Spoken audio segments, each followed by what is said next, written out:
If I said that, I mean it. Way too late, got DJ to wheel it. Fat cash stacked up to the ceiling. Ain't no time to waste, I'm deep in my bag. Way too fly, the manager back. Popping bottles like the new tag. Way too fresh, no jack in my swag. If I said that, I mean it.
guess that I was wrong.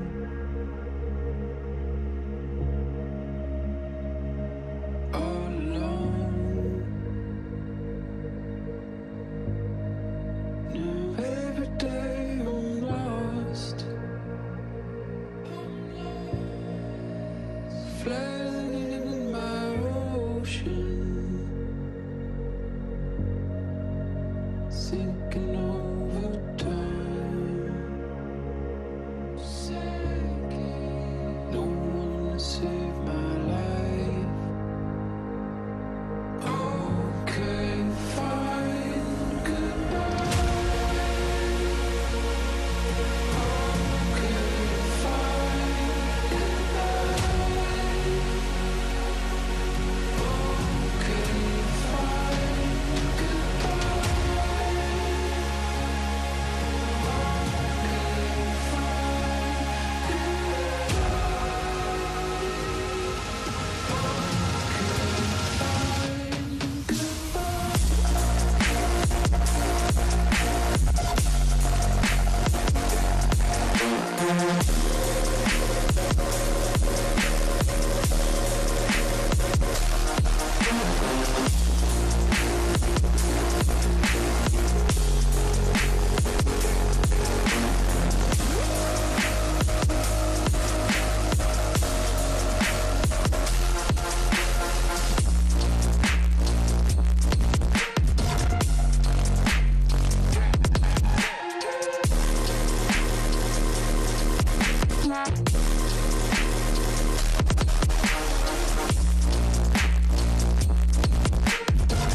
This stream contains fast-flashing images that may affect viewers who are susceptible to photosensitive epilepsy and other photosensitivities. Viewer discretion is advised.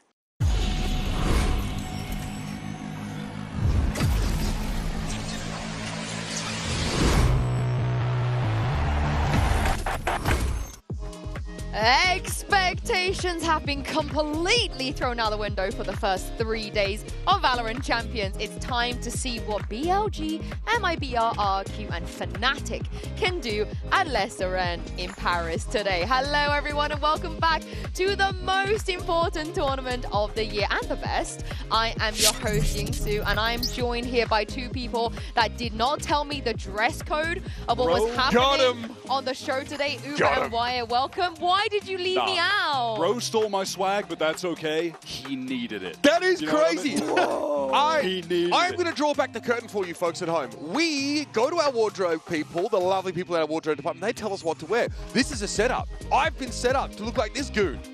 Bro, no. I think you look great, and I feel left out. Yo, You look like the ringleader, though. We're the backup dancers Who wore it better? Yeah. Who wore it better? Yeah. Me. But let's talk about what happened yesterday. Because after what happened yesterday, I am in the trenches. You might be thinking, oh, Heretics won. Like, why are you sad? CN have yet to win a map. Yeah, but they've been so close. It feels like they... It kind of feels like they have, in a way. I mean, spiritually. they haven't, literally, but in a way, because they've all been so close. Like I'm spiritually included in the jacket thing? Yeah, Is that in a what way. it is? In a way. Yeah. It's a stretch for me, but like obviously DRG are under some extenuating circumstances. Demon One makes his, joins up with this team. So we haven't seen play since that brief stint on Leviathan at the start of America's here, which was, I think, not the most impressive showing. T1 looked pretty solid. $1 million question, was this an upset, the Heretics G2 game? Do you consider that an upset? I think it's an upset just in that Heretics have been so volatile this year and G2 have been so consistent. So I think to some extent, But the other side of the coin is that we all know Heretics are capable of a win like that at any given moment because the talent on the team is so crazy, right? A lot of talk about floors and ceilings, right? GT with a high floor, Heretics with a ridiculously high ceiling, and maybe you play closer to that. Yeah, and how are we feeling about the group today? Because I came into this thinking yesterday was a group of death. Does today have legs, you think? Oh, okay, it depends on so much. We haven't really got a good chance to see what MIBR are cooking. They've been in Germany boot camping for a fair bit. And honestly, on the BLG side, it was not the most auspicious showing in Toronto, falling out in Swiss. Then obviously another good domestic performance from this team, but we need to see how their style matches up internationally. Yeah, my concern for MIBR is that they don't have the level right now of play to contend with a team that are as relentless as BLG, but MIBR have had so much time to refine their game. Last we saw them, they were back on the uptrend after that down period, so I think they should absolutely have a better account of themselves than at Toronto, but against BLG, is that enough?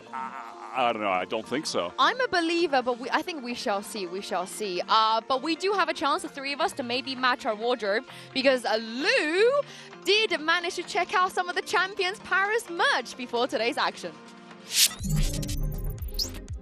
And what would be a Valorant global event without its merch? I'm now joined by Vinny. Pleasure to have you here. You're working at the Riot stand, and I have a few questions for you. First of all, what is your favorite piece of merch for Champs? I think the best one will be like the new one we got. So it will be the big jacket.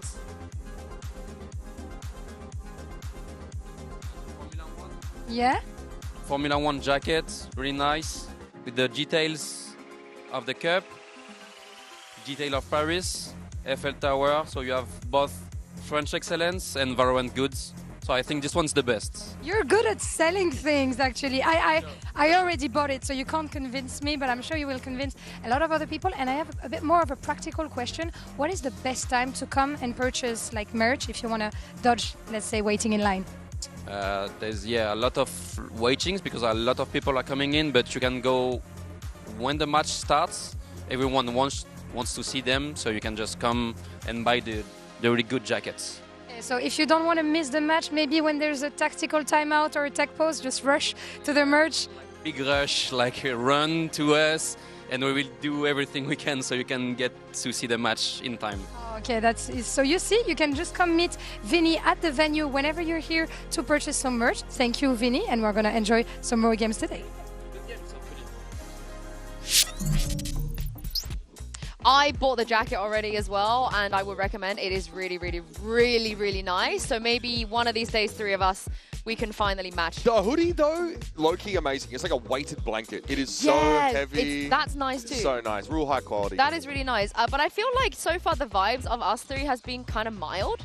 Are you guys down to maybe turn the heat up? I agree, actually. And hear some hot takes? Because obviously we've had some insane Valorant action so far. And who better to dial the heat up than some of our Pick'ems faction leaders? Plus, a very special guest. Now, yesterday I was told that I am trolling by not being a part of Mixwell's faction.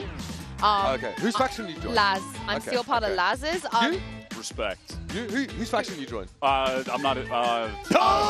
He's not fraudulent, he's not like the other girls. What you know? faction are you in? Tenz's faction. You're in crazy? Tenz's faction? It is on Tarek's, bro. What do you think I'm gonna choose? Honestly, Bro. I thought you were gonna say Dauntless. If you know, you know. Anyway, let's hear from our first leader, of course, my boy Bayaz. Miss you. He's been doing great, I hear. So let's hear his hot take. G2 best team champs. I mean, that one's aging poor.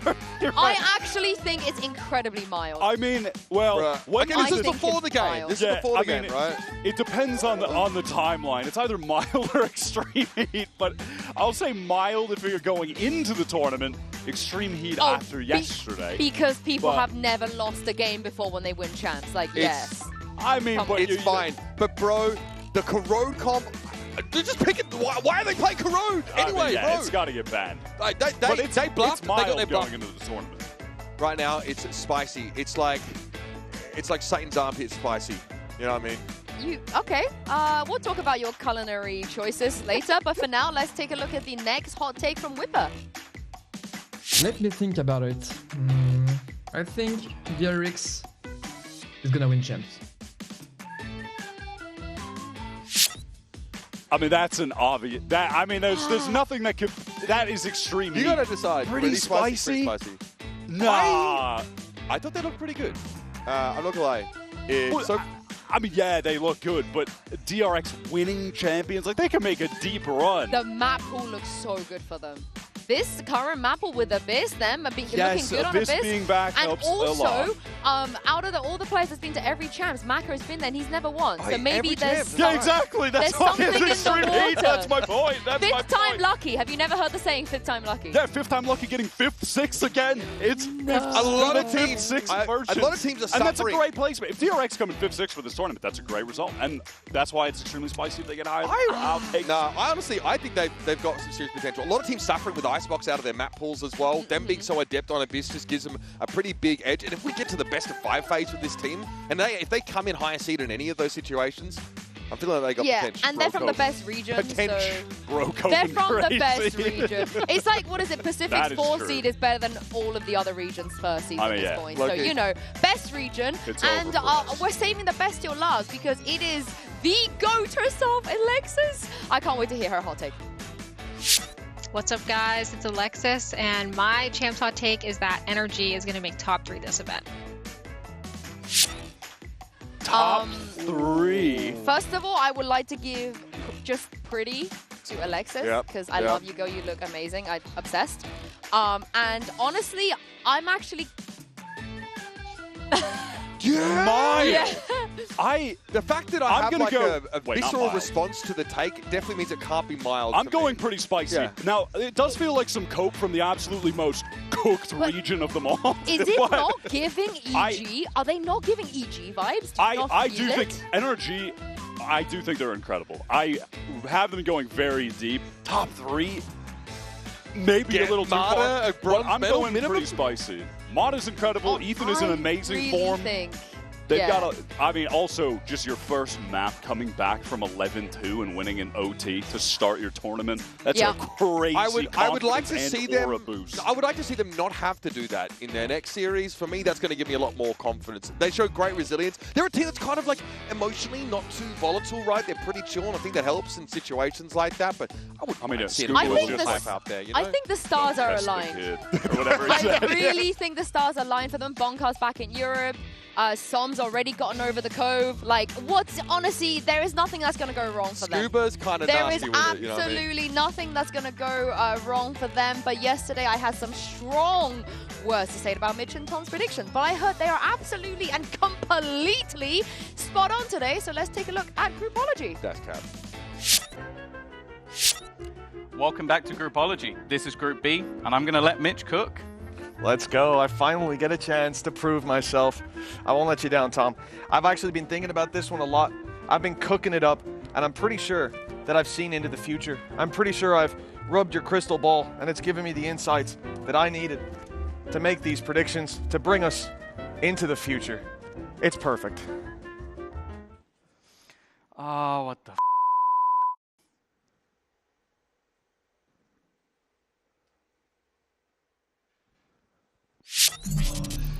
This is why we don't let Mitch do anything ever. Like, he cannot be, he cannot be given any power. Such an apt response. It feels like I was just feeling some mild dismay and a slight disappointment. Bro had MIBR going through in uppers. We live in a world of rage bait. Hey, you never know. You actually never know. He could just be the Oracle. He could. And I want to know if you guys have the foresight, the fortune, the powers Mitch has by asking you to vote in our MasterCard fan poll today.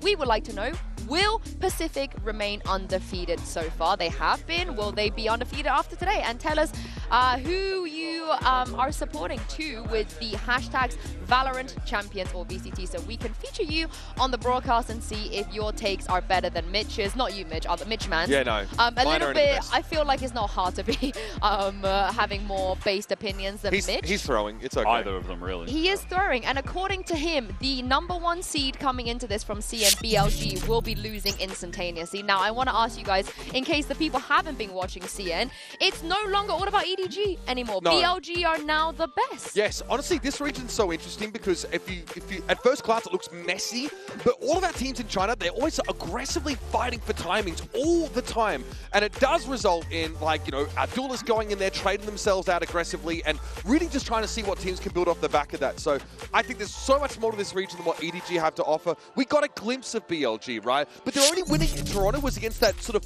I'll say weakened TL, right? Penny comes into the roster. There's questions about whether Nats would be able to get there for them. Now, though, looking like the real deal. It was a crazy final with these guys. YZ stats are ridiculous. Neff is the highest assist per round player in all of China for Stage 2. These guys are cooking. Yeah, and at all times, they just have an absolute world-class duelist that plays with a very unique style that can be hard to read at times, and even if you feel like you're prepared for it, it doesn't matter when he just swings into you and immediately one-taps you. YZ has just been the best duelist in the region, bar none. And have Russia. The guy is disgusting. Incredible aim, unreal game sense. Like one of the most clutch players you got in this region. The guy's so stable and bails Billy out of some compromising spots they can get into because of that volatile take on the game we see early in rounds. He might be my favorite Harbor player of all time also. Like, I actually enjoy watching him play Harbor sometimes. But I'm glad you mentioned YZ because it is a tough job to dethrone Kong from being an MVP. I think he has been every MVP in CN, every single split since 2023, without fail. He's just consistently the MVP. But what is different about YZ? You spoke about that he is a little bit different, but talk to me specifically what we can expect. The difference with YZ is that compared to every other duelist, he never holds back. He will always push for more, but he gets away with it more than every other duelist in the game. That is the main difference. And there are just so many moments, so many critical rounds where he is the difference maker because he will be able to isolate that second unexpected duel and be able to get that critical kill in the round to put Billy ahead in situations where other duelists are just not able to get that same impact kill. Yeah, I mean, I don't like pairing YZ against other duelists in head-to-heads. I pair him against side anchors because that's basically what his job is to do, is get in there and bust it up. And in this kind of matchup, he'll be going up against some pretty proficient side anchors, but the guy is audacious, always asks for more, and he tends to break the normal conditioning of what sort of defenders expect from him. Yeah, as you guys see here as well, how he measures up against, of course, the other duelists too. I mean, every single one of these duelists has played a lot of games, a lot of maps as well. But does it feel weird for you guys to see that it's not Kong at this point coming in as almost the face of his region? I would say also not even with Kong being as good as he is, because YZ takes so many more duels than everyone else. Like, he has a lot of deaths too, obviously more kills than deaths. He takes more first fights than the other duelists in the region. He is just straight up taking more duels. Yeah. Kong is also playing the Yoru in double duelist comps as well, so his role has become a little bit less upfront, not playing the Raze so much. Well, everybody wants to test themselves against Aspas, and BLG's YZ is no different. I heard he actually had a lot to say on the topic to Mika Fabs before today's matchup. Mika and Echo here, and we've got a YZ from BLG. You mentioned you were really excited to play up against Aspas, your GOAT, so how confident are you that you can take him down? 你之前也提到过，你非常的兴奋，想要跟你的 GOAT Aspas 交手。那今天有多少信心去击败你的 GOAT 呢？ Oh, okay. I think it's going to be a really easy game. I think that's what he means to say. Yeah, easy peasy. Yeah, easy peasy. Okay, thanks, YZ. I want to add some context because obviously we call him YZ, but people actually, his real name, how you're supposed to say this is Wang Haozhe. And Wang Haozhe is an incredible streamer. He has this personality of kind of, people love dunking on him and memeing him. It's sort of like almost bullying sometimes, the way that there's just an infinite amount of memes about him. And I love now he's been here a few times. He's really flourishing and being able to play into what people want to see. He's giving us the content. It's terrifying, Mika. Can we get a Rorschach test? Like, what is going on? How are you interpreting that as well? If you were Aspas and you saw that, if how you're does that make you Aspas feel? and you saw that? Yeah. I mean, That's a tough question. Those are, by the way, two duelists with insanely different playstyles on duels, and I feel like that actually embodies Answer the question. Wise's style. Answer the question. I was going to say What is that he trying to embodies say? his style. Is he trying to just... Ospas isn't eating the mic like that. No, That's what I'm saying. opposite. That illustrates the stylistic difference in game. Yeah, with that Ospas is maneuver dodging out the of mic, game. honestly, when he can. Yeah. Yeah, I think the mic comes to him. Yeah. You know, he's not going And then he to the leans mic. back away from it, you know. But I want to know more about BLG at this point. You know, what a team Well, just here. something. Just a word. that we Okay, can you actually interpret. want a word. Yeah. I got you, because Tom, Biz, and Neff had a lot to actually talk about. I'm not trolling this time before the tournament started. Welcome back, everybody. I am joined by BLG Neff, and are you ready for some word association? Yeah, I am. Basically, we're going to be watching some different clips from old Champions matches, and I'm going to ask Neff to basically give us a word or phrase that he thinks best describes those moments. So I guess let's get into clip number 1. All right. So this is, of course, Demon 1, Champs LA, 2023. What do you think? Are you getting up on any tables this event? Hopefully I get a chance to stand on some tables, honestly. I think I recall like watching this, their winning moment back in 2023, and it was honestly an insane run from them. They were like the underdog going to the tournament, and you know, they actually made it all the way. So all I want to say is him getting up on the table, if you were going to have a word or phrase to describe that, what would it be?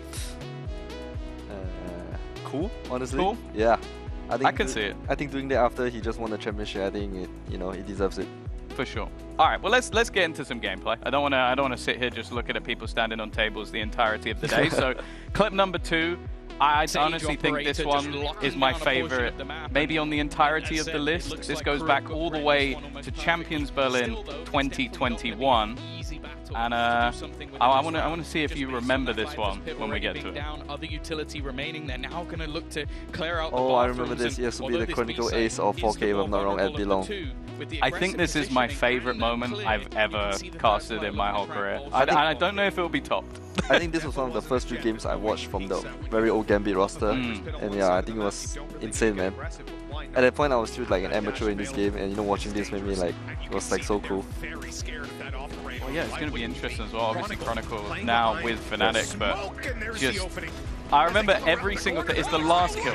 The last kill is just ridiculous. I don't know how he reacts that fast. And well, could you think of a word to put, just one word to put that into perspective? Because I'll be honest, I don't think I can. One word, I think I have to catch him, maybe just clutch master, honestly. I'm looking at the score, it was like 11-9, and he actually like secured this round, and I think it's probably a huge morale booster for his whole team, you know? Do you know what? I'm going to go with my word I said in the moment, which is ridiculous. Because I don't think...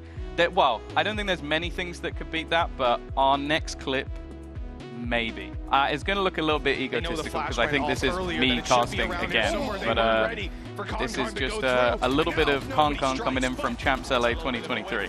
It's not quite lining up, and it looks like the side of EDG might have to do it. The question is, do you remember this one? I remember when they played against Giants Anderson, but I don't really remember what. Oh, I remember it was the 1v2 at 2 guys at Heaven, if I'm not wrong. You are correct. Yeah. That is the play that's coming up. And this is one of those ones where I remember watching it and being like, it's not winnable. He's lost. Yeah. Like, they didn't play badly either. It was just insane reactions from Kang, man. Yeah, and then it just cuts to him just smiling as ever. The most Con thing. So, last one. What would you give this one? Handsome, honestly. Do you know what? I think we leave it there. Thank you very much, Neff, for joining me. All right, thank you so much. Best of luck in the tournament. And of course, everybody knows Con handsome. Going to be a big task for Billy today. They're going to be playing against MIBR. Now, for the non-knowers, talk me through their year and how they actually got to Champions. Yeah, I mean, MIBR started off being one of the most consistent teams in Americas. This newly formed Brazilian roster built by Ospas, upcoming players from the region. They get 3rd in kickoff, then they get 3rd again in stage 1. Bomb out at Toronto, worst performance at an international event from a team ever. They start off in stage 2, still playing poorly, and then they start to pick it up at the end, but it was too little too late by that point. This team's characterized, though, by picking really promising rookies up from Brazil. So, something that people often criticize Brazilian teams in Americas for failing to access adequately. And then they add Verno in, who is unsuccessful in his time with NRG, and everyone's like, how's this supposed to work? The guy's so nonchalant, so quiet. and it looks like a honeymoon period that I couldn't believe how good they were. I think Cortezia is probably the standout rookie in Americas this year. He's been an incredible stabilizing presence on this team, but MIBR are suffering with Icebox leaving the map pool. That hurts them badly. But they get Abyss back, so is that a fair trade, you think, for them?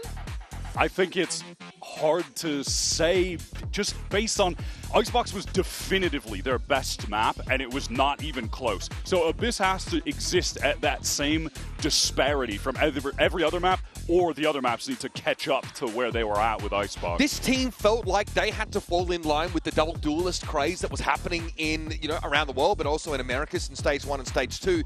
But Aspas never got comfortable on Yoru. There is one map where he plays it, and it leaves a bit to be desired. It's Haven when they have Yoru ISO. Look, Aspas is the kind of player, really high first kills, really low first stats. He does not like to put himself at risk in getting these entries. He wants to be set up, and he was always more comfortable in a double initiator shell for this team. That's why Artezine has picked up the Yoru and has kind of fulfilled some of that to some degree and facilitated for Aspas to go in. Because, talking to Frod, he said, I've always felt like I wanted to build this team around Aspas. We want to facilitate for him because he is the GOAT. He still is the GOAT to us. But I got bad news for MIBR fans. He's no longer the #1 Brazilian duelist in Americas. Sato has statistically claimed that title. Now, he's not here in fairness. This year has managed to eclipse Aspas. Give me something positive here. I feel like I'm just getting more and more nervous the more I hear you guys talk about MIBR. Give me a reason to be an MI believer. I don't think you need to be, honestly, because what impressed me the most is that despite having such a cataclysmic downturn, they did bounce back. It was just too late at that point. When they integrated Artezine playing the Yoru, that's when Aspas started to turn around. You can see his performance at Toronto the first couple weeks while they were still slumping. But the last 3 weeks of play, Aspas was back. He essentially put up 45 kills for 30 deaths, 3 series in a row, even in a very close loss to NRG, who are obviously a very high-quality team. So I do think that MIBR were able to bounce back from the slump. It was just too late to make a run in playoffs, but it was enough in regard to the Champions points to get here. Yeah, I mean, I was really impressed. They didn't feature in playoffs, but we had reasons to feel confident. Cortezia was also performing at a really high level. As side anchors, he and Shannon look more than serviceable. They look very, very solid. But these guys have to either reintegrate Corrode into their map pool or go to Abyss and really workshop that map. With Icebox departing, like we mentioned, they need a wider map pool because they've been permering Ascent a lot, haven't been wanting to go there. So these guys played a great Lotus as my standout map for them at the end of Stage 2 against NRG. It was close overtime, didn't quite get there. They've got a hybrid calling structure, right, where a lot of the mid-rounding is handled by Artezine, but Verno is very vocal about what he wants from his teammates at the start of these teams. He's really stepped up into a kind of a leadership role. Yeah, honestly, which is really impressive. We did not think he would fit on this team at all, and we were proven, very much wrong. Can't imagine any team that would want to let him go. But for me is I want them to remember what happened in Toronto and have that fire, because it wasn't what we wanted to see from this team or Aspas. I want them to be motivated to come here and prove that that was just a blip, that was an anomaly. This is where we can really see what MIBR are made of, because they have to. Otherwise, I think you're right. I think we might have to start changing the combo about who is really the GOAT. Yeah, they had the Heretics issue in Toronto where they had like an out-of-season tournament. They were also playing at the same time, and it was actually on a different patch. So that really messed with their prep for that event, but they should have looked good with Sunset coming back into the pool there, and they didn't. I'm glad you mentioned the word prep, because Mika Fabs actually got to catch up with Verno a little bit to talk about this topic, bro. Okay. Mika here, and I'm with Verno of MIBR. Welcome to your first Champions. I wanted to know, because by now we already know how much damage the CN team's going to do, so what was the preparation like, knowing that you cannot underestimate the CN region? I think the preparation is, the same as any other team. You want to just focus on yourself and just see how they play. Just focus on yourself as a team. But yeah, China has definitely proven that they play with a lot of fire in their gameplay. So yeah, you definitely have to come prepared and come ready to shoot back. Well, eager to see that fire from you guys as well. Good luck. I mean, he's not wrong, but I would add, I think, as of recent times, Billy's been bringing more than just firepower. They legitimately look like a great team that has great team play. Yeah, they're making use of Wisey's ability to create that space early in the round. And like I mentioned, Aspas as a duelist is not someone who wants to trade himself out for the first kill of the round. He likes to be set up with like heavy utility and take games over. And he was able to do that in Americas. And I wonder if this team wants to veer away on some maps from the double duelist, or if they do go like any map where Aspas could play Jet, Icebox, for example, was really good for them. So that makes me wonder if this is where they want to go. They want to play the Euro Jet double duelist and still be able to set Aspas up to have that impact. But, you know, I wonder if MIBR are going to want to fight for those timings as hard as BLG and their Chinese contemporaries will. They might look to play a bit more reactively, give some space and try and, you know, punish on reclears. Yeah, I feel like this game is going to be a serious test of MIBR's mental resolve, because that might have been the most deflated aspect of their game in Toronto and in those first couple weeks, and that is not going to be an issue for Billy. They're going to play relentlessly. They have no fear. I think that's really going to test MIBR, definitely test Verno as this co-IGL. He's been under a lot of scrutiny individually from the community in Americas because he hasn't been putting up the numbers that he did in kickoff stage 1. A bounce back from him, continued good play from Aspas like we saw at the end of the stage. That could be enough to have a really competitive game here for MIBR. I don't doubt you, Idol. I think it's going to be competitive no matter what happens. But for now, it's time for the results of our MasterCard fan poll. Earlier, we asked if Pacific would remain undefeated. The results are in, and you guys said yes, of course, with 72% of the vote. I agree. I have to agree. Yeah, really? Yeah, because Pacific are the best. They're just the best region. Yes, They've proven themselves to be the best region. And that is real and true, factual. No they are debate. the best region. But I wonder how much of that is people being down on Fnatic because of not, you know, having success in the playoffs versus RRQ being a team they trust. I don't know. I mean, the global power ranking is wilding today. Yeah. They are going for RRQ2 and they're going for Billy. So wait, so they're going with, so Mika is a Noah. And Saisho, Tombiz, and not you, Uber. You went MIBR RRQ in the end. So you heard me come into this segment, and I was like not exactly giving the good news about this MIBR team, but I trust them. They've been in Germany practicing, you know, well in advance of this tournament. They've sort of cleared their calendar of any extraneous tournaments, and I really think that Cortezia is going to show what he's capable of on the biggest stage of his career. What did you go? Sorry, why? I didn't pay attention to your preds. I didn't have enough clout to make it on the He didn't get on there, Wait, so go on then. What's your preds? But I'm going for Billy and Fnatic. Why? Why Billy? Yeah. I just think that I don't think MIBR individually have the talent to take on where they're at right now as a holistic unit. What do you mean right now? When you talk about talent, that's just an inherent thing, right? Well, they have players honestly, that are less experienced. I do not blame you because the champion stage has been incredibly competitive so far. It has already delivered some of the best games we've seen this year. It's time to see if MIBR, BLG, Fnatic, and RRQ can take us to the next level.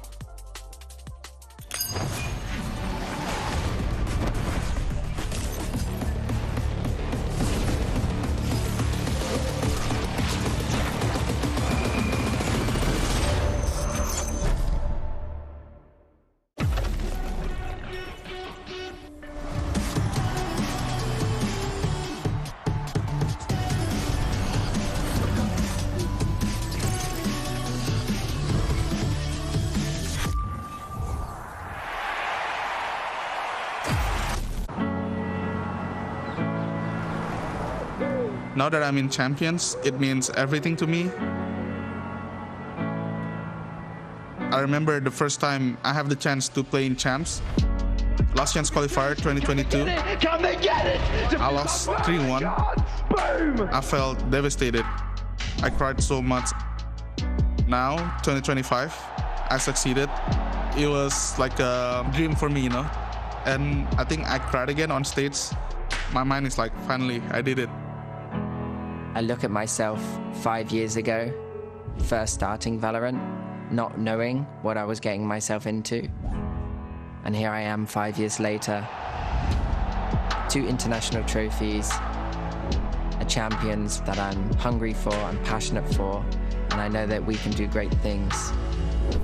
When we play against Fnatic in Toronto, it was really miserable. Go on the crossroad, Alpha! Oh, right out of the sky! We come unprepared. It's our first time in international.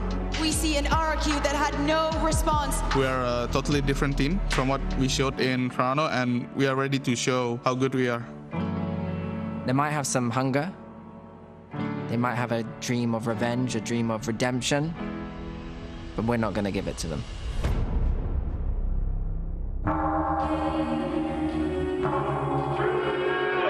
Since I was young, I've been a very competitive person, and I don't really like losing. Whenever I do take a setback, I feel very discontented. It strives me and pushes me to become a better version of myself. Esse amor pelo jogo, como é algo competitivo, ele me dá uma vontade de querer estar sempre sendo melhor, estar sempre melhorando, porque se eu estiver melhorando, eu vou conseguir ganhar. E ganhar é uma coisa que eu gosto muito. Eu faço isso pelo meu país, pelo meu time, pela minha família, pela minha esposa. Although their placements in the Americas League was not very outstanding, MIBR still has a lot of potential. Eu já joguei contra times chineses antes e todas as partidas que eu joguei contra eles foi bem interessante pelo fato de eles terem um estilo de jogo muito diferente. We are a team that is probably the youngest team in Champions, and I think a lot of our players look up to Aspas as an idol in the past as well. I think that having the opportunity to play against a player of a high caliber is honestly a good experience for us, and I hope we can take him down. O mundo chama de talento, eu chamo de destino. Tô bem animado para jogar contra vocês, vai ser uma partida muito divertida.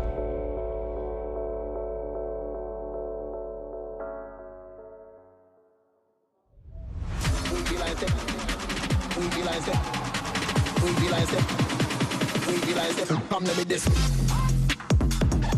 BDBD Gaming!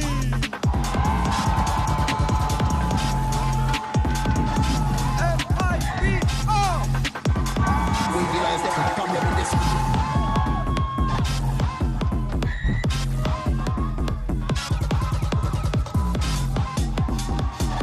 It's VCTCN's #1 seed versus a team that very nearly did not even make it to chance. But only one player on stage has won chance before, of course. It is Aspas, but as you guys were saying, it doesn't seem as scary as it was previous years. And looking at the map, well, we sung about how Abyss could be great for MIBR, and they don't even get a chance to play it today. I mean, this is devious from BLG. Picking Haven off the back, the map I think that puts MIBR's double duelist situation in the most awkward position. It does mean we might see Aspas on Nayoru if they go with the ISO setup here. But I also wonder why, at the back of my mind, have they pivoted off that look to something else? Bin it. Verno was the glue on this map for them. Bin it. I'm incredibly doubtful that they'll be running the same thing. Maybe they will, and they'll just roll swap, and Aspas will play ISO, Artson playing Yoru. We haven't seen MIBR on Haven since week 1. It was against Crew that they lost. That was during their slump. That feels like eons ago. I'm fully expecting a change. And remember what I said coming into this. MIBR have to unlock either Abyss or Corrode to have a competitive map pool. They're going over to this map. The last time we saw this from them was against Crew in week 1. And that was also week 1. Matter of fact, that is the only map that MIBR won during their slump. Yeah, the one map was Corrode against Crew, which they haven't played since week 1. It's crazy. And they didn't pick it then either. It wasn't like they wanted to play it. They haven't picked it, and they picked it coming into this. But this is what you guys wanted to see, right? Maybe some changes, maybe some good prep. Maybe they don't have to rely on some of the old stuff. And they've certainly had a lot of time to prep. Billy have played Haven quite a bit, but it's been such a strong map for them.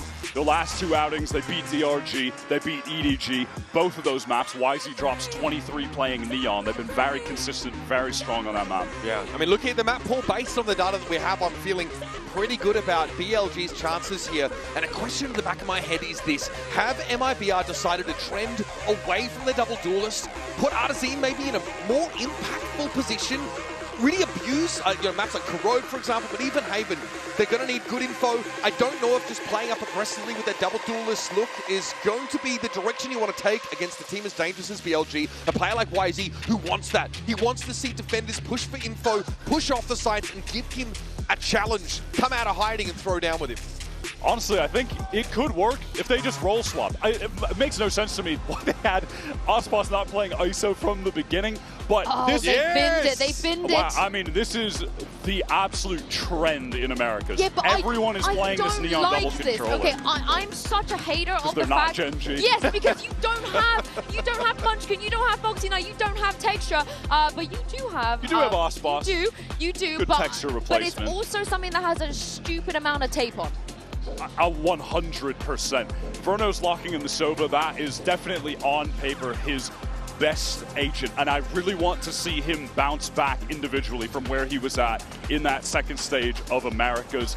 That was a low point for him. We know how talented of a rookie he is. If he's hitting, if Aspas is hitting, and if Cortezia is bringing that fiery energy that hyped the team up when they were bouncing back, that can be the recipe for them having a very strong showing on Haven. But even with all that, it's just such a strong map for BLG. So dangerous. I want to see them actually do some of the things that Gen G do that makes it so successful, right? They're so good at going on B. They have such a good plan around the Viper ult as well. And if you're a Billy, you should at least anticipate that. Because again, so much tape on other teams playing this comp. Again, I want to watch MIBR stretch Billy's resources on defense as thin as possible with that lurk wall over towards the A side of the map. I want to see, you know, what Artezine as maybe like the solo loose end can achieve on this kind of map. He's been in so many roles on this team. First tried out as a duelist, then we saw him on Cypher. Now more the controller style. He is a true flex for this team. And, you know, that mid-round calling from him that has been pretty impactful in this sort of increase in performance for MIBR is going to be leaned on heavily. Well, just in case you were missing the two people that's been on the Destiny all the week, don't worry, they're casting today, so please show some love to Ender and Doug. Thank you so much, Jinsu. Yeah, we have the privilege of watching MIBR make their debut on the championship stage. It's been so elusive for them. They've never gotten to this point, and while this year felt like an opportunity to rewrite history, Ender, the last couple of, really stage 2 has been anything but. Yeah, stage 2, a disaster for the team that was 3rd place in kickoff in Americas, 3rd place back in stage 1. But after, you know, going winless in Toronto, they now come in with a big chip on their shoulder, something to prove. The last time they played Haven was Crew in week 1. The time they played it before that was Gen G in Toronto. They went 13-1. It has to be different, and the time MIBR have spent since stage 2 needs to come up big for them to perform against China's #1. The irony of them playing this comp too. MIBR will start on the attack, try to set the pace, try to impose their own plan upon BLG, but so far, anything but. Artezine falls. Yeah, that first spam going very nicely initially, but you also have to look at A lobby too, where Knight has already started to creep up into that space. BLG, now 3 players in Garage, ready to fight back into MIBR. Neff with YZ by his side. First contact at Cape spotted. Ponytails, two kills found. But MIBR punch back at just the right time. Things settle into a 2v2. But you still got to worry about K-Knight on that flank.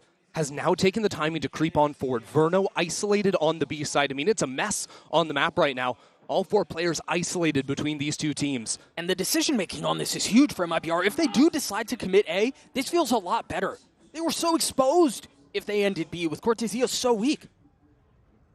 Verno stepped into calling many more rounds for MIBR in the last few months. And now, in a critical pistol, he's brought his teammate with him into the A site. He's dodged out from that flank of K-Knights. 30 seconds left. And now a potential to plant this up for Heaven for Cortezia to play in that position too. K-Knight has to be careful here. He is set apart from his teammate. Deciding to step into this by himself. How far does he go? Verno spotted. And the dart used, again, independent of his teammate. Choosing not to wait. What? Still snaps on a Cortezia. Yes, remember, 33 HP, leaving Verno in a 1v2. K-Knight weak. Time dwindling away. The shock just a bit off the mark as Verno repositions, looks to take the fight into Levius's lap and does. A 1v1! And Verno delivers for MIBR, the Red Bull clutch. A 4K already to kick it off for Verno. And I think if you were looking at some bright moments from that disappointment in Toronto, it would have been Verno consistently topping out the scoreboard. And here, after that re-clear from BLG goes so beautifully for them. He's the one picking up 2 kills. When his teammate falls and puts him into the 1-on-2, it's him stepping up big time. MIBR able to strike the first chord of success, but there's still plenty left to be played. You can take a look at the purchase for BLG. They do have the Bucky. in the hands of Rushia, but that's all it'll be so far. Early space taken by Osbos into long. We'll push K-Knight away from here. And the one thing that MIBR would have seen that last round is these walk-ups. BLG, a team that never sit back on the defensive side. You'll see YZ and K-Knight in particular always stepping forward. In this round, we already saw that little bit of a B step. But now they've guessed wrong as the stack heads towards C. All right, they will find a vacant site. They'll get the spike down.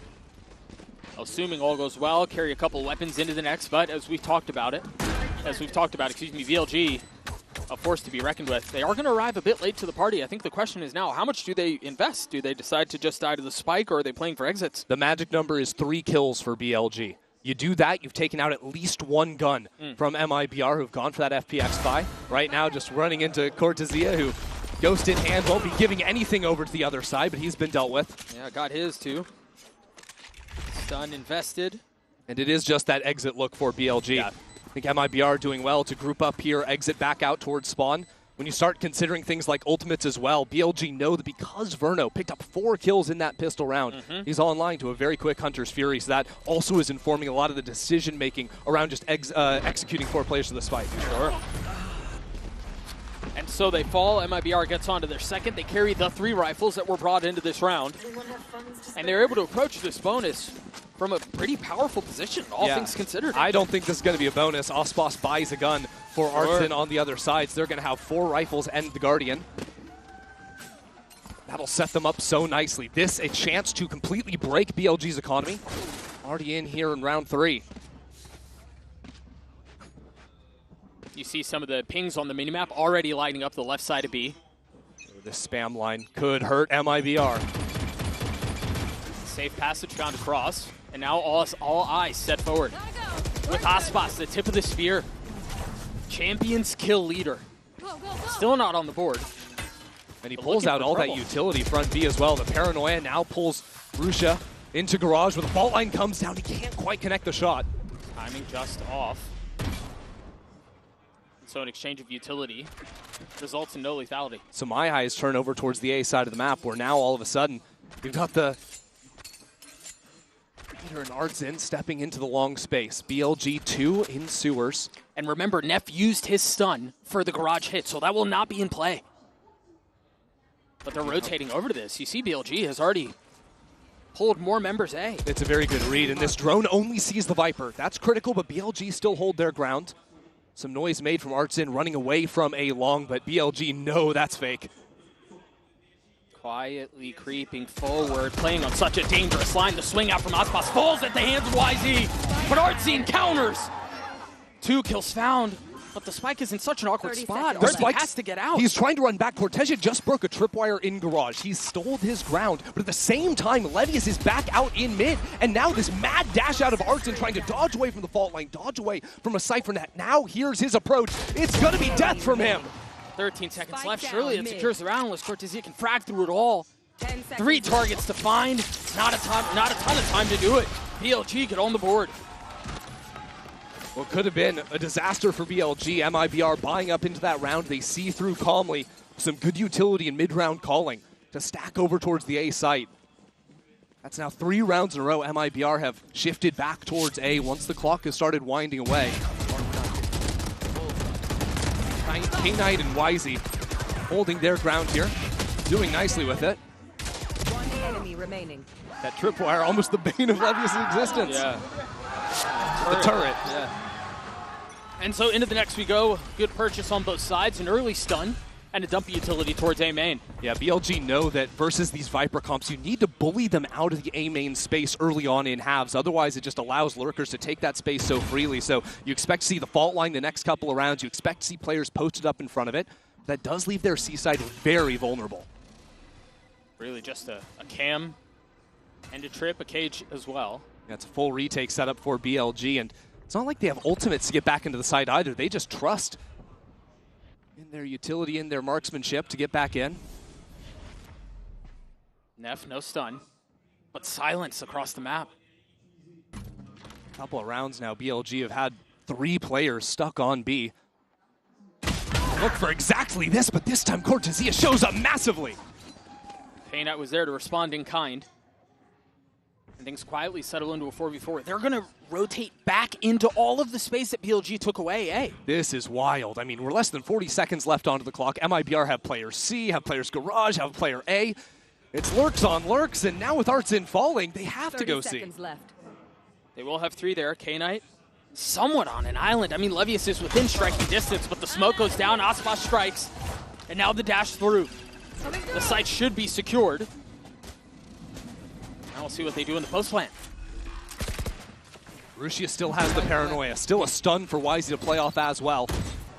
Aspas' position will be critical here if he can dodge away from that key utility because he's playing so close to that smoke back towards C-Link. They're not playing long. They're hunkering down into the site. The first paranoia out from Shenum. Traded now. Both flashes used. Aspas waiting on the other side of smoke. The dash is just too much. Reposition, stays alive. Looks to take a fight the second time around. Inferno saves the day. A 1v1 now. Levy is weak, but Aspas worse. 3 HP. A stiff breeze will knock him over. And Levius delivers. 5-1 now for the Sentinel. Levius started off the pistol round with a nice kill. Has continued that in the last couple of rounds. Has been so solid, playing into that C retake, but when he gets back out onto the site, shows up in a big way. And this is starting to be a little bit indicative of how these teams want to play. You know, BLG grouping up often to fight around the breach and the neon. MIBR going to look to spread out across the map. Plays much slower rounds. BLG's planning in these rifle rounds has netted them 2 wins. It's forced MIBR here off of the back of that last one into this light buy with a Guardian, a Vandal, and a Stinger. And the Vandal is in the hands of Aspas, stepping into this tournament for what feels like the first time in his career as an underdog, really. Yeah. And currently, what, 1-3? Quiet start. Quiet start for him. People will be used to also seeing his Jet on the international stage, but he's been playing a whole lot more than Neon in Americas this year, incorporating that into the pool. But this MIBR team was always a team that was underdogs. You know, 11th place, back-to-back stages in 2024, but the signing of Aspas and these incredibly talented rookies at the start of the year, and Cortesia and Shenum, propelled MIBR to the best finish they had ever had in 3rd place. That has not translated to global success. No, a painfully lackluster performance in Toronto. But now the opportunity to right their wrongs. Aspas was able to get the first pick, and now attention towards A. Yeah, decent start to this eco round. That paranoia is nice. They've invested the Hunter's Fury. Beautiful. Popped on the other side, and Wisey has no target. Now they're going to swing out into him, and he immediately falls. That's just a masterclass ultimate there out of Verno. 2 kills with the Hunter's Fury, comboing off of Shenum's paranoia. BLG have no idea what just hit them. Sure, we'll take a look at it one more time. Verno has been stellar in this opening map. 7-2 so far. There's that paranoia and a stun. You can see Rusia has no idea really where to go. Just teleport straight into the Hunter's Fury. It's a perfect read out of Verno on that. And even the teleport up into heaven too. Gorgeous. Great start for MIBR on BLG's map pick. And again, we're going to see a lot of this attention towards A main at the beginning of the rounds. Now, last round, MIBR realized that it was a light A hold. A lot of times you're going to see K-Knight playing on an island over towards the A site, and it's those rounds in particular that I think MIBR can try to punish this right side of the map a little bit more. Different story here in round 6 is it's back to a little bit of a B trap here on the eco for BLG. Trip could be a problem. Especially when there's a fault line right behind it as well. Yeah, and a paranoia. And YZ Sheriff. BLG have the tools. But this patience from MIBR is nice. You know, they've seen this B hold a couple of times, and they've teased that space a bit, called back towards Garage a number of moments. Levius is getting curious. Not going to get an early line, all rotating towards C. And remember, BLG have taken this defensive approach in previous rounds where they just play entirely off the site. And the last time we saw this, it was a retake attempt that ended in Aspas falling at the hands of Levius. It was an even number, but now a Hunter's Fury to follow. Shenum's dead. And that's a spike. Ardsy might fall, just barely dodging it. But now a second attempt. And they're digging their heels in. The spike goes down. How do BLG approach this? Remember, they have a Bucky and a Stinger and then a couple of Sheriffs, and there it is, the shorty from Artsine. Defusing the retake attempt before it really got out of the blocks. Still a decent spot for Rashida here, but they turn onto him. Very nicely handled from MIBR. Yeah, the difference in this post plan for MIBR, on top of the fact they just had the better guns, it's that forward position that Artsin is able to find that first kill and sort of stunt that retake coming in. A couple of times now, BLG have gone heavy out from C-Link. And if those C-Link players don't really get to go anywhere, then your solo garage guy has nothing really he can do. Right, it's just kind of stuck for sure. Doesn't even matter that they have that first kill coming out from the Hunter's Fury. I still have no idea how Artsin dodged away from that final shot. I thought for sure he was a goner. And again, the value that he provided after staying alive and getting the kill onto YZ as he's trying to dash into the smoke was, it was perfect. Nice! Let's go! I'll tell you what, though, that level of energy has been something that was sorely lacking from MIBR back in Stage 2. It was like watching a funeral procession, how quiet was it sometimes, but already I think you can feel them getting a little bit of that hype. Getting some early rounds on the board for sure is going to be something that'll shake off a lot of the dust. Remember, this team did not have the opportunity to attend playoffs in Americas. They came over here to Europe early on. They started boot camping, getting that experience and adjusting to the climate over here, and so far it's looking solid. I mean, yeah, just a complete shell of the team that we saw early on, the team that we saw, you know, really at the beginning of the year. And something, at least, I mean, it's only been 6 rounds, but something seems to be working for them. I think you're absolutely right as far as the energy goes. I like some of the way they've approached these rounds. Verno is fragging. Again, 7-2 so far. It's been a great start. It's all green, but now is where the class can start to show in. BLG's number 1 seed take a timeout. They adjust, and the adjustment is going to be fighting frantically over the A side of the map. Oh, I love this. Hello. The deep smoke into spawn. Shadow cancels it out, and Artsine gets the best of Rashida and A. And at the same time, a speed up from Osboss onto front B. Nobody's home, either here or onto the C site. MIBR just running it over. Yeah, misdirection all over the map. But look at this, K-Knight stepped forward out of lobby. Again, he goes for these walks all the time, and Artsin's holding for him. But he's weak. K-Knight, a bullet between his eyes. Cortesia succeeds where his teammate could not. And now we settle into a post plan where MIBR once again find themselves in an advantage. YZ has an op. Deploying drone. He's going to have to find a way to make that thing sing. One way onto the spike is an annoyance BLG have to deal with. They know the site is going to be clear, but still utility left away on that spike. Note here, Shenum does not have another smoke, so as that dissipates, there is no other one-way situation, but the timing seems to be perfect. There's no way in for them to pull this thing off. Not with the operator in YZ's hands. You can't retake the B site. That seemed like, coming out of the timeout, right? BLG have this idea to fight so heavily for the A space. It seemed like with how quickly MIBR reacted to instantly punish onto B and hold against the lurks. You can't be dying to the spike there. No, that's tragic. But it seemed like MIBR had that contingency plan in the back of their mind set up during the timeout. If there's this heavy fight over A lobby, accelerate quick into B, go there for the first time this game, and also keep holding for the flank. I wondered, yeah, how much of that was a response to the aggression, and how much of that was just a call out of their playbook on the other side of the timeout. The TP into spawn looked instant, and Levius was so focused on what was happening in spawn that he really was not in a position to play B. He was kind of left out of everything from the very get-go. So hey, either way, well handled, well responded.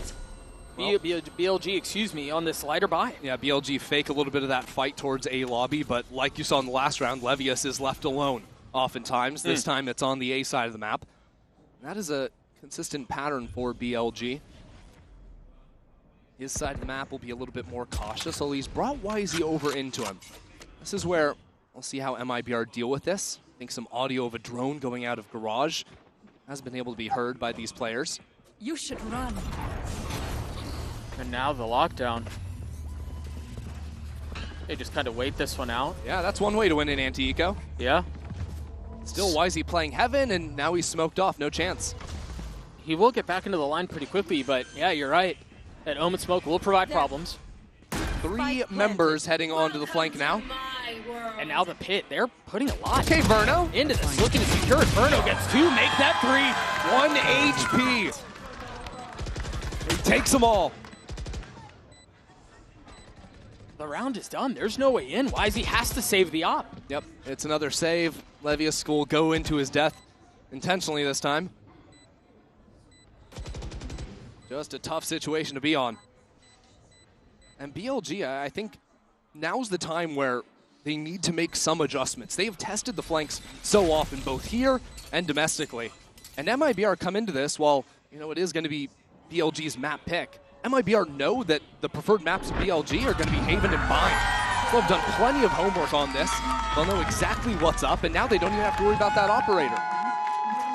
11-2 for Verno, 1 off of having his Hunter's Fury on mine once more. Kid's a monster. And this is what it felt like when MIBR picked him up back in Stage 1. Remember, they weren't playing with this kid in kickoff. Right. Verno was wearing a different jersey with NRG. And it seemed like that signing from MIBR just made everything click. All of a sudden, they're winning everything. Again, a top 3 finish. While individually, he looked decent enough in Toronto.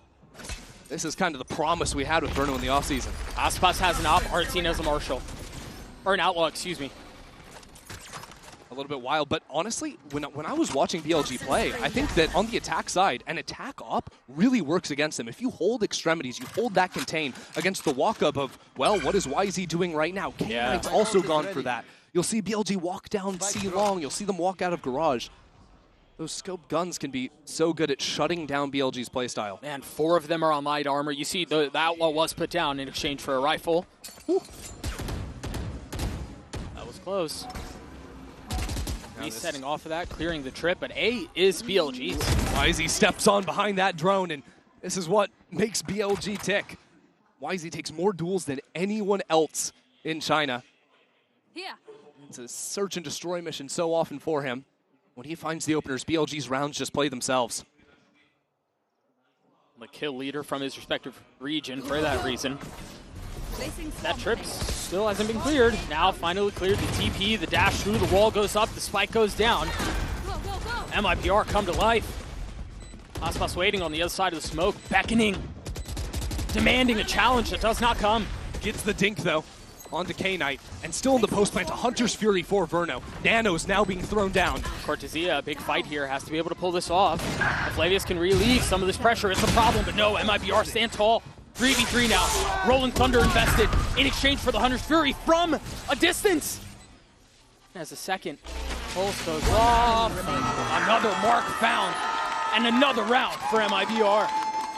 Just insane there, getting up in front of the Hunter's Fury. In front of the Rolling Thunder too.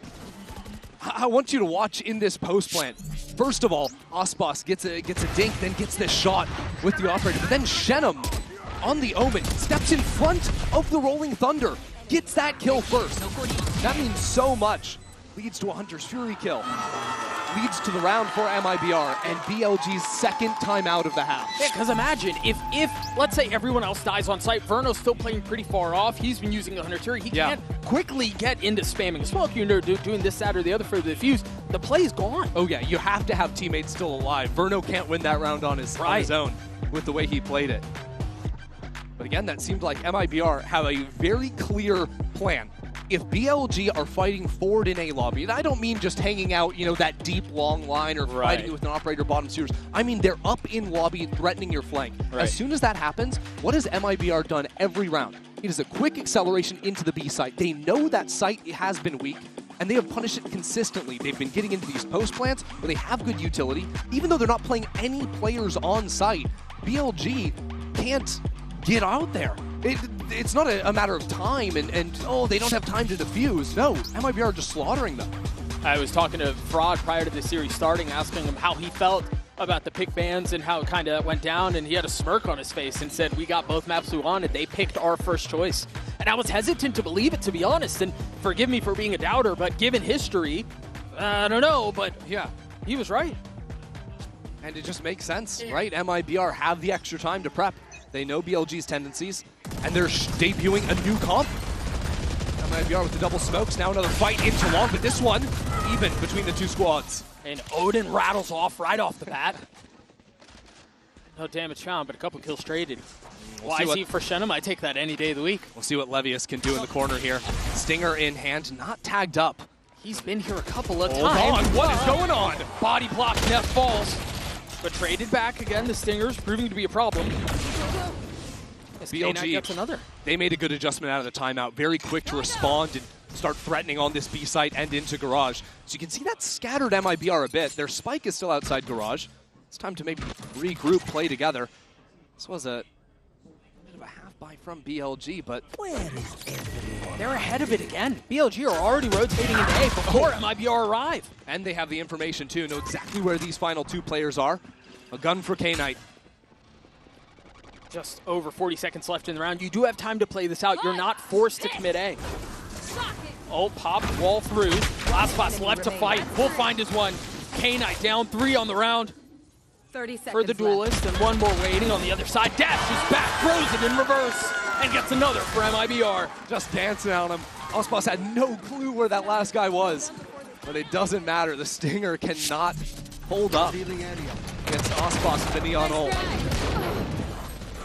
That kill from YZ at a distance is kind of insane. It's wild, but it doesn't amount to much of anything.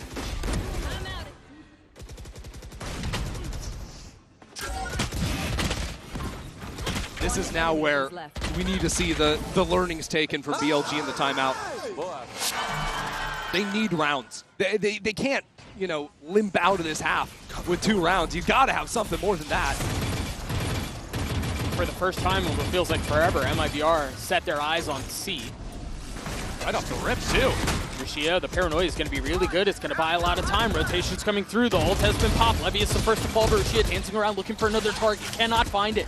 But Knight from a distance does. 3v3 now. K-Knight still so healthy. And this lurk from Artson. No utility to hold him down. He's a little bit too late. BLG are into the site. Last takes a step back. And again, it's a slaughter. BLG cannot find their way in. And again, that was off the opening from K-Knight with the ult. And it looked to me like Artson was going to be late, but that was YZ going into the site on his own because the 2 people behind him are his initiators. They're chucking out utility. They're stuck back in C-Link. Right. So Artson has a free couple of kills. You can see that dart ping. Helped out so massively. And it's a drone, and it's Neff turning around to deal with him.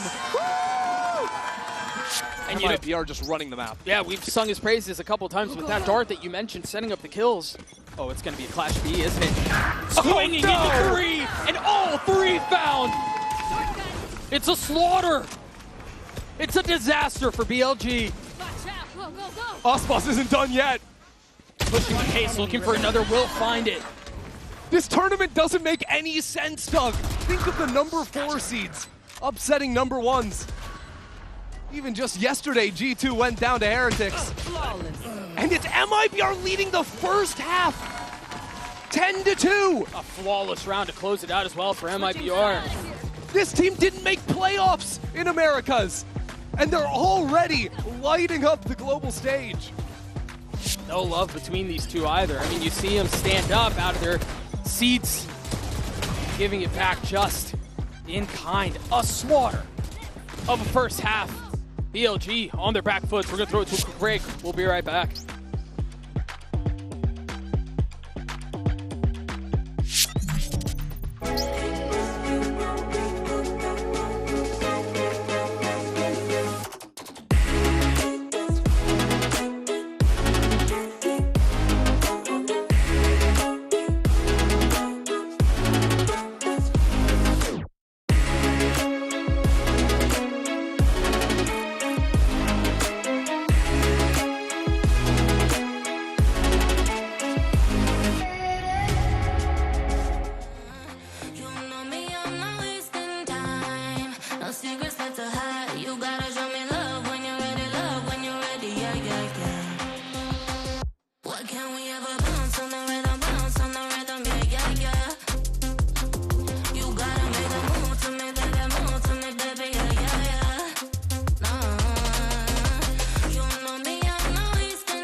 got a team of such high expectations like BLG, you look at a star to bring them back into this, and my eyes go towards YZ here. Christian. Yeah, YZ was just completely shut down in that first half, largely in part to Verno. Yeah. You can see down here with the Coinbase Econ report, this guy was absolutely torching BLG. And I think that MIBR's game plan really supported this shutting down of YZ, a guy that on defense so often will step forward and seek out those fights. MIBR were holding for him every single time. Now on the attack side of things, I need to see that YZ that was promised if BLG are going to bounce back. And BLG will require it. Take a look at how they want to approach this attack side, and they're just so far back. You have to play perfectly, really. I mean, if you want to get a shot, just to get back into this thing. Yeah. Absolutely insane how things started off. The flawless rounds, I heard 3 of them right there. MIBR were so clean, but BLG going to start things off geared up towards the seaside, which is light right now. Just a nano swarm to hold things down, and the poison cloud, of course, from Artzin. All right, I do think a lot of our attention will be, we mentioned YZ, and for good reason, but Neff in particular does such a good job of setting him up and unlocking him. So it's as much on his shoulders as it is on YZ's, in my opinion. It's going to come down to breaking MIBR's hold over towards the A site. Boss on this forward line, not over-peeking into lobby. Just going to take a shot and fall away here. Cautious here. Shenum is close by, has a paranoia. But they're going to go long. Not even really giving that angle. Does Levius walk into the double stack of MIBR garage? I mean, he's calling his team back into him. I think he expected rotations to hit a lot faster, but now that the turret's cleared, there are still 2 players here. And Artzin ratting it out in his cloud. Cortezia feeling a lot of the pressure. Artzin, his cloud goes down. He gets 1, make that 2. The frenzy tries to find a 3rd. Tucking behind the box, but Cortezia delivers. Now the paranoia out. BLG trying to will their way into a pistol, and they cannot. 11 for MIBR. BLG think themselves out of the round. MIBR didn't flinch with that double garage trap setup. They had started in those positions at the very beginning. Artzin and Cortezia never left each other until they decided to fall back into C. And that quick thinking, that reposition out of Artzin was so nice. The only thing that stopped him from killing everyone, the magazine size on his frenzy. 30 seconds left. Enemy remaining. This is now 9 rounds in a row for MIBR. And now BLG have to force up into it. Yeah. Not even with the generosity of a spike plant. 5 Stingers, light armor on 4. K-Knight, the one exception. So double body shot from Aspas here, good enough. Take out Russia. Darts have been exchanged. A little bit of info gathered.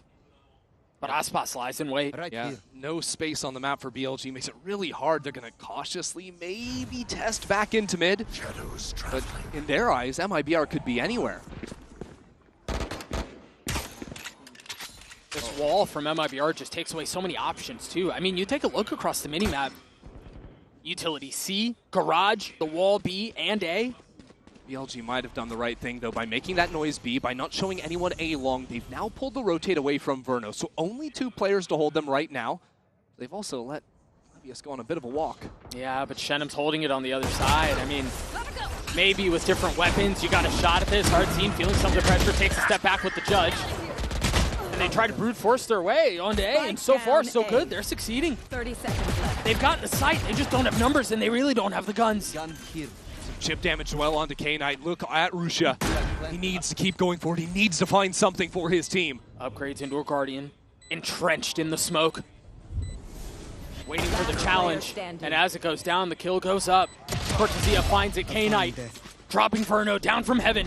Into 1v2, swings it, delivers a dink. Still more damage to be dealt with. And Cortezia avoids disaster as MIBR get the round. That was the force up as well for BLG. That was the last chance for them. Just an absolute stunner to open things up here. Good hold out from Shenum.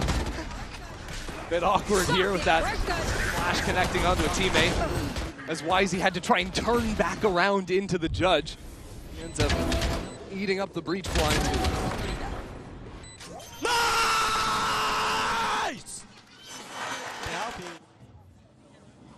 VLG go back to the well. Again, it's not pretty. No, it's a shallow well, man. And now there's an outlaw in the hands of Osboss. Only half armors except for K-Knight.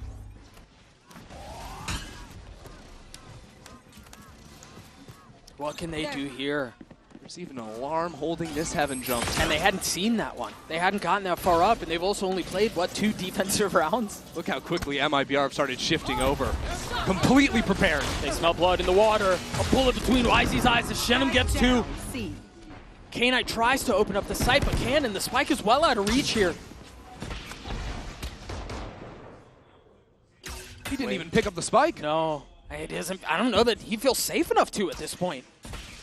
And so Osboss can just hold it. I think he just missed it. He was right on top of it and didn't connect. And now it's being hard held by 2 players. You might be right. Tragedy. Varus spots it.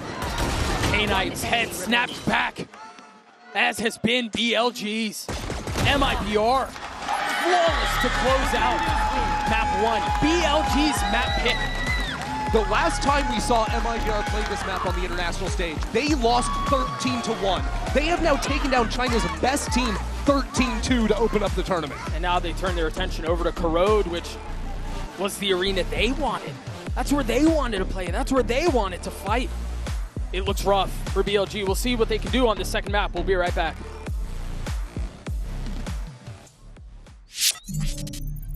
Yep, guys, we don't need to overcomplicate anything this game, all right? Just keep it simple. Just go all in. I want to see everybody hyped up and yelling as much as possible, boys. Let's go.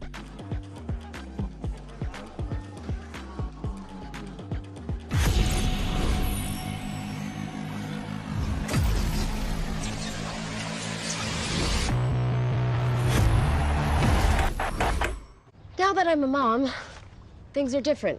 Verizon's different too. They let everyone in my family choose different plans. We get what we want and we save money.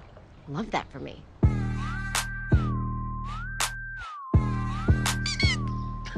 An update is required. Financial system updating.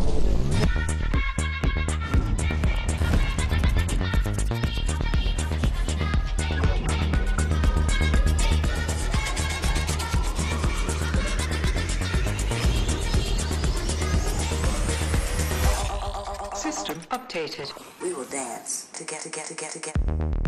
The future of money is here.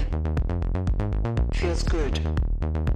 Esports World Cup, where we are starting off with VALORANT. If you want to win, you have to win against the best. So looking for revenge.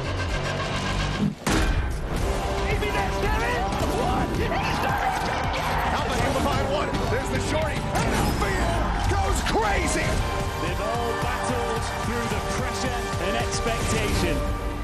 Heretics have come back all the way! Finally, we won. Finally.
Mika here, and I'm with Fraud of MIBR. Congratulations on that first map.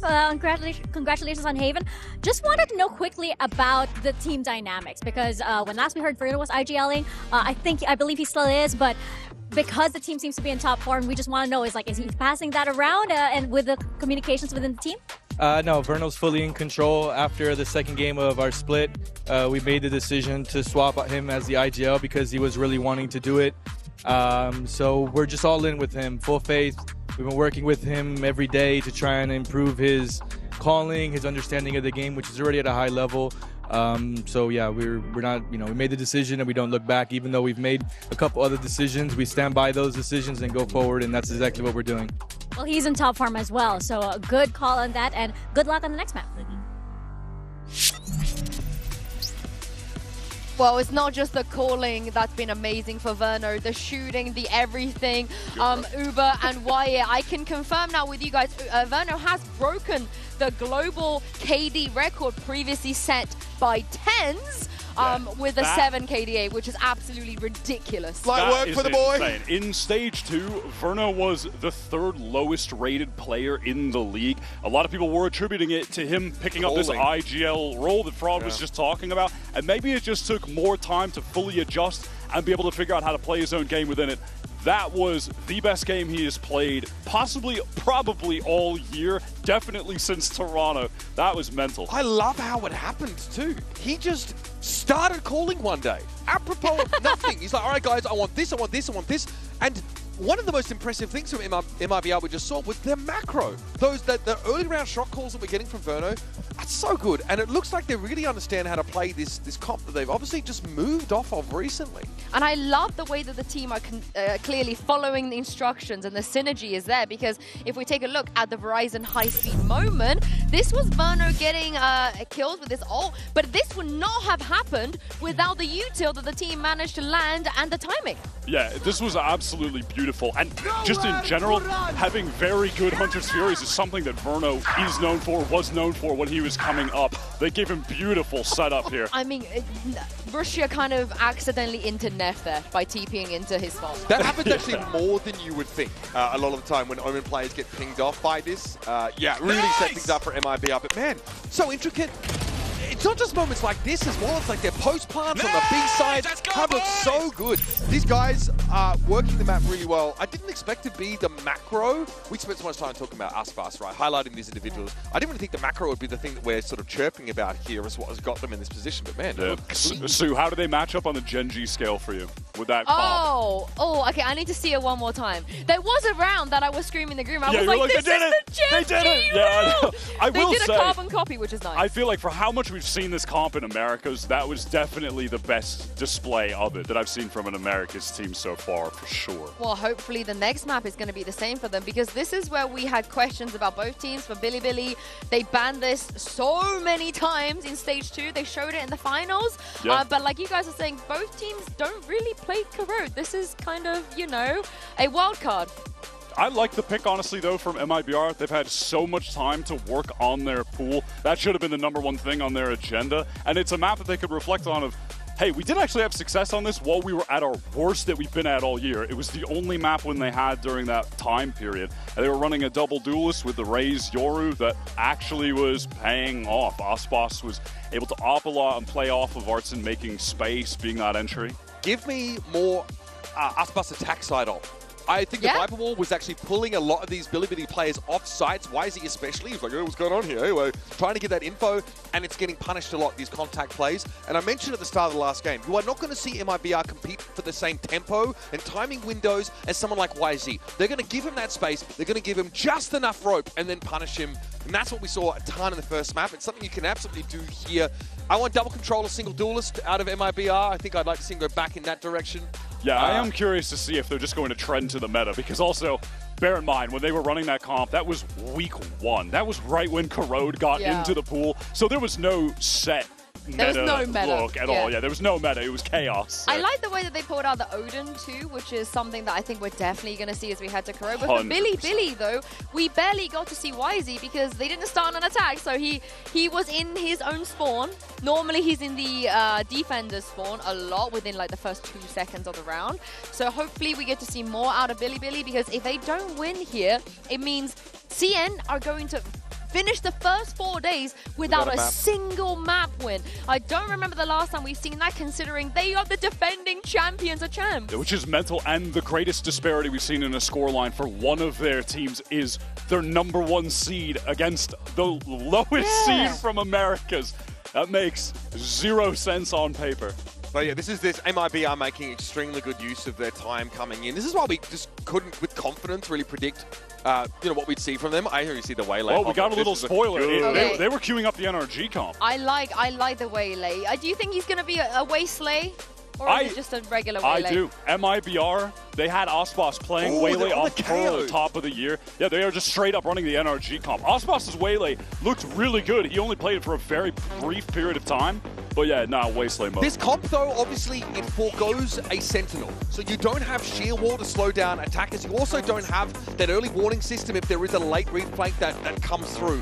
So I want to see this like extreme scan util used to abuse smokes and the thin walls on this map. Get the Odin in play, have Aspas play through connector a whole lot, light speed in, see what he can dig up, and the fact that he can get back out and have a second bite of the apple obviously I think suits him really, really well. I would also say this is the exact map that I want to see Verno on. After having a heater game playing Sova, you get to go to a Sova playground map. He should be able to just continue that momentum right into this. There's a lot of set play potential with this Billy setup, though. I think looking at Neff's Deadlock, something I'm going to be trained on pretty closely. It makes for powerful post pass, but here on the defense side, if they can fight for any of that contested territory, get grab nets into A main, fight in yard, punish MIBR, maybe getting ahead of himself there to try and get that info off there, scan util. That's one place they can hit MIBR where it hurts. But again, they're starting on defense side, so do we get to see enough of YZ's impact on this game before it gets away from them? I'm so glad you mentioned Neff, because when they did play this comp before, he took a silly amount of first engagements on the defense. 100%. Yeah, that was in that finals game against DRG, who were running a bizarre Gecko comp. Yeah. I think the read on Corrode from CN, the region, has been all over the place. It's been very weird, whereas around the world elsewhere, it's felt pretty set in a couple comps. So I don't know if that game against DRG is really an accurate test of where Billy are at, because they were playing such an off-meta, strange thing. I don't know how to rate them. Well, we're going to jump into map 2 now and send this over to Ender and Doug and see if Billy can take a map off of MIBR.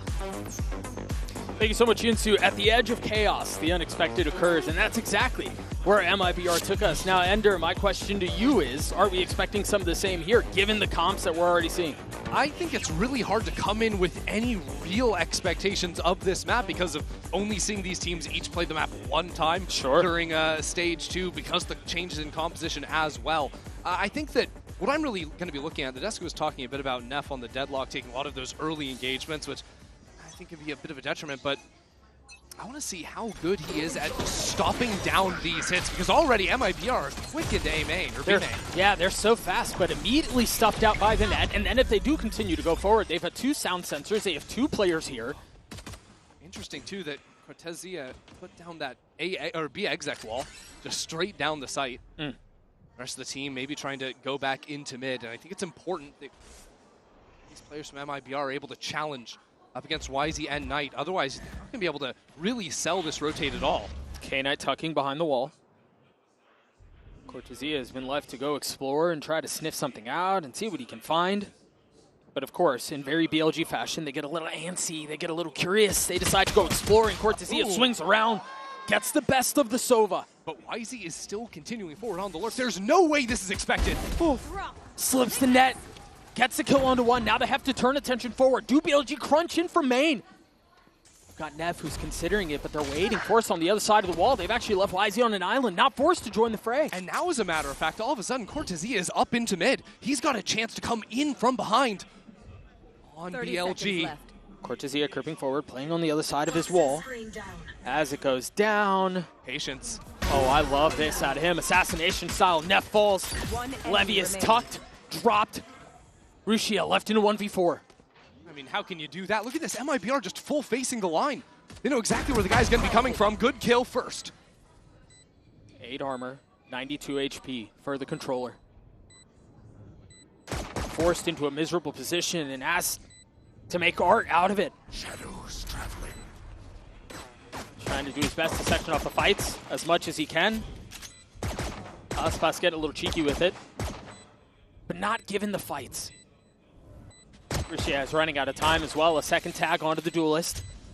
And he realizes options are essentially non-existent here.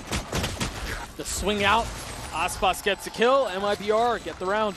I mean, that was a wild round, right? BLG going for the double walk down through mid, but I can't help but feel like Wisey pulled the trigger way too soon on the B main flank. He sees one player on his screen. He knows no one else is really anywhere on the map. I would have thought. And it's, I think, a little bit of the patience as well that you see from Cortesia on that mid flank too that pays off for him. I think there's a world where if Wisey is patient with the trigger discipline, he could have 3 kills there in B main before anyone realizes what happened to him. And again, he was in such a bad spot. He knew he had position, but his teammates couldn't help him because of the deadlock wall that was B main. Aggressive out from BLG towards A main this time around. They want to take the fight towards MIBR. K-Knight picks up the orb as Aspas steps into mid. Now, he's here with a Phantom. Yeah, I was about to say. On his own. And he loses it, and all of a sudden, it's donated. I'm freaking out. I'm freaking out. That's a Phantom just dropped up in top mid.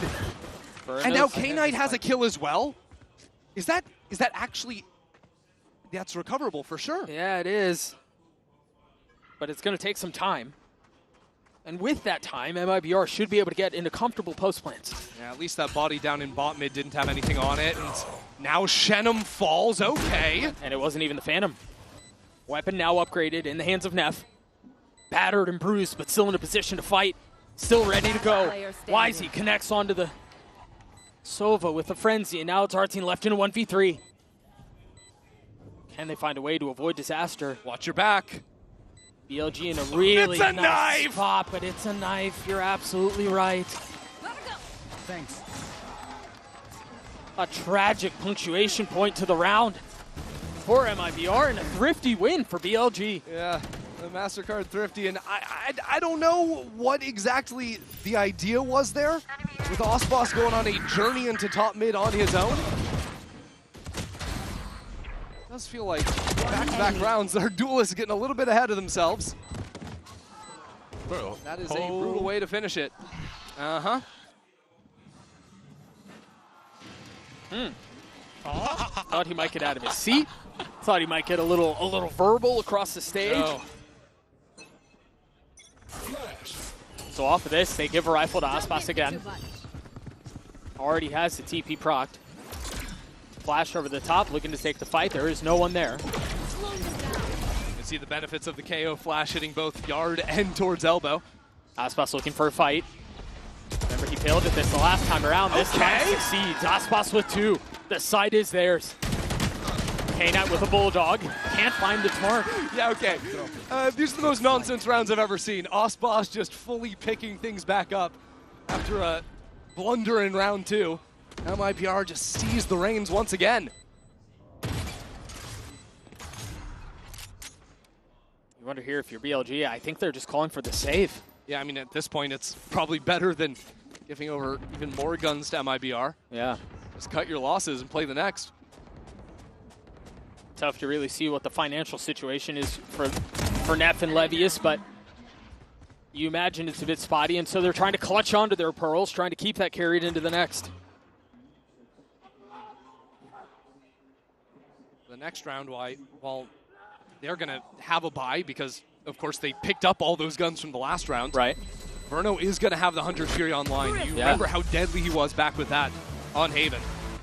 Back-to-back MasterCard thrifties.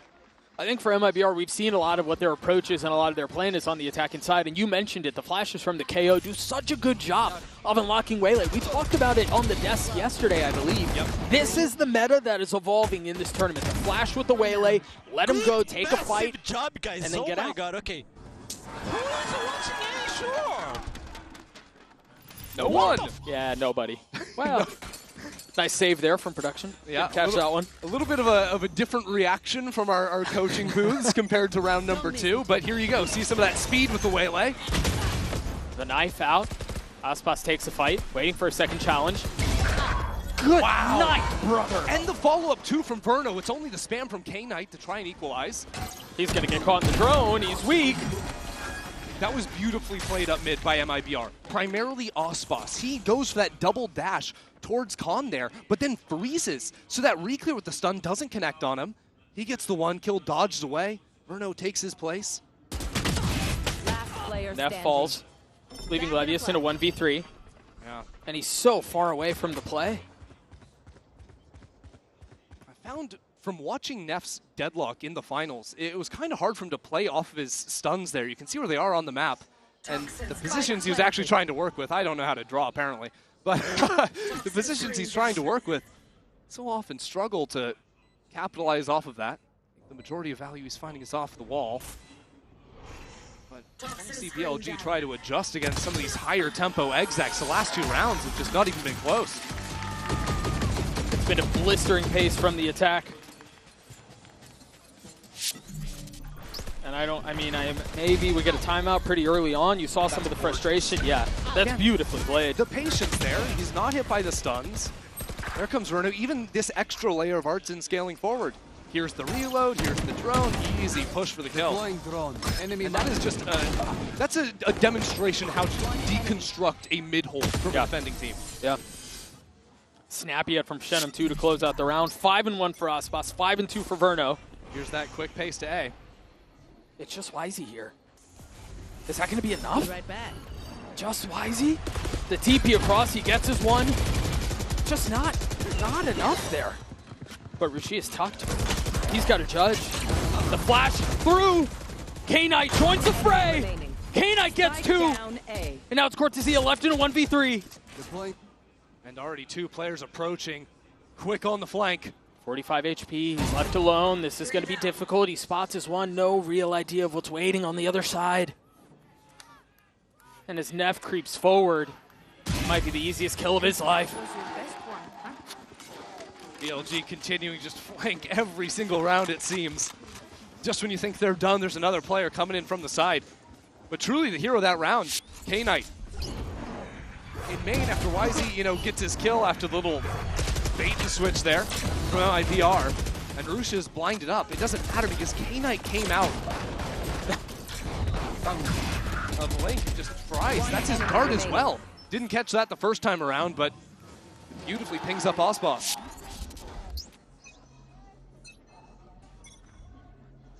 One round between these 2 teams. You see the exec wall A this time. Okay. I love the exec out from BLG towards B, but nobody's home. Yeah, it's just A one more time.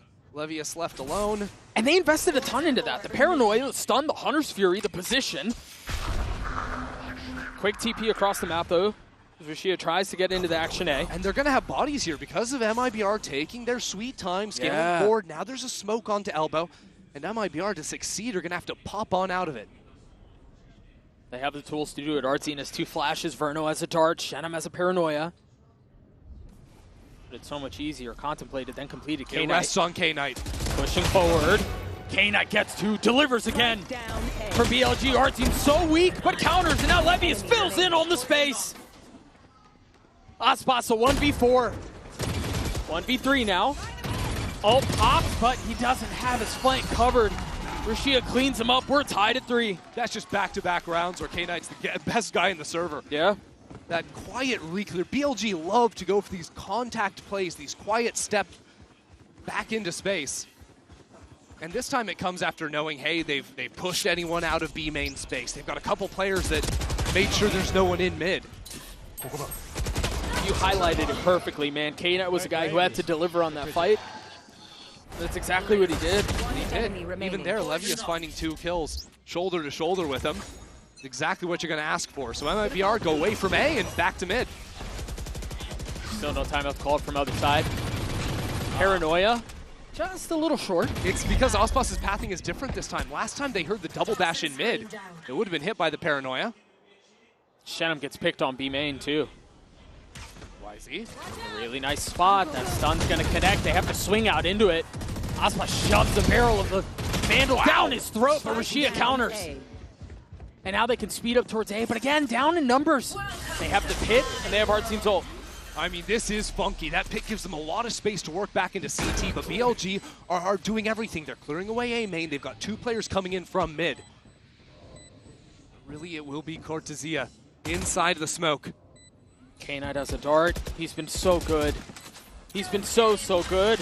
And now Levius is going to drop his pit too. Green goo everywhere. It's like Nickelodeon in the 90s all over again. K-Knight with the dart drops it down onto the site. The spit will follow. Cortesia playing on the other side of it. It doesn't go through the top of the pit. Cortesia left in a 1v2, and BLG's numbers advantage is just too much. That was insane. The fact that Cortesia wasn't actually tagged by the dart there, it seems like he was maybe in the perfect position to capitalize. But Levius gets back in there, takes those kills, and gives BLG the lead. Enemy tag. Oh, so much riding off these 2 kills from Rusia. That's I don't know how many rounds is that in a row now, where BLG are forced into like this awkward spot where somebody has to step up. 3 in a row. Back-to-back K-Knight and now Rusia. Yeah. And if they're the ones who continue to answer that call, you look at someone across the stage to be able to do a bit of the same, and that hasn't been the case these last couple of rounds for MIBR. No. Verno taking over early. Ospas had a couple of rounds, but that'll be Prod pumping the brakes. And look, MIBR have ultimates to play with, okay? We've got a Sova ult, a KO ult, and Homan ult. You can get active in a round like this, and I think I've actually really enjoyed the faster rounds MIBR have played. I think that they've, just guessed right a lot of the time and hit towards the weaker side, but it does seem like what they've been able to draft up in terms of execs with this comp, they're debuting here, have been effective. Yeah. I mean, it's caused some problems more often than not, and if not for the heroics from BLG, I mean, it's tough to say what kind of conversation we'd be having, but those are the X factors that show up in high-pressure moments such as this. For sure. And I think if MIBR do want to start slowing the game down, they need to go back to full dealing with the lurk style that BLG are going for. They're flanking every single round, you know, walking down mid, walking out B main, A main, everything. Like, can MIBR get an operator online to attack? Sure. Can they start hard holding these lines? Because no Senti in their comp leaves them vulnerable. Sure, I do think they tried that in the last round. Remember, Shenum got the 1v1 outside of B main, and he got bested ultimately. Exactly. And I mean, it was a 1v2, but still, even if they do know that's what's coming, they haven't really been able to solve it. This time, a 3-2 approach from the attack. Other ideas they could play with is just, you know, fighting more aggressively for the main space. That's actually an attack smoke they dropped down in B main. Look at how far back YZ's playing off site. He's hanging out all the way back there. Take flight. Yeah, with Artzine's ult online. Can play for a faster rotate, retake. What more of the idea is than that. You know, you'd expect Neff to be the one playing off so that the sensors stay up, but this A-pop coming in hot. And the sensors go down. Cortesia has a lot to deal with here. 2 members of BLG have taken this space, trying to tuck their way into this so he could strike a little bit later as the rest of the defense starts to encroach in around the site. Good patience. They've lost the site. This is wild. Neff has to deliver here, and Cortesia has no idea. Verno committing to getting the plant down. Neff has his ult, YZ does too. And now Rusia creeping forward, gets the best of Artzine, looking for a second and delivers. The Paranoid will connect onto Aspas. It's another slaughter as BLG emerge on top. That's just unreal. MIBR know exactly what BLG are going to do, right? They're still looking for the flanks, trying to deal with it, but they're looking the wrong way. Neff just pushed through A main. It doesn't matter if his sensors are down or whatnot. It's aggressive style from him, even choosing to split away from Rusia. Yeah. Those players could have played together. A lot of teams would stick those 2 players together. But BLG choose to play on their own, and it pays off. Little frustration starting to show on the side of the MIBR camp. And remember, we heard, you know, their pre-game talk before Game 1 saying, let's get loud, let's hear some energy. Yeah. And here, even there, it's mellowed out a lot in these rounds. Number 4 seed from America starting to show some cracks. Again, Pacey. We saw Aspas in this position and was able to net a kill. This time draws out the paranoia and gets out. That paranoia adjustment from Rusha has been effective, allowing Wisey to get up here into mid. But it's a bit awkward for MIBR, who have spread out 3-0-2 around the map. Yeah, they have control of mains, but you can't really go anywhere without numbers in mid.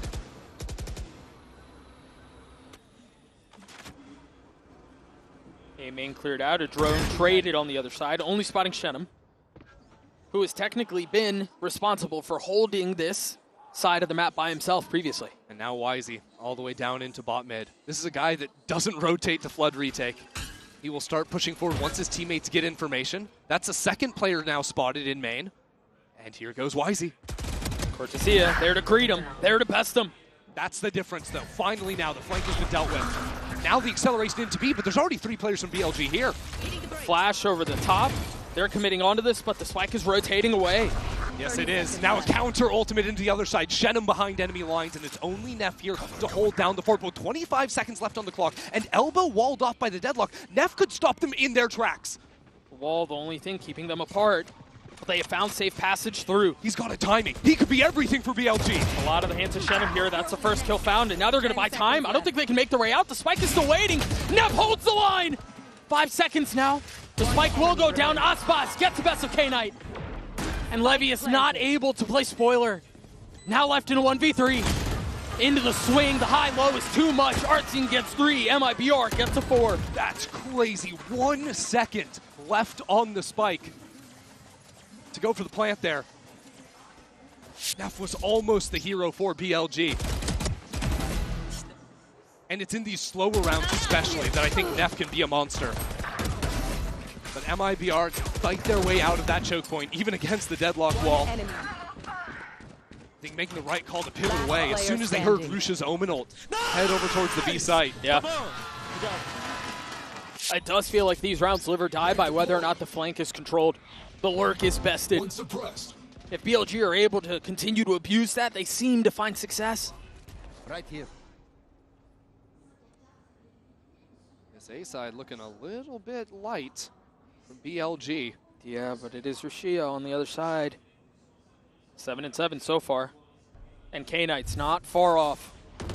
Wall goes up, the spam through, that will connect. And he gets out. Hunter's Fury looking for a little bit more damage as Wisey looks to join the fight, looks to join the site. Yeah, Knight got tagged up by it. So now with K-Knight onto the site, MIBR, slow things down, start to creep back up into yard before they move on in. And BLG creep back just a bit, playing this dangerous push and pull. A tap of the spike, Verno now committing. Another round of double flank for BLG. This time Osbos is holding, but he's only got 20 HP in main. That's so much to ask of. He still gets his 1 though, and he buys time and gives MIBR the numbers advantage. As the spike ticks away, BLG are forced to answer very quickly. Do they commit onto this? Do they save? They should have enough money to do so. So all eyes set forward. The dart, the wall, Cortesia on the swing, gets the kill. K-Knight beat up a bit, and that might call it. Neff is rotating away. I think they're done here. You leave K-Knight out there to maybe try to get a kill, 1 off of his ult, but no. The weapon's more valuable. Cortesia's movement there, real nice to step back in front of the retake. Just catches Wisey in motion. So we're all tied up now. These teams getting a little bit better of a read against each other on this opening half, but there's only 2 more rounds left to play on this side. And I do think for BLG, this felt inevitable, right? We're talking about the #1 team from the CN region. We knew this was not going to be a walk in the park, regardless of who they were playing against. So honestly, I'm more curious about how MIBR respond to this, because the first map was a stomp. They were all confident. There really was no reason to doubt. It was happy days. But now that they're getting punched back in the mouth, now that they're getting pushed, how do they respond? That grit has been something that we haven't really seen from MIBR this year, right? Exactly. When the highs were high, it was all smooth sailing. Right. You know, it was kickoff, stage 1, 3rd place finishes. But ever since Toronto, it has just been a drought. Say this team is streaky would be a bit of an understatement. Agreed. It's now coming back here. being tested in a map 2 is really where they get to define themselves. Yeah. And I think we got to give tremendous love to BLG for the fact that they're in this fight with their star, underperforming still. I mean, YZ has struggled, I mean, to be candid. Yeah, it's been tough for him, and I think a large part to it is that he's fighting on his own almost every single round. He's playing to his style, sure, you know, going for a lot of these contact walks, but MIBR have done their homework. It's not like it's a surprise by any means, and while a lot of the time, kind of like YZ's going to be able to outskill you if the team you're playing against just knows exactly and is in your head, it's tough to do. Yeah. Now you take a look at the minimap here quick. MIBR look like they're going to want to go fast B, and there's not a ton of defense here. You got the flash set up. You imagine Aspas will double dash out. Yeah, the trick for Aspas is trying to catch Levius when he's got util in hand, trying to stall out the choke. So Levius going up towards Heaven, played a little more passively and more of a honest retake setup is the right idea. Paranoia, flash. Oh, he's going Heaven! Oh, and Levius is there to greet him. That's crazy. And now K-Knight filling in on the space. YZ with the ult. Gets the best of Shenum, looks for more, will find it. Verno never really made it out onto the site. Yeah, I mean, he's throwing darts for his team. Aspas is already up in Heaven. Seems like a bit of an overreach. What a hold. Out from BLG. Verno gets his 2, but Levius bests him with 3, and BLG take the lead. Last round in the half. Not sure what MIBR have seen in terms of where players have been playing on the B side. I don't think Levius has been playing up into Heaven a whole lot, so maybe that was the read, as there's no one here. We can just get posted up there. Levius was even hit by the flash. Wow. But it had timed out, the timing just not connecting. I mean, I don't know how much faster they could have gone. I felt like that was full octane. Yeah. And you'll sometimes see things like this, the timings on exec pieces, be ever so slight left, because that's just a difference of a half second between Aspas getting there. That can be... It's the same hit, it's the same hit. The Paranoia out, the Hunter's Fury through, and this time it finds Verno. Artscene falls, Aspas swings into his death. And now Paranoia traded, Shenum trying to respond, will. But it might be too little too late. Cortezia is in a beautiful spot, will get his kill, the spike is recoverable, and all of a sudden there's a shot at this. This one is weird. BLG have to be worried about that walkthrough on the A site, so what do? Control mid, stop the rotates, force Shenum to take the long way round. And what that means is that they have the opportunity to actually cut back in through mid and get onto this A site quick. Smoke will buy a little bit of time. Quick note here, if it gets to that point, Neff one off of his ult. BLG are really taking their time. They're going to allow MIBR to plant the spike and then play numbers on the retake. But what that gives MIBR in return is the chance to maybe even step back towards spawn. Yeah. How do they choose to play this? Well, one way for it, sure. Yeah. And the spike goes down. Now the onus is on BLG. Only one on the flank. That means this fight is everything here. What can Cortezia do? YZ, no wall, no stun. Spots one. Shenum 70 HP in such a tough spot. Cortezia waiting for the first challenge, waiting for it to arrive. Like crawling on his skin, Shenum falls. Cortezia left alone, a 1v3, YZ gets 4 as BLG will get the 7th. YZ just ran straight through the poison. Not an ounce of fear in his body. BLG dominating at the start of that round. Seeing it through calmly as well. You can see in the replay as well. It's that same set piece like you mentioned. The net just making it so Verno had nowhere to go. Just fodder for the Hunter's Fury. Steady aim from the Duelist too. Out of YZ, we mentioned he's been a little quiet, but certainly comes to life there in that last round. BLG have woken up well and truly. Easing into this half.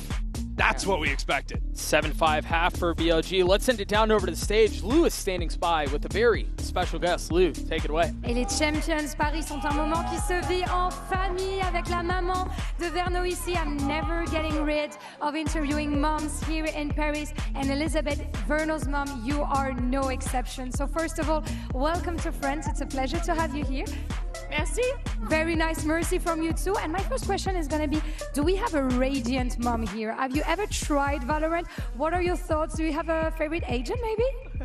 I tried to play Valorant and I asked Verno to teach me and he said, yeah, no. What? He refused to teach his mom Valorant? Are you serious? To learn Sova. Yeah, so Sova is your favorite Asian, right? And he's doing awesome with it currently. Donc première question, est-ce qu'on a une maman radiant à nos côtés? Quel est son agent préféré? Est-ce qu'elle a déjà essayé de jouer à Valorant? Et ben elle nous dit oui, j'ai déjà essayé, j'ai demandé à Verno de me coacher et il a complètement refusé. Je voulais apprendre un petit peu Sova, etc. Mais ça a été un non catégorique de la part de son fils. And second question, I heard that you got, to hang out a little bit with the team, with MIBR. So how are the vibes? Are the boys feeling confident? I love this team. This team feels like a family, including all of the Brazilian moms that have welcomed me and all of the players in the community. What I think about the team, seeing them last night, is that this team has heart, this team has grit, and they came to win. And I think we can definitely that on the server and also here. Donc on a pu voir, la maman a pu rencontrer un petit peu l'équipe MIBR hier et donc est-ce que les garçons étaient confiants? Qu'est-ce qu'elle a senti comme mood? Et c'est une vraie famille, on se sent vraiment comme à la maison. Les garçons ont de la confiance, ils ont envie de gagner, ça se voit et même les autres mamans brésiliennes m'ont accueilli comme à la maison. Donc voilà, c'est un plaisir. Thank you so much, Elizabeth. Verno is very lucky to have you as his mom, and we're going to see if the family buff works for MIBR on Road. The family buff, the grit, the confidence, it's going to take something for MIBR to get back into this game. Christy, anything that tickles your fancy here with the Coinbase Econ report? I mean, honestly, I think right now we're highlighting Osboss, which is fair. I think he started off that half with a couple of big rounds, showed up in a major way. But I think on the other side of things, I'm just thinking of the amount of rounds K-Knight just straight up won for his team. The amount of hero moments for members on BLG between K-Knight and Neff in particular was really major. And I think the reason why they come into this half leading has been individual moments of brilliance. Those are often the ones that make a difference. Those are often the moments that separate the good from the great. BLG hanging on to this 2-round lead. Now on the attacking side, now it's on them to try to dictate some of the pace. As Aspas has already taken an aggro line, already gets the best of Levius. That's a great start. Yeah, I mean, absolutely. No threat on the A side of the map whatsoever. And now over on B, well, if you try to exec in here, Artsen's been holding on to the knife, so that's an easy way to shut down any chance of execing. Unless you die before you get a chance. Yeah, let's try not to die. Artsen step one. Gets the info though, drops the knife, only one found. Okay, so MIBR may be layering their utility at the same time a bit too much there. The wall goes down, the snake bite, and the knife. And yet it is enough to encourage BLG to step away from the B side of the map. I'm inclined to think they should know that too, given that only one was tagged with the knife. The thing is, MIBR can be happy to play 3 towards B because of Osboss's position. Now they know there's 2 players at least in mid. Osboss has full control of A main. Pesky little drone. You're right, Osboss hasn't moved at all, so they're going to rotate back into the man who started the round. Finding a kill with 1 bullet, if I'm not mistaken. Make that 2. He got his. I mean, even look at the damage on K-Knight and YZ, 40 and 70 apiece. Still kind of thrown in disarray here. I mean, she is still playing all the way back B. Yeah, you've got 20 seconds to exec A on virtually no HP. Your only guy with health is not with the rest of the team. And for as much as we've talked about Aspas, Verno has been just as good. Drops the shock, tries to buy a little bit of time. 13 seconds left, realizing if he just wins this fight now, the round is secured. With 8 seconds left, it's all a matter of time. And as the hourglass strips away, the spike is out of reach. This is a little messy. Wait, they could let him live here, and it's actually worse for them. They go ahead and hunt down the kill anyways. Think of another ult torn for Artsen.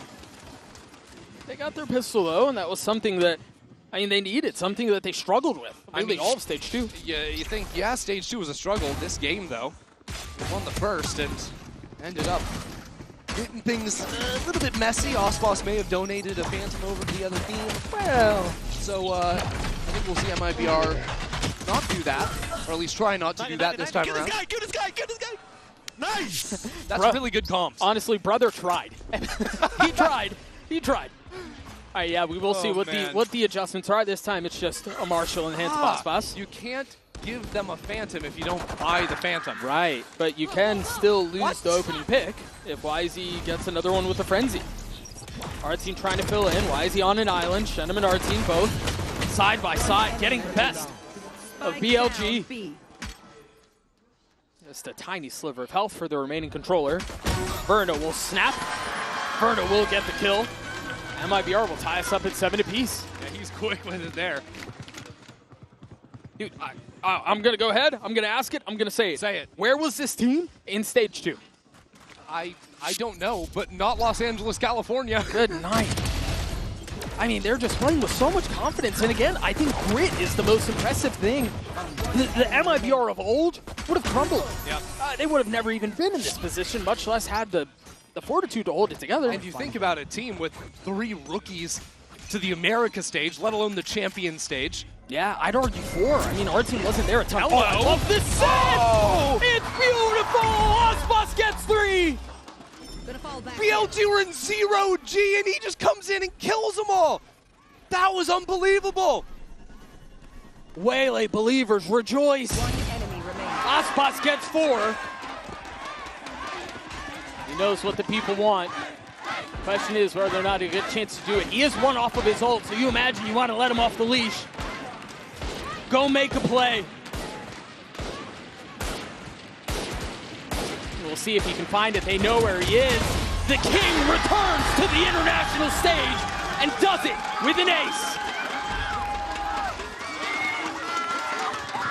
Long have we waited. Osbos is back.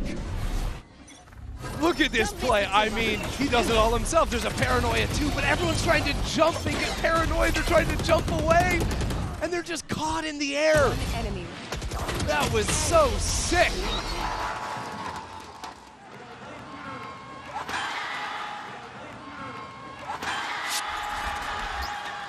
And that, Doug, was the bonus.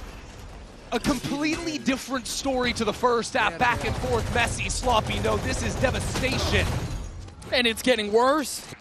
Verno's brought the Odin onto the field and already getting a kill. A nightmare so far for BLG.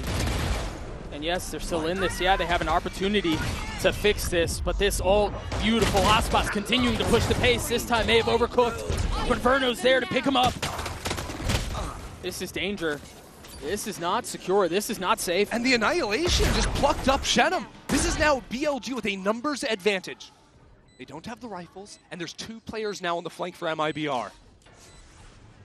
Timing is everything. Artsine has a knife. Did you hear that? He did. Hear it. Still, oh, but he doesn't get the kill. Elias gets 2. The MasterCard Thrifty is BLG. Swing back. There is just absolutely no way. This game is all over the place. He should have never gotten away with that. I mean, they heard Levius pick up the gun. They see the gun coming out of the poison orb. Poison's off. One enemy remains. Levius still is able to adjust and get the second. A roller coaster of emotions for Fraud. No real time to think it through as we're right back into the next. An op online for Osbos. Okay. Early knife, early spam, 2 found. But no blood drawn. Oh, the counter is there from K-Knight. Beautifully done. He knows those lines himself. And now MIBR are silenced into the round. But the telltale sign will be the re-clear of A main. K-Knight's come over here. There is a drone, and they need to use that to deal with this operator. That's exactly what they'll do. You see Osbos repositioning. Back in a flash. Still a chance to make a play. Shenum's the other one. Plucks Wisey out of the sky. Doubles down onto Nev. Just like that. They respond. This is a round of 4v5 after the disaster that was round 16. Osbos and Shenum have just turned it right back around on its head.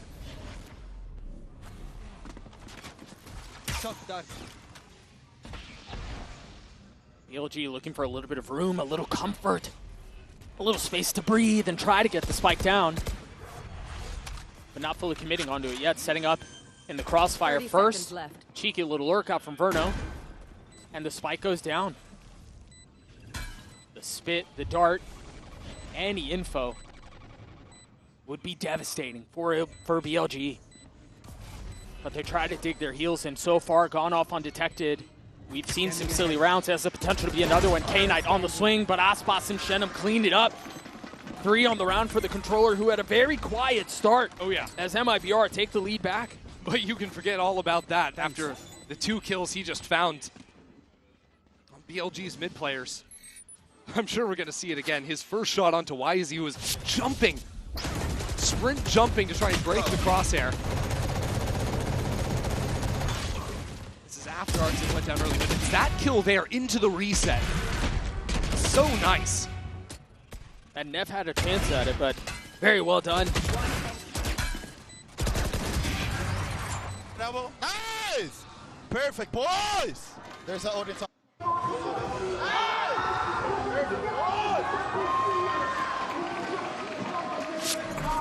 And so off of that, a timeout is called from BLG. A brief moment of respite for the reality of the situation to sink in. You walk into this stage, you walk into Paris knowing that you have MIBR first, and yeah, they're historically good, but the number 4 seed, didn't even play in playoffs. Couldn't expect a ton, right? Not at all. And now you have that voice in the back of your mind, like, we're already down 1-0, now we're trailing by a round on Corrode, a map we'd only ever played 1 time before. This is a map that BLG were banning all the time. Had to play it in the best of 5s. And I'm reminded again of the conversation that I had with Fraud prior to the series starting. Yep. This was the map ban they wanted. They've had everything at their disposal so far. You can tell they're drilled. They have really cool execs. They have a lot of plans for how BLG want to approach this. And I mean, BLG have 1,000% operated under this bend but don't break. But the pressure feels like it's mounting. It absolutely is, especially when you look across the aisle and you see Ospas 20 kills to 10 deaths after the worst tournament in his career, which was Toronto, now lighting up the server on the Waylay of all things.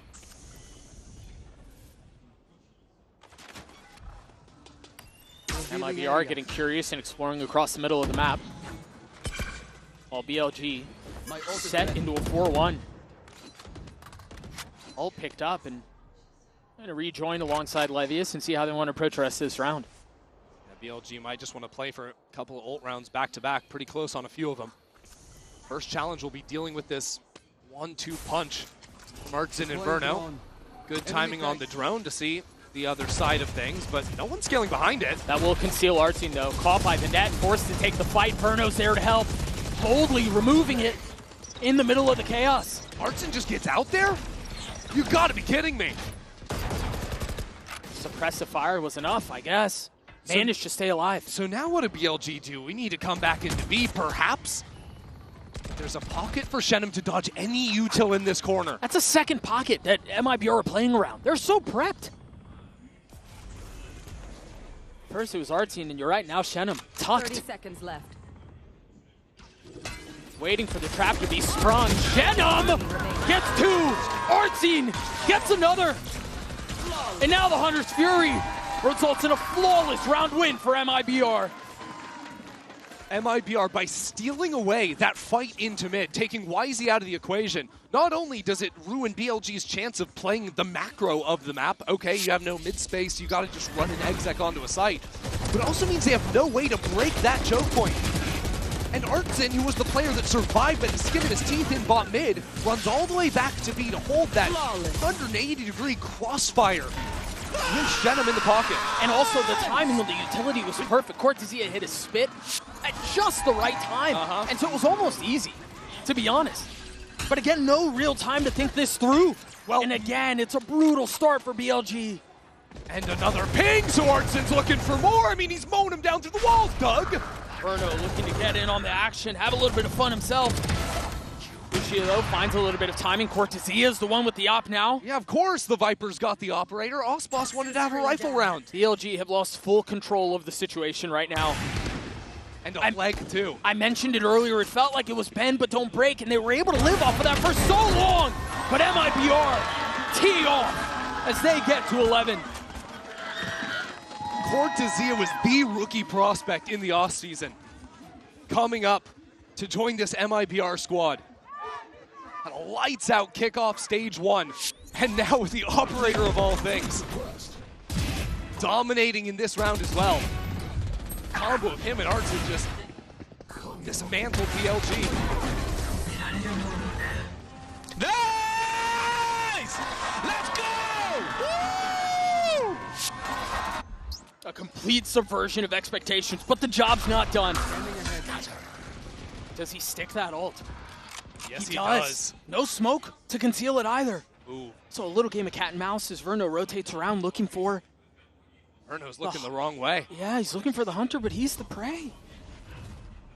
But things might turn. Little ring around the rosy. No Will way. Verno find him? Yes, way. he will! Everything going right for MIBR. And now they can turn their attention back over to A, where yes, all of BLG are. The wall will cause problems, but they're just fighting through it. And it's exactly what MIBR need. Cortezia gets two. Neff, isolated. Trying to hang on to this spike, trying to hang on to position, trying to hang on to the round. But his grip is slipping. It slipped from BLG's. MIBR, series point. It's just a position that no one would have thought we'd be in. At the very least, not in this fashion. Right, from the 13-2 scoreline on Haven to now, a dominant second half out of MIBR. And these rounds are getting chaotic as well. BLG are throwing everything they've got at MIBR. The ultimate into the back lines. Verno's doing his best detective mission to figure out where this guy is at. But MIBR somehow seeing the pathway through these incredibly chaotic round states. What's the play now? Do they have something dialed up to be the final hook? They're running 5 players straight into a Viper's pit. They can bully him out of this if there's not enough help. Cortezia must be careful here. The drone to lead the way, and now the spam through, and once again, an obfuscation of sightlines, the paranoia through. And as one goes down, you see BLG hang on to theirs. MIBR have to be worried though. Mid-space is a question mark they're not really sure about. They don't know if people have stepped up into the pit. Now the net as well, they're stuck in the open. That paranoia is going to tag onto Shenum. He's got to be careful here. The Hunter's Fury will join as K-Knight tries to line it up with YZ, following the red carpet that's been rolled out. The site is now theirs. YZ gets another. Spike planted. Can they close this out? MIBR have plenty of money. No real reason not to go for it, but they take a step back, they let it reset. MIBR have Artson on the flank. He will be the way back into the round now for MIBR. He's got his ult. He's got to get these kills though, not able to find him. Both fall, Aspas left in a 1v4. Tries to slip his way through, position given away. BLG do not relent, they're not done yet. BLG reacted very nicely to the Viper's pit being dropped down in main there, countering out with one of their own, then signaling into the site. Sova dart into the Hunter's Fury. And this is coming down at the same time there was a net into back site. So Shenum had actually tried to teleport away before taking the net out of himself. He's just a sitting duck. The follow-up from YZ there is nice as well. And Aspas just showing a little leg, and that's what cost him his life. But MIBR are able to invest into this. They still have Nodin, they still have an op, and they still have Artzin's ult. Is the solution just B-execs for BLG?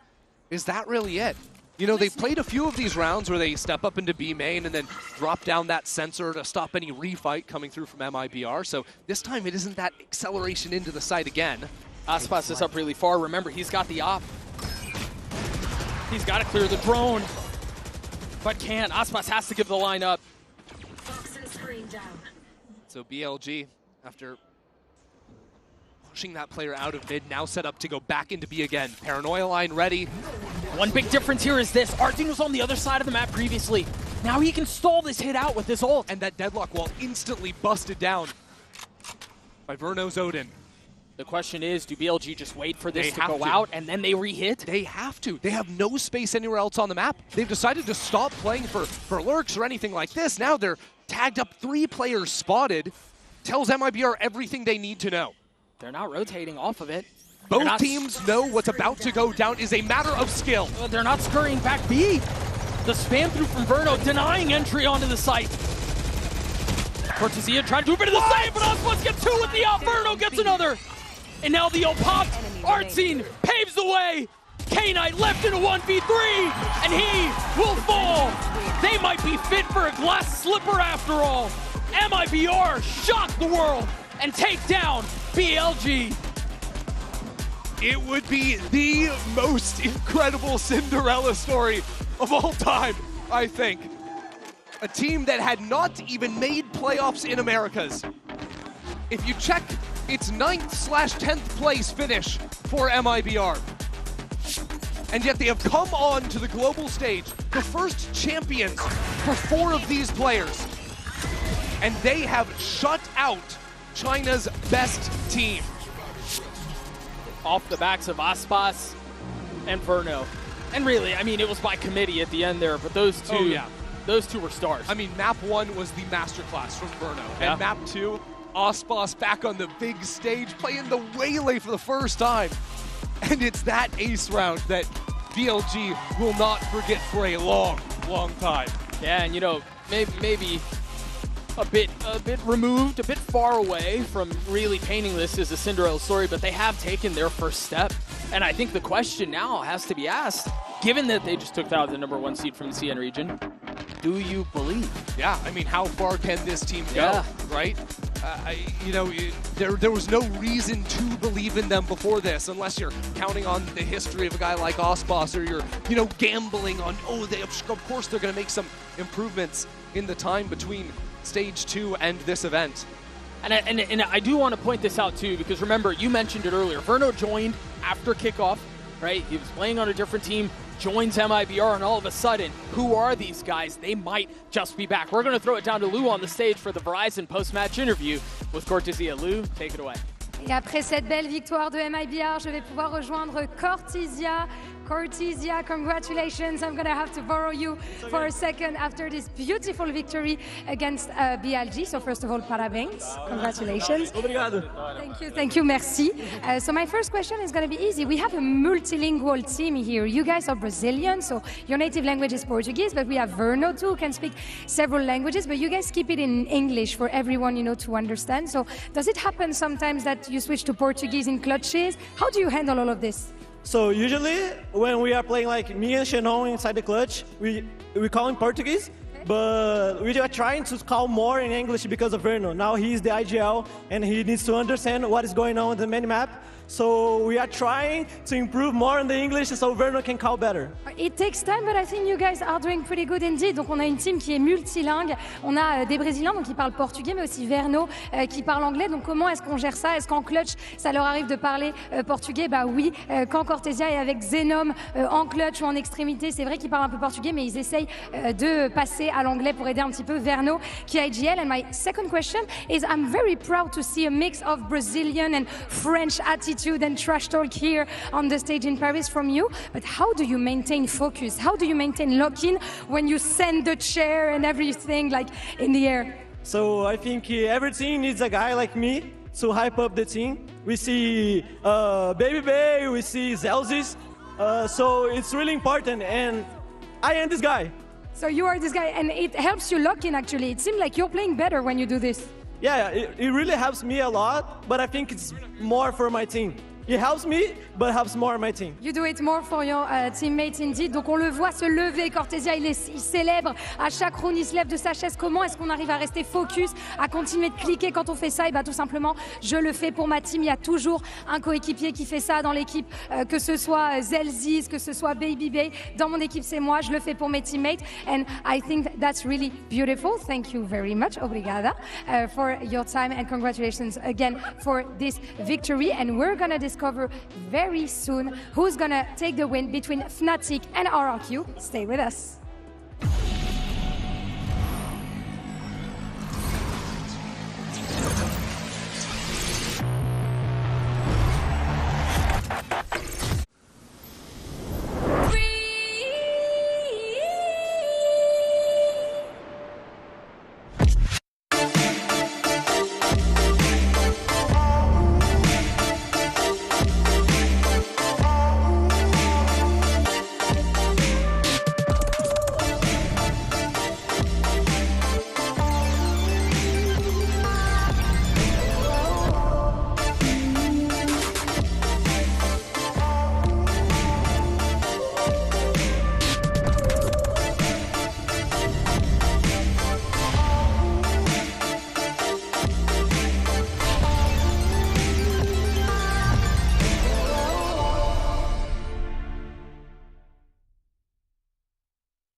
Let's go.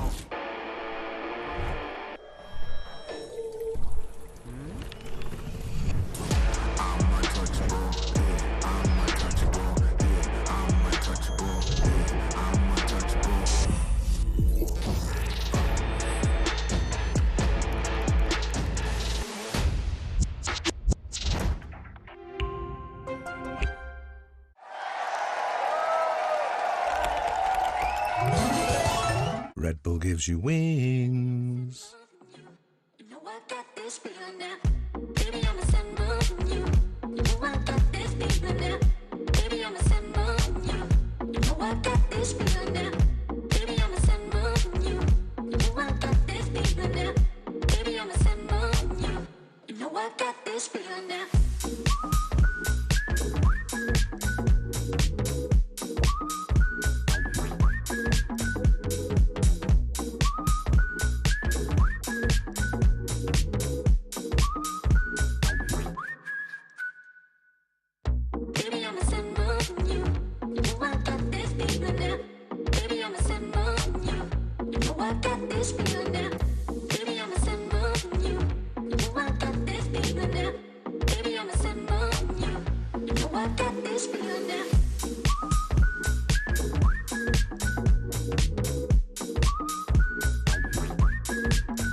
I'm here for the lightning round with Fnatic. We have boasters. We have Crashy and we have boasters. Together we are brashies. My two favorite Fnatic players. The rules are very simple here. You're going to hit the button as fast as possible. After I read out the question, you're going to have to answer the question correctly. Some of these, I pray you know the answers to. They're all Valorant related, obviously, which is to your benefit. Yes, thankfully. All right, number one. And this one, maybe a little bit of mathematics, if you need to count. What number of global event is Champions Paris since the start of VCT in 2021? Holy guacamole. All right, let's think. This one's tough, I'm not going to lie. Crashies has the answer. You don't even have the answer. 16. No, it's not. Incorrect. It's not. It's I hate to say it. I hate to say it. It's so you just do it like this: Berlin, Istanbul, Korea. Yeah, bro, there's a time limit. Champs, Paris. Bro, this is about to be a 3, 20-minute 6, 9. It's the 12th. Way more off than he was. Yeah. This is What do you mean? It's higher. It's the 15th. Is it? This is the 15th. Bro, I was close at least. Wait, which champs did I miss? He was close. You missed a year. I missed a year. You missed a whole That was year the of Gaslight year. events. That's criminal. All right, next question. Name at least 3 of the 4 Champions MVPs. Yeah, right, bro. What's he got? Aspas, Kong Kong, CNED. Close. Yes. See? Kong Kong, Aspaz, and less. No? No! Can I go again? Wait, I already said Aspaz. Wait, let me go again. I'll bet you get one more. Wait. Aspas? No, sorry, not No, Aspas. you already said it. No, Yes, I meant Kong Kong, CNED. You're wrong already.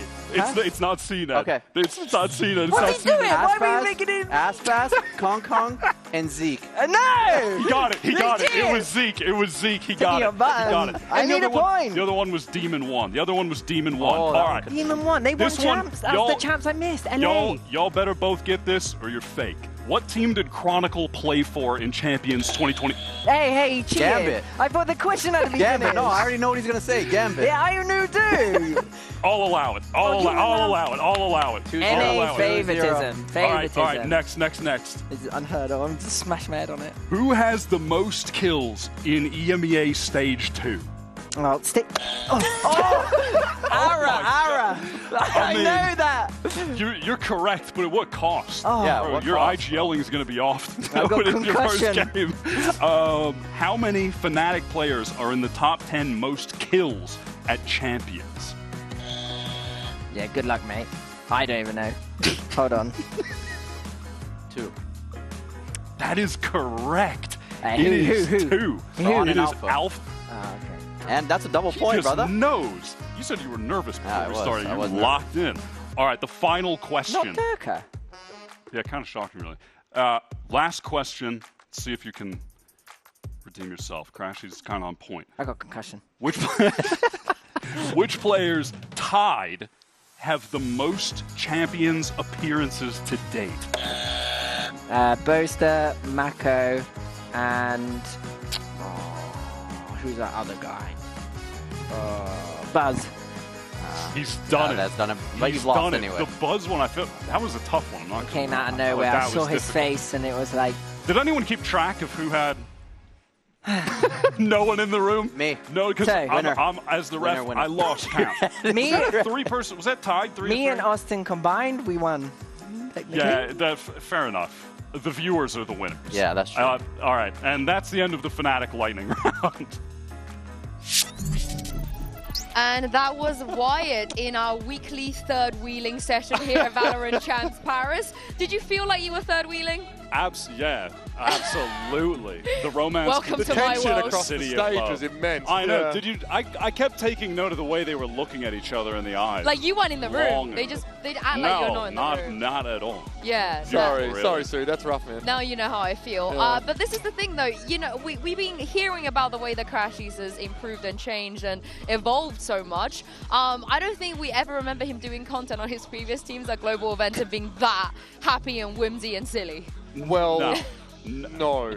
And far less smitten. Also, far less smitten with his teammates. Does he have a reason to be? They qualify for champs pretty early doors, but I mean, the truth is, Uber, playoffs was not it. No, I mean, and there's like a narrative around Fnatic about this sort of stage 2 holiday that they had. I think they qualified up to beating Apex officially, but they did, in fairness, try a bunch of different maps, right? A couple of different looks that we hadn't seen from them so far.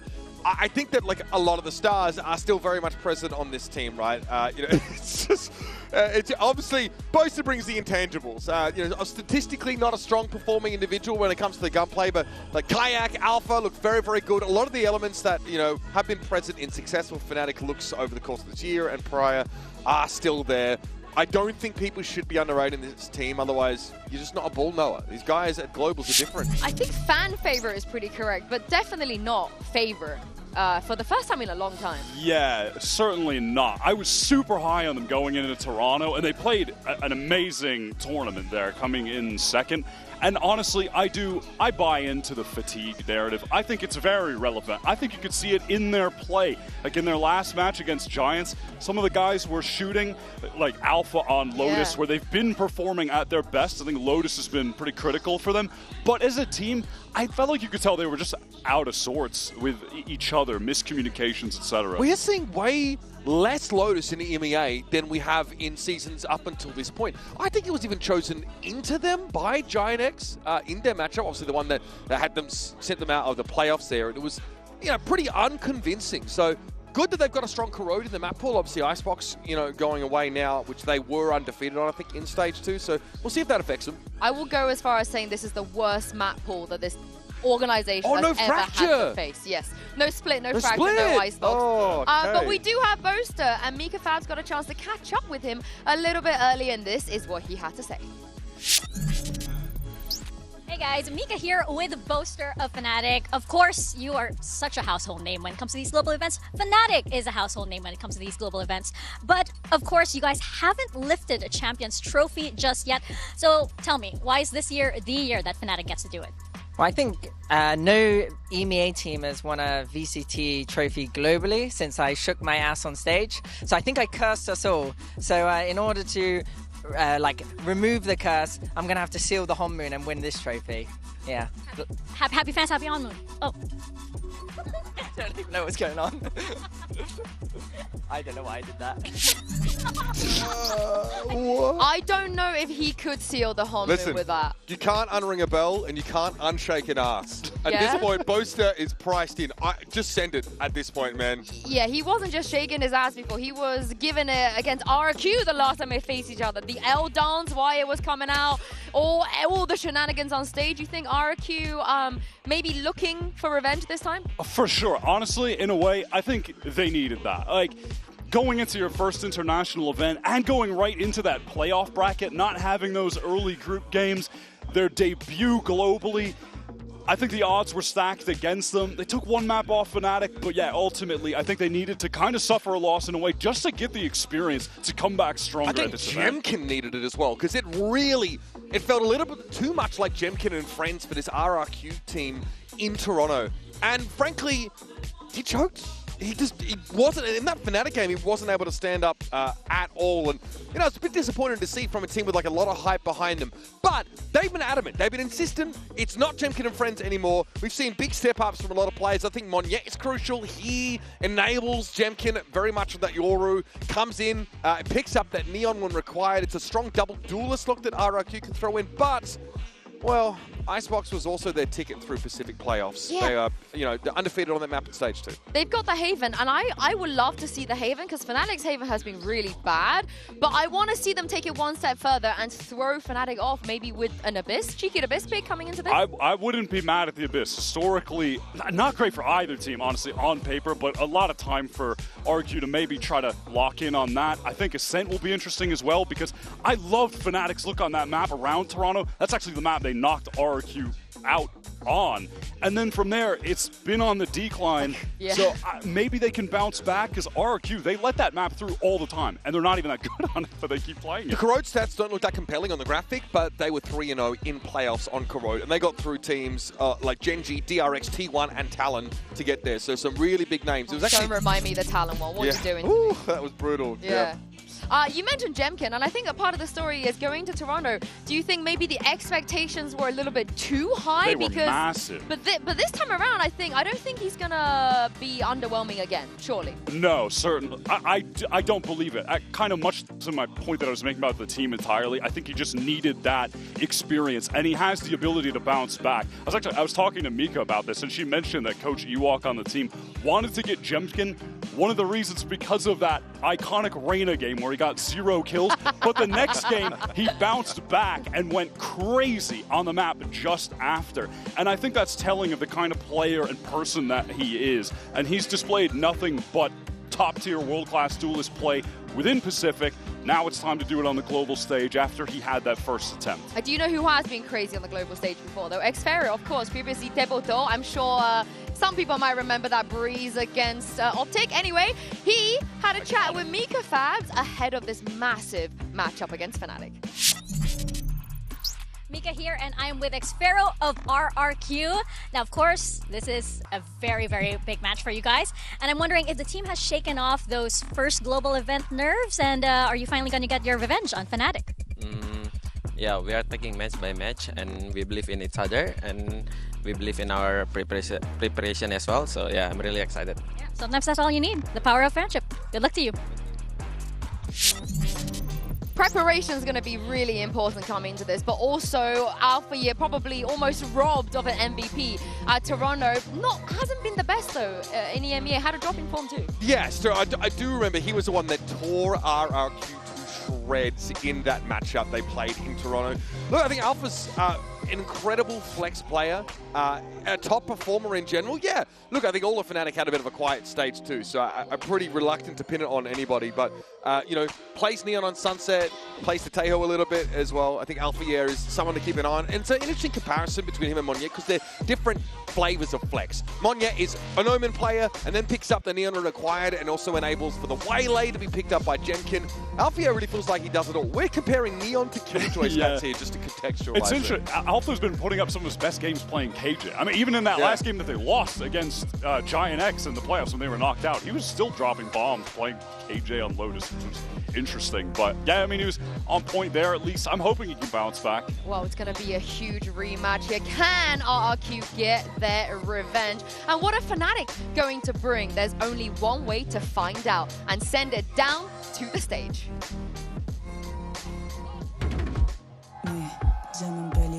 J'ai bien compris que pleurer ne m'apporterait rien. Écoute bien, si on dit à mes voix, ils m'attendaient pas. Je le fais taire et puis je reviens. Tu finiras en taule si t'es pas mort avant. Une vie dans un coffre, c'est pas vraiment. C'est tard, fais tes faits comme un rat. C'est beau t'y réfléchir à deux fois dorénavant. Dis-moi comment je vais te rattraper. Je suis en pleine forme. Garde tes belles phrases pour ton procès. J'étais trop sage. Marcher en serrant bien les clés. Et j'accroche ta photo à l'entrée.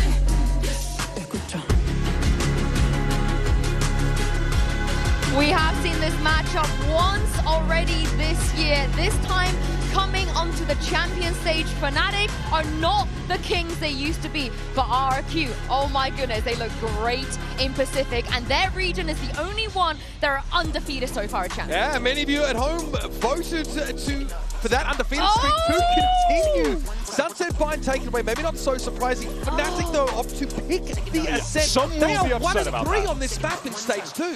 Some will be very frustrated with Fnatic picking Ascent. I'm hoping they can bounce back on it because they were such a trendsetter bringing the Chamber into that map around Toronto.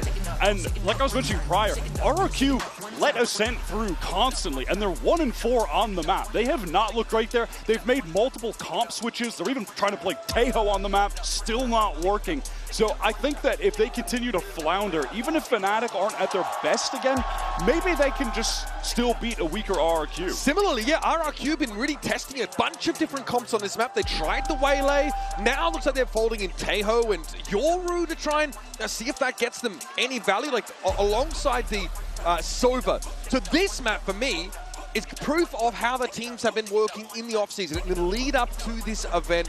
This is going to be a great fruits of their labor demonstration to start the series. The Abyss, obviously an unknown. It wasn't an amazing map for either team at the beginning of the year. I want to kind of even rate Fnatic's lower than RRQ's, but bit of a toss-up. And then Corrode, I'm just thinking about the Xfero versus Talon dropping 20 kills on attack, 20 for 5 on just attack Viper. He has been amazing this last stage. I rate him so highly. I think he's playing the best Valorant he has all year as of late. This really worries me because we look at the map pool, and for me, again, I think it's the weakest map pool for Fnatic ever in the history of their organization. And when you look at the 3 maps they have to play, usually they get a crutch. They get their Lotus, they get their Haven, they get their Icebox, they get their Fracture. They get one map where it's traditionally they're the kings of. And in this, they are not the kings of any of this. This is just a completely new territory. Right, like I'm favoring them on Ascent, but it has less. Well, yes, a little bit, but it honestly, for me, has less to do with their level and more to do with RRQ just not having an identity there, not being able to figure it out at all. At least Fnatic have an identity, but also, do they stray away from it? Do they give up the chamber and move on? I love the Bind ban, because if Bind was in there, that would have been, you know, the Fnatic home ground, the Fnatic thing where they are good at. And now they don't have any strong maps, so this is a tricky, tricky situation. I love what you said, though, off camera or off mic as we came into this. So this feels like a true rematch. Like, neither of these teams have changed materially in terms of personnel since that event. And I have flashbacks to just watching Alpha destroy RRQ on that Ascent defense side. Always seemed to be exactly where he had to be. The chamber is something I'm going to be looking at very closely if that's what we get from Agent Select here. It's a style I think Fnatic can definitely lean into. Just play extremities, answer with strong contact against this faster early round coming out of RRQ, and see if you can stop them in their tracks. The Fnatic are going to be in so much more danger against this RRQ in this map pool than they were in Toronto. This is an experienced RRQ. This is their second time on the global stage. Alpha is playing Sage. It's a Paper X. This is a Paper X. I mean, the Sage was very old on this map and is now back and is very new since the recent buffs. You have Sheer Wall and Sage's Wall, and you've got extremely good stopping power for anything that approximates a fast hit into either of these sites. Wow. You can get those slow orbs down, be a real nuisance, also block off that catwalk to cubby hit when RRQ get on the attack side. And when this Fnatic comp, they're starting on attack. When they get the spike down, this comp excels at being able to stop floods coming back in, which is something that you want to, you know, try to do with your Taeho. Not going to be able to do that when you're getting slow orbed, hit by thorns. RRQ are going to struggle if Fnatic are able to get that spike down, get into the sites. They got experience, right? The last time they played against Fnatic, the chamber, it caught them off guard. They've never seen it before. We've never seen it before, heck. But this is the comp that Paper Rex play in their own region. You got to be pretty happy if you're RRQ. Yeah. I mean, they do have the experience against it before, an experience in which they took an L, so maybe they can bounce back and prove that they've learned from that loss against Fnatic. I'm looking at Jamkin as well. He will have to be able to draw out some of this util for Fnatic. Honestly, on both sides of the map, even if RRQ, if they want to push up for info on that defense side, they've got to be careful. They're going to probably have to use that Taeho util pretty liberally. Stealth drones into mid, try and get a feel for Fnatic's movements safely. And they've got to play ahead of retake scenarios. They do need to play up on these sites. They need to anchor aggressively here and make it so the center util can't lock them out of the game. Well, what an exciting way to start here. I can't wait to jump into Ascent, and I can't wait to throw it over to your casters, Mitch and Tom. Well, it's the champs' debut for RRQ, who are back for revenge against the team that ended their run in Toronto. Rosters, well, they look the same, but we've got a new map pool, and with Corona and Abyss already locked in, this is going to be an exciting matchup. Yeah, I think also just you look at Fnatic going into this map in general, their strengths haven't really been there, and sure, a pretty hefty defeat, struggling on that attack side when playing versus this comp for RRQ, but defensively on this map, they've always been pretty good. So a defense side start for RRQ, this could be a very different story. And you've now lost what is that Alpha Year aggressive entry playing on the chamber and replaced it with a Sage. So I want to see what sort of attack side ideas Fnatic have, because sure, I think this comp will be great on defense. Will it be good on attack? Defensive ideas from RRQ and the pistol, firing squad in mid, waiting for that spot. A few shots fired, but none landed. It will be Fnatic to make the first move. As RRQ just have to fall back now, play that more defaulty play. Mid a bit more open. And looks like they might even be thinking about going in towards mid. Certainly with the reveal, here's some util following it up, but a lot of this is posturing from the defensive side. They're trying to make a favorable engagement happen, find something when the reveal pops off, but Fnatic are quick to deny it. And again, it's back to covering their bases.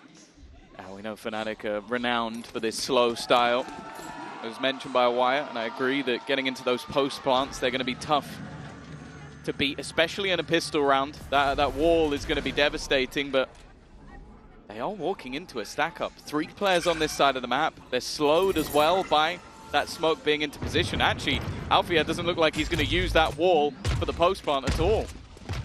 Oh, he's going up into the window as the exec comes through. Kayak already dropped, and here's Alfia's opportunity. He's being spotted, still manages to find one. He's pulling them back into this. Opening pick for RRQ, but an immediate response from Fnatic puts them into a 4v2 post plant. Yeah, this is going to be tough to break back in.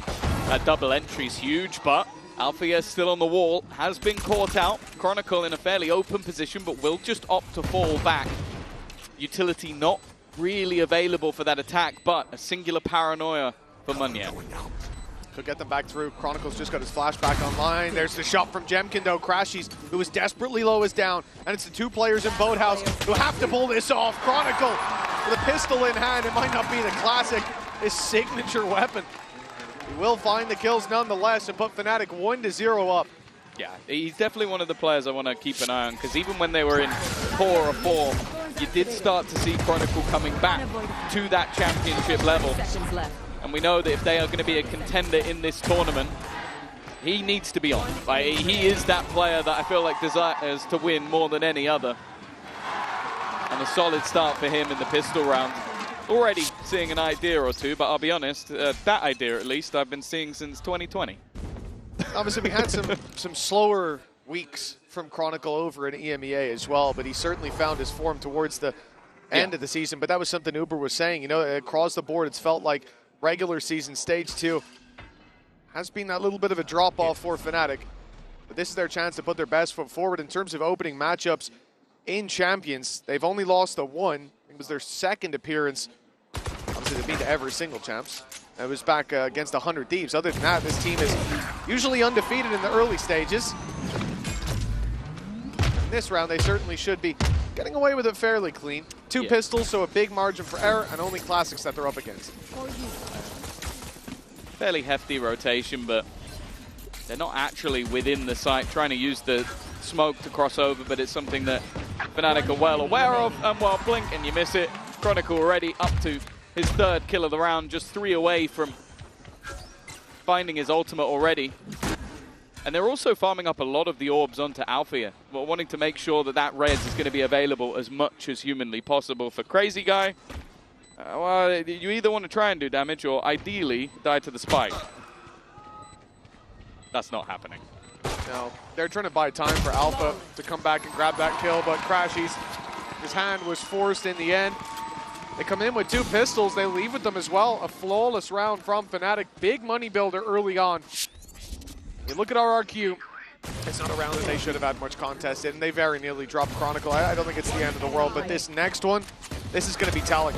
We need to see them get off to a flying start, do some damage, win the round for sure. As, you know, in terms of the Ascent, the last time these two teams faced, it was pretty convincing in Fnatic's favor. The other thing as well, I think more Integra, is actually their last match when they played versus Paperex. They had a 1-11 attack. So this defense has to be solid, because whenever they've done even reasonably well on this map, it has been a defensive-sided half that has done it for RRQ. So that'll be the focus. And this is where they now have the weaponry to play with. Chronicle, even after a pretty stellar early start to this game, he's going to be left down to just a stinger. And Jemkin, well, he's going to be able to escape and have his teammate double up onto Althea. A great start for this round. Not bad at all. Exactly what we needed to see. Fnatic being put in their place early on with that advantage that RRQ are bringing to bear. And as you said, with the defensive side expectations we had. Rifles are left though. 3 of them with an upgrade that's being brought through. Naked from a corpse, they'll move towards this A side, but plenty of numbers here for RRQ. Full utility online towards this side, and 40 seconds on the clock. Time to make a decision, and it looks like they might be making the right read. The thing is, that was their own Thorns. It felt like Crashies wanted to push forward. 30 seconds left. But his own team's Thorns have blocked him out from doing so. Fnatic like to run the clock low, but I wonder if this is just turning into a save. 20 seconds left on the clock, the spike pushing forward, but everybody else still with so much space to take. Boaster down. 15. And yeah, this has to be a save now, but it still seemed like, at least up until Boaster went down, they were still challenging for this round. RRQ with a chance to keep this one nice and clean. And the only thing is, because it's their first round victory, I don't expect them to hunt too much for these remaining guns. Yeah, no, it's definitely worthwhile just hanging on to what they've got. Even that one Guardian they've now got left with the upgrade for Crazy Guy. Because he will just carry it forward. Hey, listen. That is a godsend of a round for RRQ. Great early fights, already showing dominance over that mid control and the patience on display late. That's what Fnatic were trying to force out of them was a little bit of an overextension. Someone playing too aggro, someone giving the chance for this squad to find a weakness, find a site to push into, but it wasn't given away. The discipline on display gives us a 2-1 scoreline. The full buy back in for Fnatic, ult's close to being online. That was just a bonus, so even the couple of guns saved and the little bit extra is going to put them into a good position. Rez already online, so they can now be a little bit riskier. Saying that, the shock dart that's been sent through early from Cushy has done a lot of damage. I imagine the heal has already been administered, so Chronicle will at least be back to 100. Again, ground to a halt. This defensive setup is incredibly passive. They're not trying to give any of those openers on the other side, and because of that, with somewhat a lack of initiation at times, Fnatic are just having to contact into this one. Straight through the side for utility, they will go. That's the problem, a lot of reactive util in play for RRQ. The salvo coming in from Crazy Guy still has one left to play with. Reveal comes in, the spams can now fire right back through. Very oppressive in terms of the util, the positions that RRQ are playing in as well. It's making it a bit of a headache for Fnatic. And with that extra time bought, rotation through from Jemkin, mid fully secured, and Fnatic are going to go for this late control. Alphair wants to push deep into the spawn. He's got a guy on the rotate, trying to cut it off, and he'll grab one. That's the res online, but Crashy's double, and Boaster clearing out the rest of the site. What was a very labored round in terms of the time being bled out of Fnatic's clock has ended up being a huge success for them. Yeah, no, just their entries into that B site were sublime. 2 players at the back of the site being picked off in rapid succession alongside the rotations being cut off. I was a little bit nervous because you have Alpha with the res, and then he's taking a solo fight alone on the other side of the map, but it's clear that the other players are ones with utility that are actually going to be able to put you into place, so you can't really afford to leave anyone else behind. For Munya, there's not really much of a choice. Just try and hold on to the gun. They managed to keep all 5 players alive in the previous round, so there's definitely going to be a purchase up for RRQ, but it's one where you kind of watch this round and go, it's difficult to say what they could really change because they had their players in the right place at the right time. It just seemed like they lost every single fight. Well, that's it, right? Obviously, we're on board with Alpha for this cross kill, but it's on the site when Crashies is able to find a double in quick succession. Those players on Boathouse trying to trade out while Boaster lurks in the smoke. Very good discipline right there. I love to see They had the rotates. They had Jemkin close by to support the site. They had the smoke to cover their cross in, or so they thought, but weren't expecting Boaster to be there. And well, that's a very early upset for RRQ, but the reality is they still have the money. Jemkin's come in, operator in hand. This is the benefit from having such a clean previous round, but that position from Boaster, it's sneaky. If Jemkin steps back out, if Cushy tries to cross to market, they could be caught off here. Now has the idea that there's a player in position. Here. Jemkin Crash is about to run out, but just at the last second he's able to catch that kill. Boaster not being able to spot the player further, but there will be an immediate retrieval. Wonderful usage of the salvos, though. That would be the pickoff of Kayak for the 2nd time this round. His KD taking a beating. And so are Fnatic in the early stages. They need a response, and well, Jemkin's operator has just been a game changer. Spike down. From an almost clean round for Fnatic, it's looking like we might get one in response. Yeah, I love this from RRQ. The salvos there onto the res, just perfect, and again, highlighting the benefit of having this Teho in. It's a difficult agent to use right now, but we've started to see some teams making that adaptation. And we saw it in the previous round in terms of slowing down the push. Ultimately, when the push came in, they lost all of their fights, but the stoppage ability is huge. The situational, like right there, massive. Pushing that player that was rezzed out of position, giving Jemkin every opportunity to pick off players. Like you said, I think that highlight has very much been the operator. It's not just the utility in play, the weaponry too. The way they're controlling this map, very nice. And I'm curious to see what Fnatic's adaptation will be, because after that previous round victory, they've still got money. They'll be able to invest here. And I think it will just be this back and forth with these clean rounds being traded, if that continues, until we finally see someone's economy being broken. Well, it feels like we're playing the slowest game of all time right now. Fnatic. Fnatic attack side on ascent. Yes. We've also just had like late round saves each time, so It's been like almost a burst of an explosive fight, but even trying to use the heal. And actually, Alfia goes down because he's trying to use the heal while running away. Like, that is so unfortunate, but also just wonderfully placed utility for the side of RRQ. They're definitely a squad that seem to be improving day by day, game by game. Showed massive resilience in their victory to get into that top 2. And well, those first few rounds definitely haven't phased them. That flash, nicely done. Jemkin not able to hit the shot on the jumping Kayak. It will be a 5 versus 4 with the big player of the previous round, the big weapon of the operator down. They try to delay with the salvos, but Kayak's already through. Crashed through the gates on the B site. He's claimed it for Fnatic. A plant now secured. A 5 versus 3. RRQ, well, you talked about the slow rounds. This was a bit more direct, but we might still get that late round save. Well, I also think it was Boaster's paranoia that must have just been perfectly placed, because I think that was just an immediate gate crash into the site for Kayak, and it looks almost silly that he's able to get that kill for free. Breaking back into this, though, it was mentioned, it's not going to be easy. You're facing off against that Vice in tandem with Sage, and well, that's before you even talk about some of the individual brilliance currently in the server. This has been a very peculiar game. Both sides winning a lot of their rounds incredibly cleanly, and this time that pace change from Fnatic, and more importantly, catching out of Jemkin, has turned this completely in the other direction. At least, though, Crazy Guy's going to make it a little bit more costly, but let's be real, it's not going to do too much in terms of the economy. Yeah, I liked what Boaster was doing there. Alpha was a little bit ahead of it, though.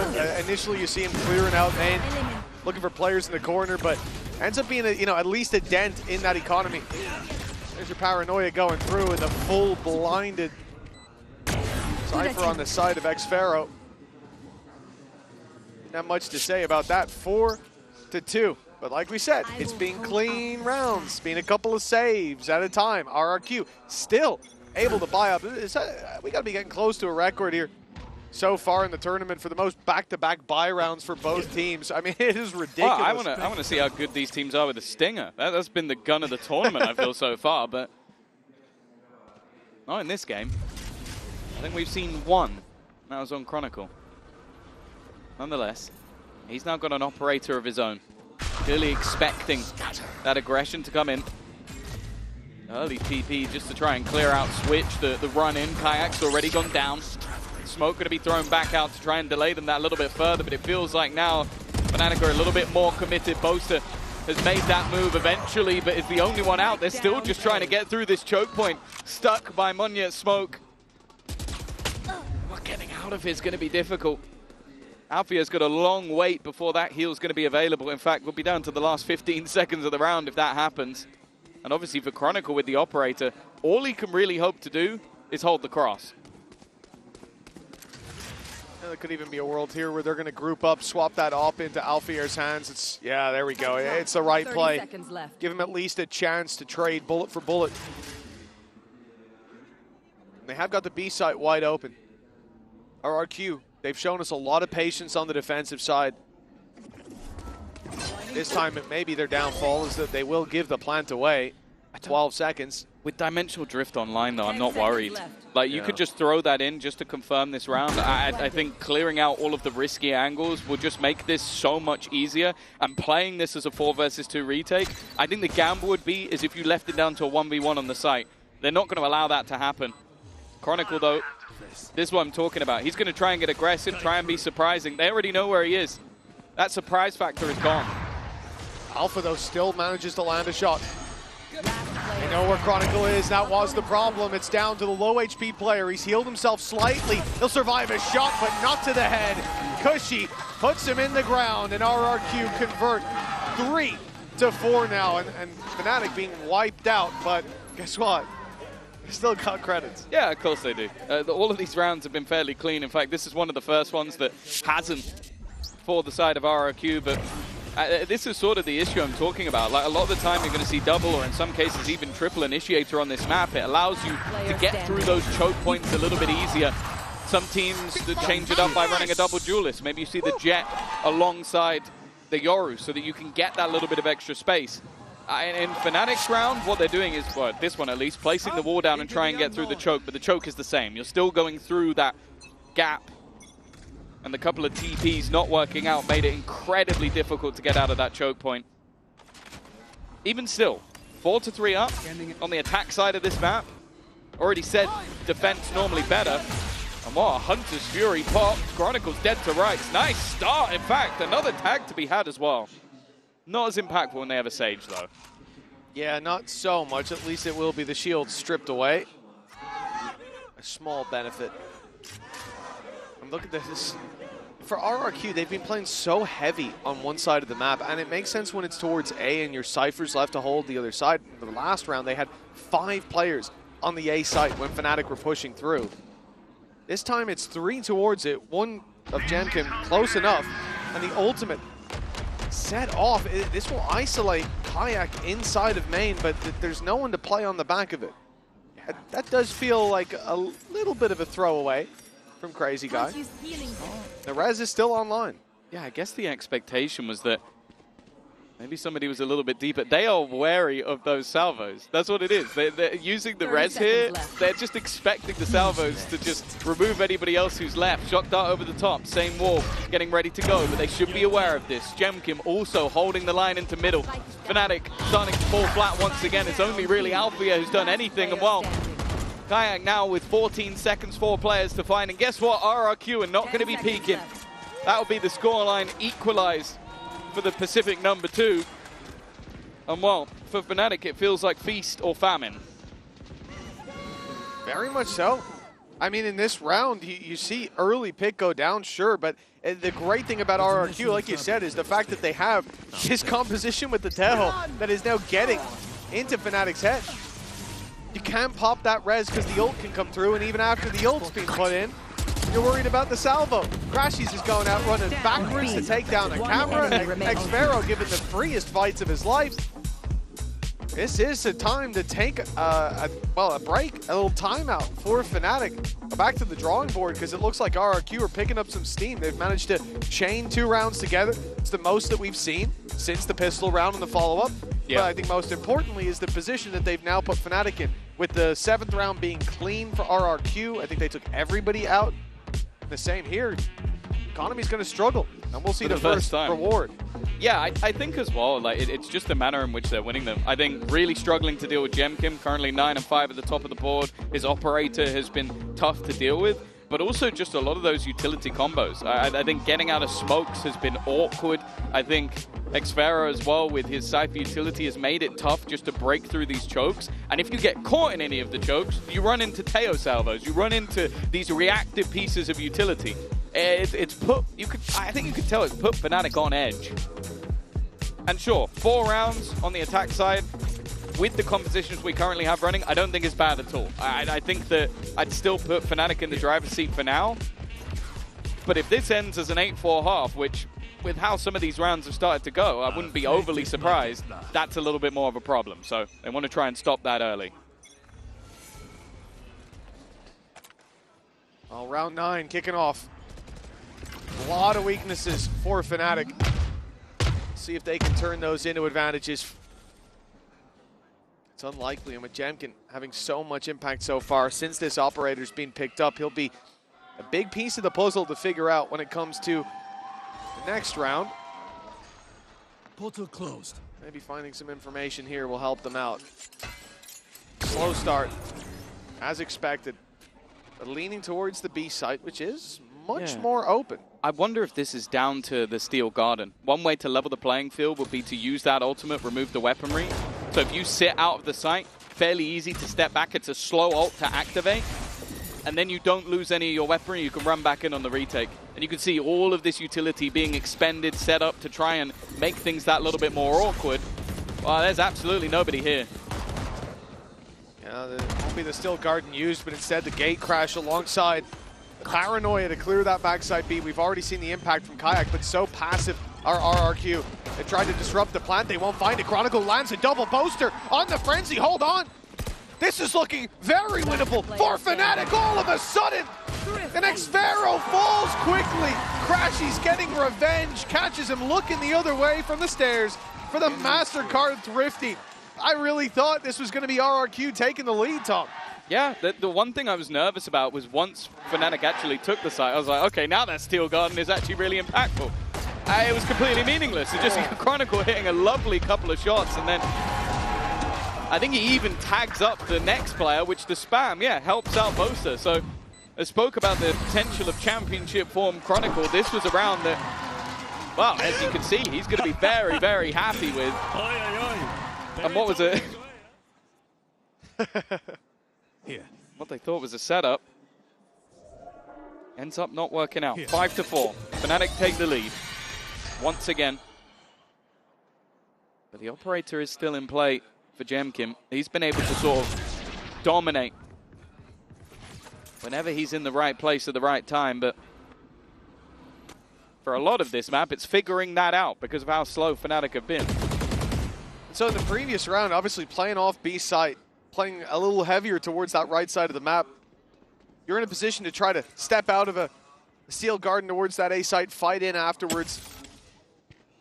The hope is from RRQ, even if that ult is used. Actually, you probably want the ult to be used. Now it's online for this round. Yep. Rez is there. Hunter's Fury. Fnatic have so much to work with. For RRQ. But here it is. One round down. They're on the B site this time, completely trapped in. This is a problem. Cushy. He's going to have a swarm of locusts descending upon him. But his weapon is back up. The flash catches, but Cushy, good for one, good for two. Against all odds on the backside. He was caught by the Steel Garden. But he's the one drawing blood till Chronicle again delivers a double. Chronicle has been impressive. Jemkin rifle retrieved. Crashies has that Hunter's Fury, but using it might be difficult. Nice shock dart, but even still a couple. Looked like they could have gone the other way, but Chronicle still stands tall. The rounds that they've been winning the last couple have mostly come off the back of him. The Sentinel now overtakes Jemkin. He's 11-3 right now, and really overshadows the job that was done by Cushy. The fact is, he was left as sort of the anchor so that they couldn't do that again. He did phenomenal work. 2 kills from the backside, but making it through that smoke, similarly to what Fnatic was struggling with, also seemed like a death sentence. It's just got to be great to have Chronicle on your team, man. Like we said, he had maybe 2 weeks, maybe 3 at a stretch where he was a bit more quiet. Started out 5-0 here, now 11-3. That op from Jemkin on the other side has slowed down. A timeout from RRQ as they start to feel the pressure. This was a game of back and forth buy rounds, slow approaches, and big saves. And now, RRQ are the ones that will have to taste the eco as they come into the next. The force by looking very unlikely. We'll see their economy when we get back in the game, but it should be in the bin. With a 2-round lead already, facing into an eco, this could be the advantage at the halftime locked in. And despite how close this was, Fnatic winning the pistol and having momentum towards the end, they could undo all the rights of that early half and end up at double the scoreline of their opposition. Yeah, I think 6 rounds is already a very good position for Fnatic to be in. Everything points to RRQ having their struggles on the attack side of this map, and well, a 4-4 after losing the pistol, we're talking about potentially turning into a great half now. Well, they'd have to win themselves this eco round to even have a chance of leveling things up.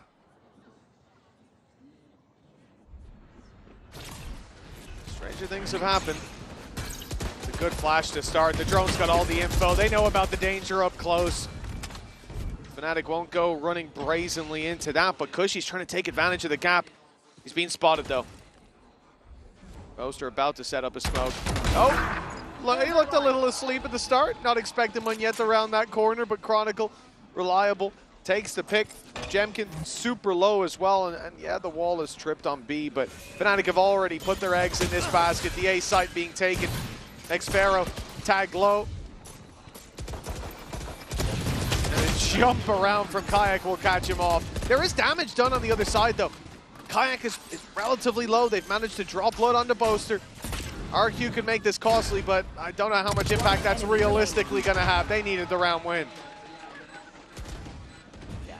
At this stage as well, damage really doesn't mean anything. So many credits for Fnatic to buy back in with, and a 7-round attack side half. That was something they'd be happy with their old composition, with the chamber in the mix. I think now that they've added in the Sage, this is looking incredibly dangerous for RRQ, of course. Looking forward in the series, I do think that the map pool should get better for them. They're comfortable on Corrode. They've kicked into Abyss, which, I'll be honest, historically wasn't good for either of these sides, but hey, that's their choice. Ascent, over the last few months, they've been 1-6, so I think expectations were relatively low, but this is starting to look very rough indeed. Oh, Jemkin, there we go. The return of the op, and of course it's Chronicle that he finds a massive scalp to tank early on. Player who has bailed Fnatic out of a lot of bad situations. The 7-5 half up for grabs. Up against the team that sent RRQ out of Toronto, the grudge match. Jemkin's going back out for more, same spot as before. Of course, he's got teammates covering deep into mid, so he doesn't have to worry about his left side. He's covering this cross, and eventually that fight is going to be forced out. Crashies, but it's more importantly Alfier with the spike. He's got two! Alpha walls up, pops the res, uses it as a bait for another, but Xpharaoh delivers. And a 2 versus 2 spawns from this. With the ult from Boaster, the spike will be reclaimed, but look at Munyet. Giving his position away. Clearly aware of the potential paranoia to re-swing, but he's not won the fight. And now Xpharaoh left on just 20 HP. This will be a tough one to win, but it will come down to the timing. If he can find a gap, find some space, maybe there's an opportunity down to just 10. Facing off, and he has managed it with barely any HP left. That is absurd. A miracle play from Xpharaoh. Isolating each fight, taking them down and putting 5 on the board for RRQ. A damn sight better than it could have been as we go into the halftime. They are trailing by 2. I love the slowdown. The slow-mo on the voice lines, but that looked like it was done. One enemy a big remaining. swing from Alpha. He was on fire, but Xpharaoh extinguished hope for Fnatic in this round. At least a little bit of semblance of hope after what was a round that was definitely looking like it would turn into an 8-4 half. Nonetheless, it was still a good half for Fnatic, so let's go down with Lou, who's talking to Boaster's parents.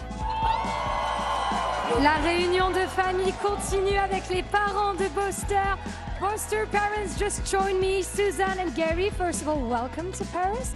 And the first question I wanted to ask you, Gary, is that we know that your son has been, handling the IGL captain responsibilities for a long while now. So do you feel like he always had that extroverted, fiber in him?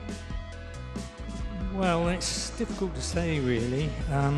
Obviously, he just took over the gaming and went away playing games in London. So yeah, I think that's where he wanted to go. Yeah, he was enjoying himself since the very beginning indeed. Donc on le sait, Boaster c'est l'IGL, le capitaine, il a des responsabilités depuis le début. Est-ce qu'il a toujours été comme ça, un peu extraverti? Bah oui, depuis le début, il était à fond dans les jeux, il partait à Londres pour jouer, etc., pour profiter. Donc je suis sûre qu'il avait ça en lui depuis le début. And my question now, Suzanne, is for you, because your son is not only a captain, he's also a content demon, especially a dancer. So what do we think about his dancing skills? Where did he get them from, actually? Is it from you? He's always loved dancing. He belong to a local musical theatre school, and his favourite was the dancing, ballet, anything. And of course now the K-pop. He loved everything, any dance. Any dance he can do, indeed. K-pop, ballet, that's insane. Donc on parle aussi des skills de danse de Boaster, évidemment. Il est trop fort, il peut faire de la K-pop, etc. D'où est-ce qu'il tire ça? Eh ben, il est à l'école, d'une école de théâtre. Il adorait la danse, donc forcément il est à l'aise pour la K-pop, le ballet. Il sait tout faire. And let's see now if Fnatic can take the win on this map. love the fact that we have just shown clips of Bosa twerking to his parents. I'm sure they must look up on the big screen and go, yep, that's what he's done for the community. Getting into your Coinbase econ report now before the next half, and Chronicle has to be the highlight. He started out 5-0, ended the half 13-4. The man was hard to shut down, Tom. Yeah, he wasn't really dying at all throughout.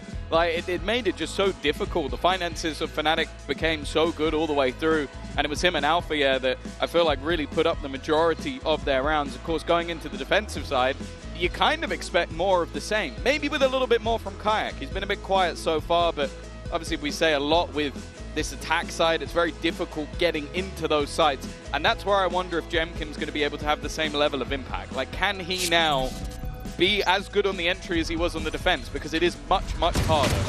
Oh, Fnatic! They're giving them a taste of their own medicine! It's the stack up on mid. 3 instead of RRQ's 4. But they have found 2 picks and left xFaroe down to 5. A much more successful start. And one of the things I wanted to highlight, Tom, is the man we're on board with right now, Munyet. He has had a tough first half, and a man we have high expectations for. I don't think Fnatic will get to see this side of Munyet for much longer, but for now, certainly a lot more to be desired. And with this pistol, if Fnatic win this, that's both pistols under their belt, which ultimately, in a 7-5 half, the pistol was what made the difference. Yeah. I think it'd be a bit more damning. What? All right. Okay, that's going to help them out a little bit. A full blind shot for one of their players. Monyet's found another. You mentioned him, and he's come alive, and it's starting to get a little bit dangerous. A fight that could change it, but it's the jumping. He's known for his dancing, but he'll stand up as well. It's Bosa to close things out in the pistol round. And as you said, that extra little boost could make all the difference in their map choice. Oh. RRQ getting a little taste of the UAE chant that we know from the EMEA arena. It's a wild idea as well to do exactly what your opponents put into play. And we've seen this from Fnatic before. I'm a gardener. I got flowers and shit. Okay. I'll be honest with you, I don't know what that means, but hell yeah, garden away. Fnatic 8-5.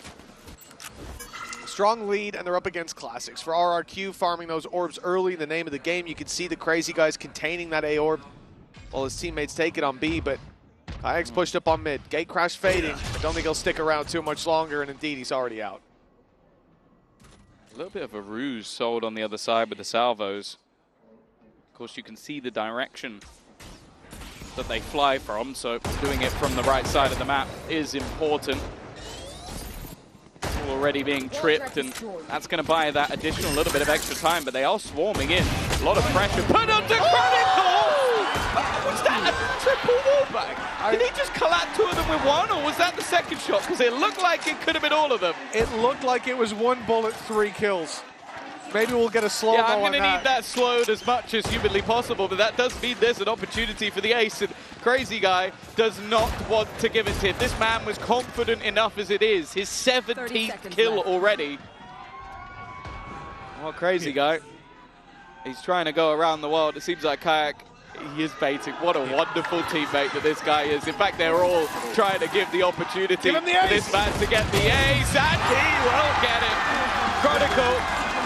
The first ace for Fnatic in the tournament. And one that, yeah, I'm going to need it slow. I still don't know. Hold on. Here we go. That was one shot. One shot, 3 kills. That's unbelievable from Chronicle. And that's what you like to see from a team. Patatek should take some notes. I do feel incredibly bad for them, though, because it's like you're swarming 1 player, 3 of you all line up at once. That's about as cursed as it gets, but obviously it was only an eco. This is when we need to see a change for RIQ. Kayak, he wasn't spotted in the last round, so he's going to go for the same play. Likely that he may not find anything again. xFaroe just jiggling. He's going to go out. The gate crash going to be used. Surely it's running out of time. There we go. He's back out, but Crashy's out of the round. He's taken down in market, and RRQ used that knowing that rotations will come through. Now they look to pressure towards mid. This is the right read. Fnatic are offering up a fight, and if the numbers from the attack go that way, they could have had a duel. Very heavily favored to themselves. In fact, they still might. Boaster's going to be walled up here. It's an audacious play, but he goes jumping on top of the box. And xFaroe in with the early punish. A 3 versus 5 now. Yeah, I don't mind the idea, but the additional jump made it difficult. Chronicle on the other side, they're going to have at least a little bit of worries about that Guardian after the last round. Alpha yet, he's being watched. What a play by Munya. Making sure that lurk can't come in from behind. And while it needs to be a 1v5, it is not going to happen. A solid round from the side of RRQ, patient in their attack. But as we know, with how clean the last couple have been, there's another buy coming. Well, it's already a margin better than the last time these two teams faced. It was Fnatic taking it 13-5. With RRQ hitting 6, but they're facing into a full buy now. Like you said, this is a different flavor, perhaps, from Fnatic. 18-5 on Chronicle. He had a lights-out start to the map, but there has just been next to no stopping him. And in round 16, it'll be a slow, methodical start from RRQ. Pressure towards the A site, but the spike still sat outside B. The salvos sent through to clear wine. It's all about just pushing Fnatic back, limiting how much info, how much control they have to play with.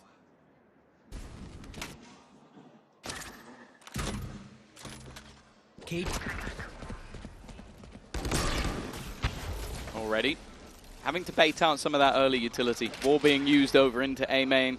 This could be a big part of the game for RRQ with how much is online. Kayak again going walkabouts. The reveal will let him know that there's a couple of players to his right, but that's not who he's looking for. He's expecting some form of reaction. Looking as though we haven't really seen RRQ caught by any of this. Each time they've been patient. But now with 40 seconds left on the clock, bear in mind that the Vice wall has also been moved into middle, so they have a lot of information on that part of the map. The push, though, not going that way. The drone already put through on A, alarm bells ringing. Fnatic know the hit's coming in with that paranoia having landed. Kayak doesn't find much. A quieter performance continues. We look for another hero on this site. Alfier grabs some info, but swings into heavy traffic. Boaster isolated. They'll be taken down after one. Chronicle and Crashies. Okay, that shock dart makes it doable. I was already thinking perhaps the save call, but now they can go for this. I'm a crazy guy taking a fight alone. He's giving them a real chance. xFaroe so desperately low. They'll play this together with a flash still in play for Chronicle. That's a good way to burst them out into this site. If xFaroe doesn't break this one yet, be blinded up. It's going down below. Oh, it's going up top. Okay, they're clearing it. Now looking to fight together with the reveal. They've seen one, they've seen the other, but xFaroe lands the shot. And it's all onto Crashies. The drop down should be deadly. A double swing, but xFaroe gets ahead of the play. Crashies running out of time, but he'll catch Munya as the spike ticks away. Fnatic, it's close, but I think they've got it. Double digits on the board, and you have to look at RRQ there. xFaroe, that was a mistake. Yeah, he was so good for the first fight. That gets the timing perfect on the swing, but I think maybe just a little bit of miscommunication. This shock dart was huge, because as you said, this was going into a 2 versus 4. Instead, it ends up with one immediately taken out, and then the aggressive position of Crazy Guy. That is just a poor post plant. Like, I can forgive the guy planting the spike. You don't know that's coming. But from then onwards, you have one guy super aggressive, then you get it into the 2v1, and from that point onwards, you just need to wait for the drop. That's a shame, and RRQ as well, with the margin of error that they had in terms of economy. This has pushed them to the limit. This could give Fnatic a little bit of momentum to carry it across the line, to at least push up to 12. A win here. I mean, put it this way, RRQ put a lot more pressure on themselves for this round. What could have been their redemption arc. Closed. At 9-7, the scoreline closing in, the walls closing on Fnatic.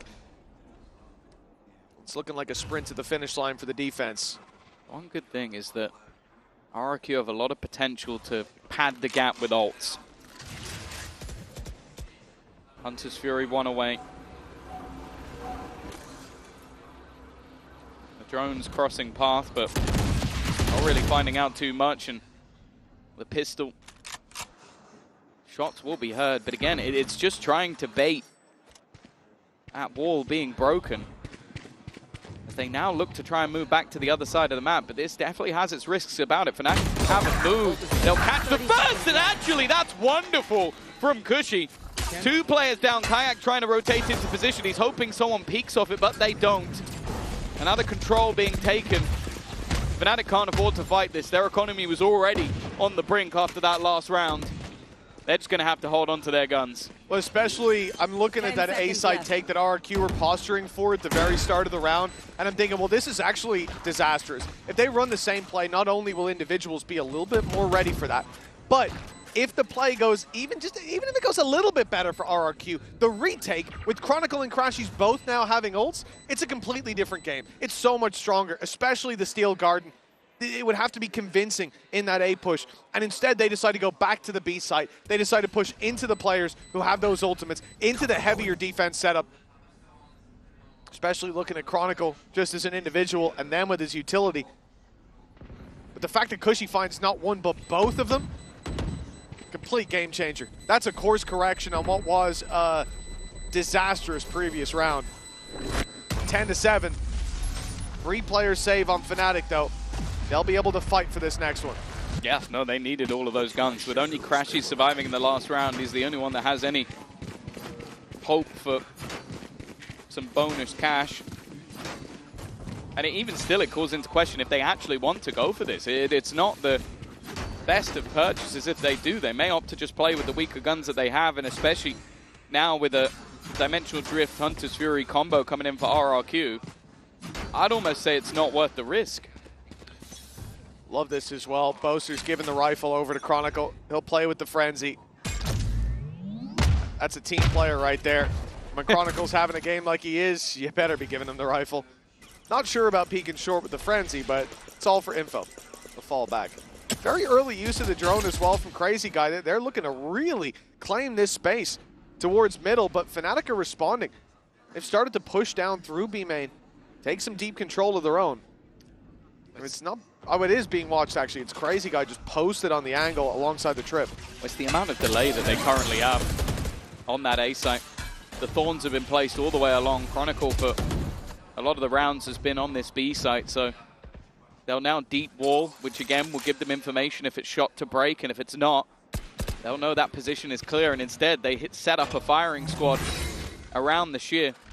But this is what I've enjoyed from RRQ. They've been methodical at slowly breaking their way through this utility. Information will be had that there's 2 players around this position. Steel Garden thrown in to try and remove that weaponry, but Jemkin may be already doing enough. 30 seconds left on the clock, and 30 seconds. Oh, there's nobody here anymore, at least with the weaponry. And this hold into mid, it could be a problem. That's a spike down. Mid. They need to run back into the hands of Chronicle. He's waiting, but he can't quite win the fight. Jemkin once again with another massive round individually. And for a second, that looked like that could get chaotic, but it didn't even seem like a problem in the end. Well, it definitely could have. I mean, you look at the TP from Munyet, the fact that he goes from the shadows, the fact that Jemkin's able to make his way all the way onto that side through market to spot those players in the first place.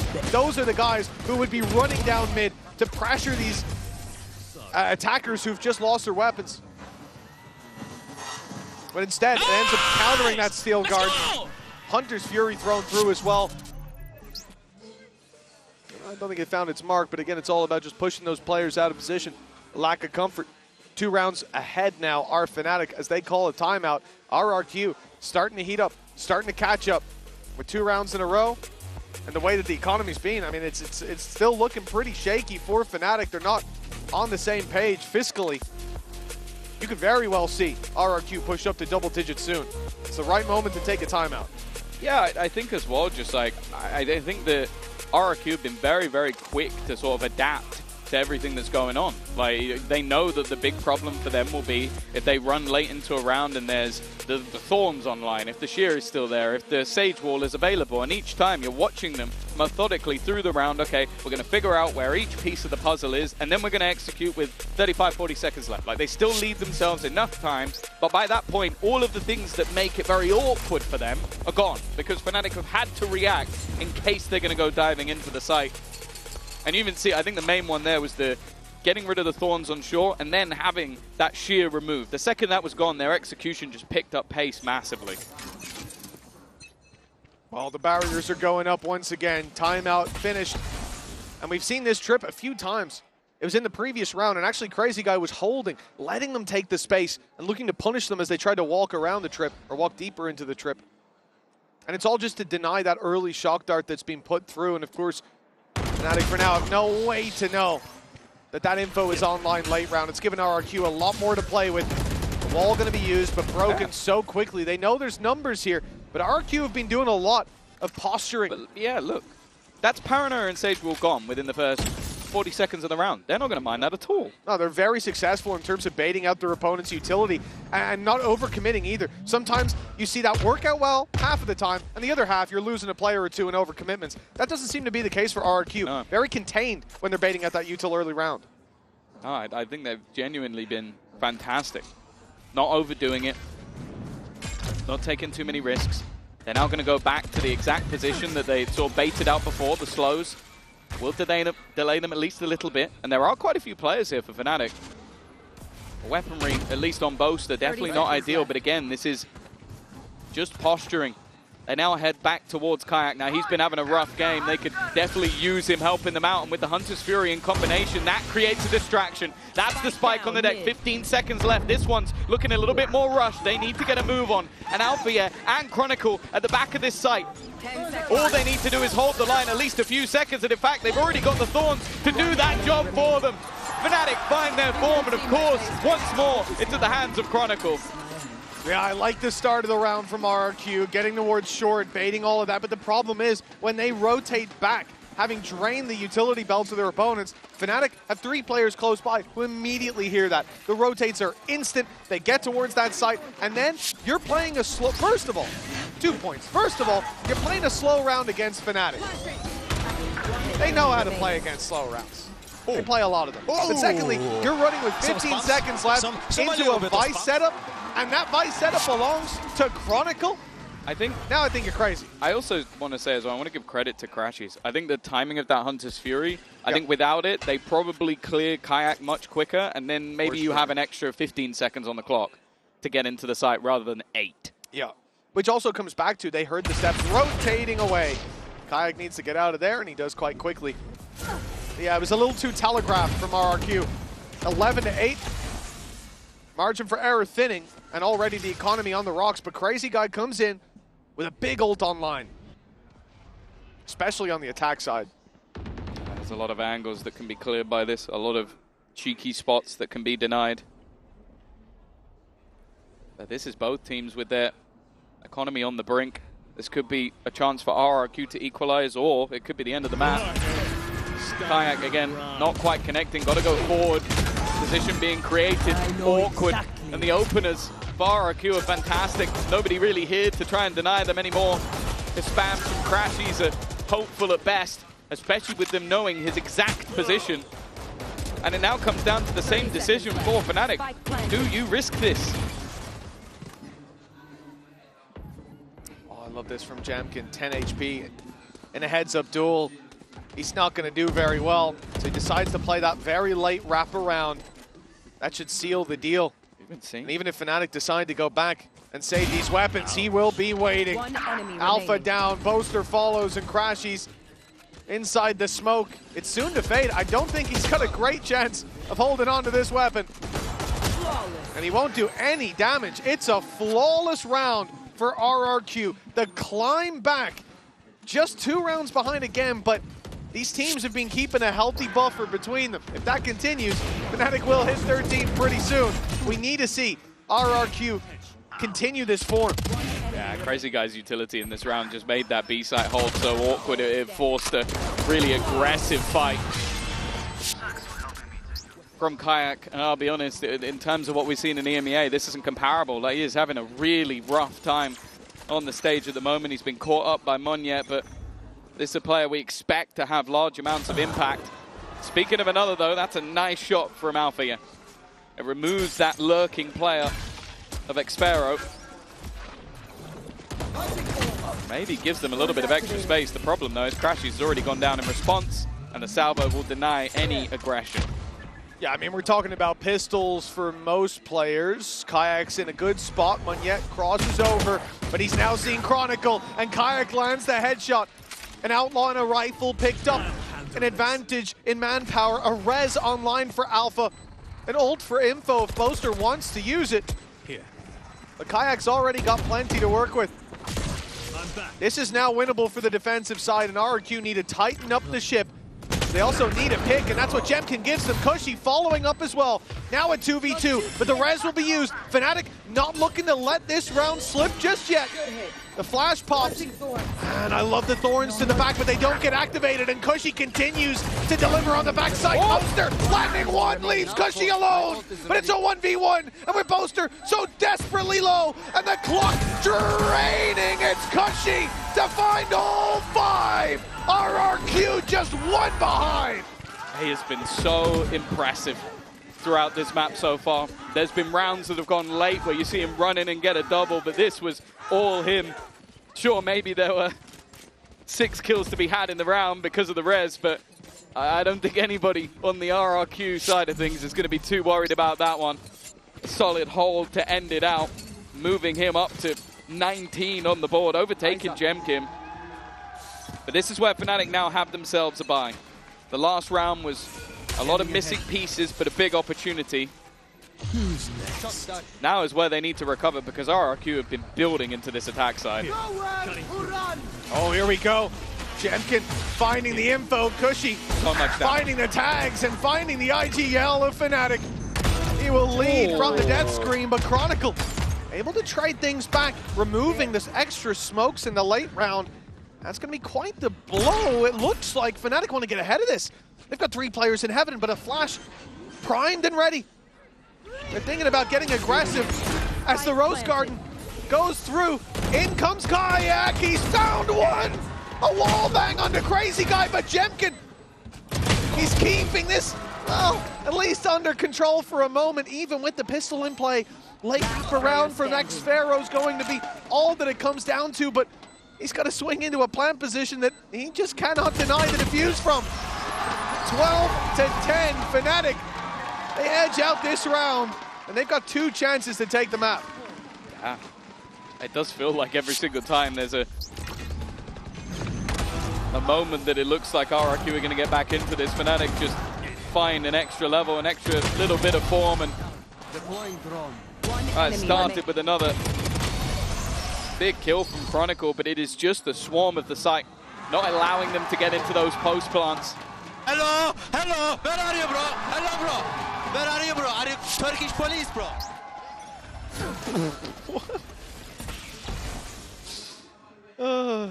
2 rounds left for RRQ to hit an OT. Manageable with the economy that they've got to play with.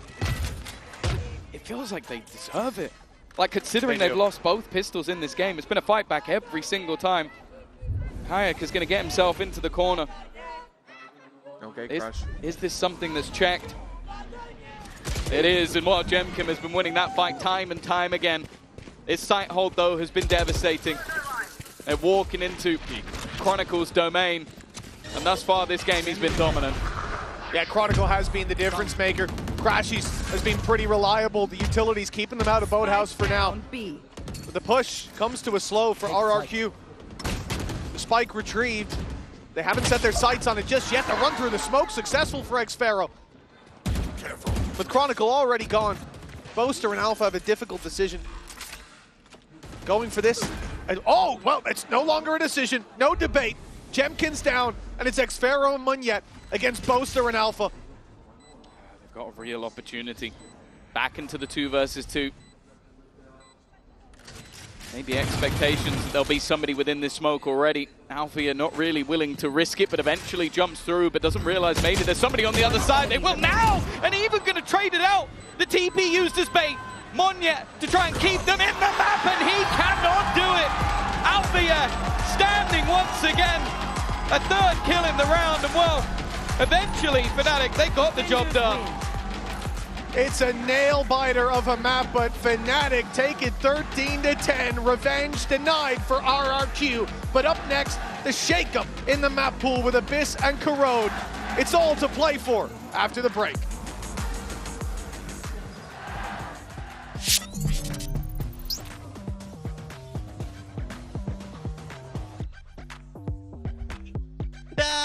Because these aren't my shots, they're Milan's. Mine are in the wash. The cameraman was so shocked. I went down, I did that, and I was like, where am I shots? I had to pull it up ASAP Rocky.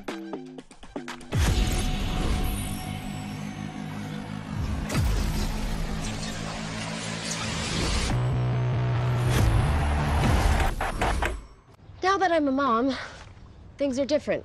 Verizon's different too. They let everyone in my family choose different plans. We get what we want and we save money. Love that for me.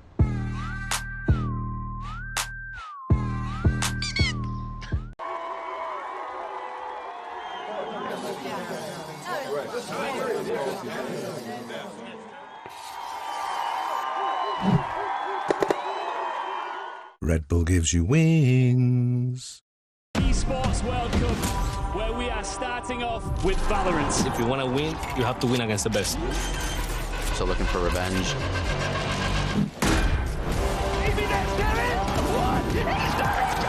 Alpha behind one. There's the shorty. And Alpha goes crazy. They've all battled through the pressure and expectation. Heretics have come back all the way! Finally, we won. Finally.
this interview was gonna come. Mika here with Milan. Hello from up there, all the way up there. This actually won't work. I need a wall boost of my own, not by Alpha here, but please, can you give me some assistance? Thank you so much. Hi! Hello, Milan. Anyway, I wanted to ask you about that stage pick, especially since we know the team has been experimenting a lot with who gets to play the stage round this entire year. So what was the thinking behind it, especially for this map? I think it was mostly comfortability. Like, we didn't have a whole lot of time to turn things around. Kron's played so much Vice, so just shoving Alpha on like this battle stage style worked. He can wall boost himself, he can shoot, he can slow fight. We've seen it all. So yeah, it's just a comfortability thing more than anything. Well, I could use a wall boost of my own, but thank you very much and good luck in the next map. I mean, the reason that Alpha is able to do that, Uber and Wyatt, is because Kron can just do whatever he wants and win them the map. Honestly, like Kron is doing all that stuff like late in the round, but the sheer number of multi-kills for Kron, it's like 4 2Ks, 3 3Ks, 4K and 5K. So a lot of these rounds, Fnatic are walking into short-handed. They're in 4v5s and they're able to clutch out. He also had one of the most definitive plays of the game, which was just that Guardian 2K on the Thrifty round where they were hitting into the B site and it was a full retake situation. He pops 2 coming down from logs. That was one of the most significant rounds of the game. Yeah, and of course, this is the HyperX reflex moment. We could have picked like 8 different Chronicle rounds. Yeah, but that, I mean, this one...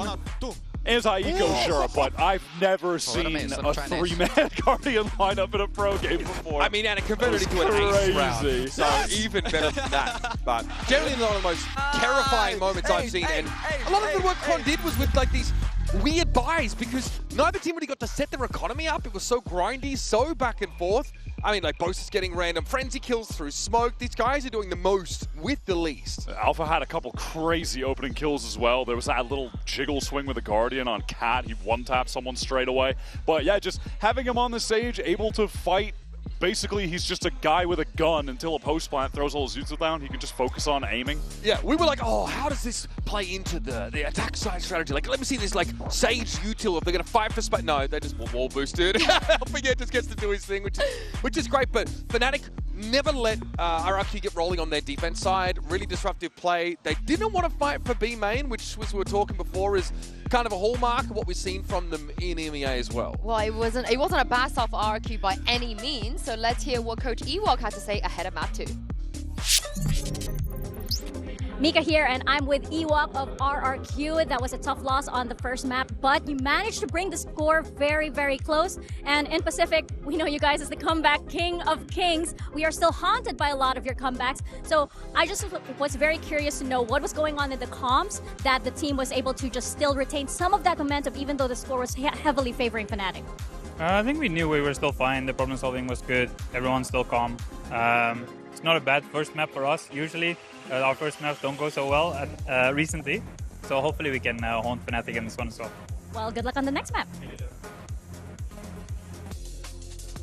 This is where, you know, we could be worried for almost for both teams, but RRQ picked this. It had to be for a reason. I am honestly... This might be an insane takeaway, but I'm feeling better about RRQ's chances of winning after watching them lose on map 1. Because this was easily their worst map in the pool of maps that they play. They came into this 1-4 on it in the stage. They kept it that close with Chronicle going crazy, dropping a bomb on them that game. Now we're going to an Abyss map, which is a bit of an unknown. They only played it one time, right at the beginning of the year, and lost to DFM. Fnatic played it quite a bit at the end of last year as well, and then beginning of this year. And it's just never been a great map for them on either iteration of this team. So they'll have needed to really figure it out with it coming back in the pool. And for me, RRQ are just a pure question mark. Quick duelist check-in for me. I thought that, you know, Jemkin was doing pretty well over the course of that game. Good mid-control on defense. There were some cheeky little set plays that Fnatic tried to do. Like, saw Boaster TPing top box and top of mid and having the gate-crashing Oro come in. They were able to unravel that. And Kayak, conversely, was being shut down a lot, especially by Jemkin in the head-to-head. 7-2 favoring Jemkin. Also, for Jemkin, the AWPing was really solid. And we're going to another map where AWPing is crucial. The sightlines on this map are stupid long, obviously. The map is massive, so he can farm if he gets that up on defense, even on attack as well. I do wonder what Fnatic are going to do, because this is a rare map that Alpha gets to play Jet. We're going to get a waylay, and I mean, it's not going to be a waylay Yoru, because it's Kayak that plays the Yoru normally. And this is what Fnatic, they, you know, obviously waylay wasn't in the game yet, but back when they were playing Abyss before, they loved running Breach on it still, the double initiator. They love playing the Astra on it. I mean, Boaster loves his Astra in general, and they're going up against just the most default of default comps you could possibly see. I mean, this is where it helps RQ a little bit, right? We talk about comfortability. This is the peak comfortability. I gotta be honest, I'm surprised Fnatic are sticking to a Breach on this map. They haven't locked it in yet. They haven't locked it in yet. Yeah, they haven't locked it. Maybe I'm being baited. I'll wait another 10 seconds or so. I think am I being baited? We have to, I think, double down on this waylay, because this is not something we see from Fnatic. This is brand new for them. I mean, I don't know what Crashies is kind of play. Yeah, we're actually getting trolled. That's crazy. Yeah, G2 did this to us plenty as well. Okay, but let's look at what we do know. RRQ, obviously, standard comp's good for a good reason. They've got really great, like, re-clears off of our drone, of course. KO, good for those fast hits as Crashies locking this over. So it will be the Breach waylay look here for Fnatic. And a lot of pressure on Kayak to come right back to life after a slow start on map 1 and a lot of first deaths. He's going to be getting a lot of supportive utility pumped into him on this attack side when he's going to be using that light speed to double dash in. He is going to be critical in turning his game around for Fnatic to win on a map where historically they don't win very often. Almost never. Yeah, I am surprised though Alpha doesn't get to play that Jet. You would think that with the form that he's on and how well he's been fragging out, that the double dive could work for them here, but I'm not going to be mad about a waylay debut on the side of Kayak. Mitch and Tom, what did you make of this one?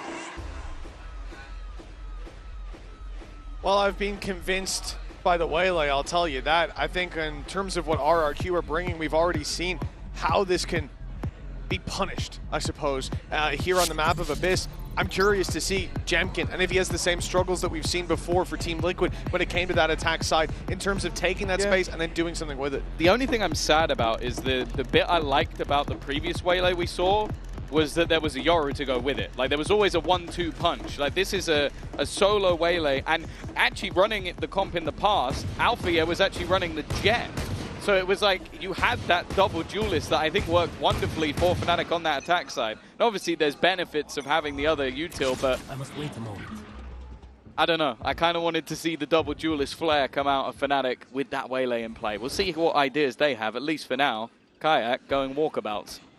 That's exactly it. Straight down through mid. Fnatic starting out confidently. They're going to be greeted by xFaroh, who's been there to punish them a couple of times on the previous map. That stun doesn't actually catch him. It's Jemkin to find a pick, but it's traded back by 2 and slowed down in the re-aggression through mid. RRQ, by the time they get through that choke, get a the timing onto the stairs. I thought Fnatic would be safely out of there, but yeah, Kayak has been caught back to a 3v3. She's just holding the angle, but doesn't manage to land. Pistol definitely not done yet. Bear in mind, Fnatic have won both of them so far, and that was seemingly the difference maker in terms of the rounds in the last map. All 3 players of RRQ grouping up outside this B site, and after a little peek in that direction, it feels like Fnatic have got completely the wrong read. This is going to be a free plant, and they're going to be as far away as humanly possible. I don't know what information they had that this was going to be an A hit, but whatever it was, it has baited them completely. RRQ have also done a great job of keeping their utility here. Munyet not burning up a paranoia. Taking this as a contact play now gives them a lot more to work with when it comes to this post plant. I'm curious to see whether this was going to be used in an aggressive way with the position of Jemkin to try to paranoia him through when they hear these steps of the retake, but instead they're playing back on the side. They got both of the shock darts and the recon as well, so there's a lot available for them. There's paranoia line to try and have their sweaty little lineups. There's the paranoia just to kind of keep Jemkin safe in the corner. It does mean they know he's there. Crashy's able to clear already. Potential, but it's just going to be the firefights from Crazy Guy, but it's worked out. One found already within the Smoker's Chronicle. He's trying to continue from before, and immediately it's going to land himself another shot. It's whether or not he has enough time. He does not. It was incredibly close for another Chronicle miracle.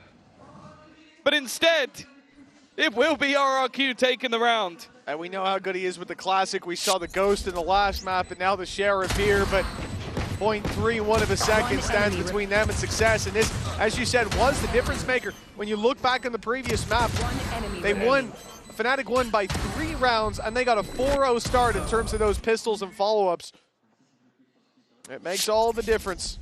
Maybe it will here for RRQ as well. This is, you know, you look at Ascent last time, that was what sent them out of Toronto. They were 13-5 on it up against Fnatic. But now this one, we're going into unknown territory in terms of these two, Abyss and Corrode head-to-head. But I am curious to see in the rifle rounds how this comp is going to play out, because like I said, there was a lot of punish for the role that Jemkin is playing. Oh dear. You can see the tweets already. All 5 players going down. They gambled on one side of the map. They got the side of the map wrong. They don't want to give the orbs over on the rotation either. So economically, not bad for RRQ. They get to keep all their guns, but they don't gain any of the orbs for it. That will put them 2-0 in the lead though. And with 4 rifles onto the board, there's even an argument for buying up a 5th one, but they'll keep themselves the Marshal. Set up very early in towards this B site. It seems to be their favored of the 2 thus far. We'll see if that continues throughout the map. Stunned hell, there's no way Kayak's getting super aggressive here on the back of it. Now they will just sit and wait, but here comes a dive from Jemkin. Kayak with the immediate punish, he gets out. Has his refract to go back, but doubtful that's going to be used. They've made it now into a 5v4, denying the plant. Oh no, it's not. It's on the other side of the box, pardon me. Cushy's able to get the plant down nice and open. Yeah, I guess they didn't expect just for him to plant almost in front of them. It's a bit of a gamble with this many players there, but it sets them up nicely into the post plant. All 5 players from Fnatic, and still a decent amount of utility. Recon already being sent out to try and clear some of that backline, but in fact it's a much deeper post plant. The spams is the aim of the game. A 1-for-1 trade, but bear in mind what they lost it on last time. It was the time, it was the clock that went against Fnatic. Already you see the fragment into position. At times starting to tick down once again, and they're only just getting onto it. The shock dart is going to go through, but it's missed. I don't think it's quite as close this time around. They will be able to get it done. Fnatic have a round, but if that shot was a little deeper, they did not. Just an inch to the right, and that's a completely different game. Yeah, that's unfortunate for RRQ, but they make that one crazy competitive after losing opening pick and then pushing into the site in a 5v4. Numbers against them. And they managed to run that clock way down, that flash popping just a millisecond too late. I guess they weren't expecting Crashies to have pushed up quite that aggressively. Now, 2-1, but the damage done in that previous, it's eating away at a few of the credits. A full buy for RRQ though, nonetheless, and a slow defaulty approach from them. Well, that's what I was going to say. Look how passive they are on B. They've not taken any of that early control, so even the aggression that's come out from Kayak is not really going to tell them too much. Shock darts even being put through or being taken. Like the ruse is that, okay, if our Sova's on this side of the map, likelihood is that's where the push will be going. It does make me a little bit nervous that, at least for the moment, he was there alone with the spike. But the drone re-clearing, oh, this is wonderful.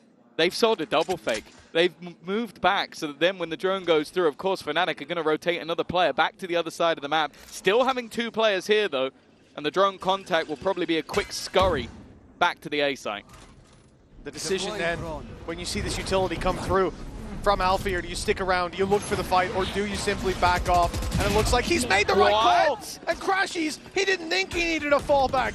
He should have been safe inside the smoke, but he has been taken down. RRQ, I mean, Fnatic tried to deny RRQ the opening pick, and they still get it. That's a crazy unlucky fight for Fnatic. Look at Alpha as well. He's 1 HP. Like, the spams have done so much damage to the side of Fnatic. But getting back into the site is going to be a difficult one. They're still going for it.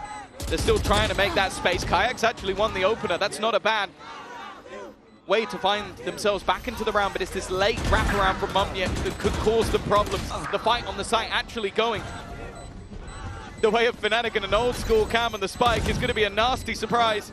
It means once again they haven't been able to get on it. Have they heard Mumnya? No, they haven't. But he's going to be caught. A last-second check from Chronicle gets the job done.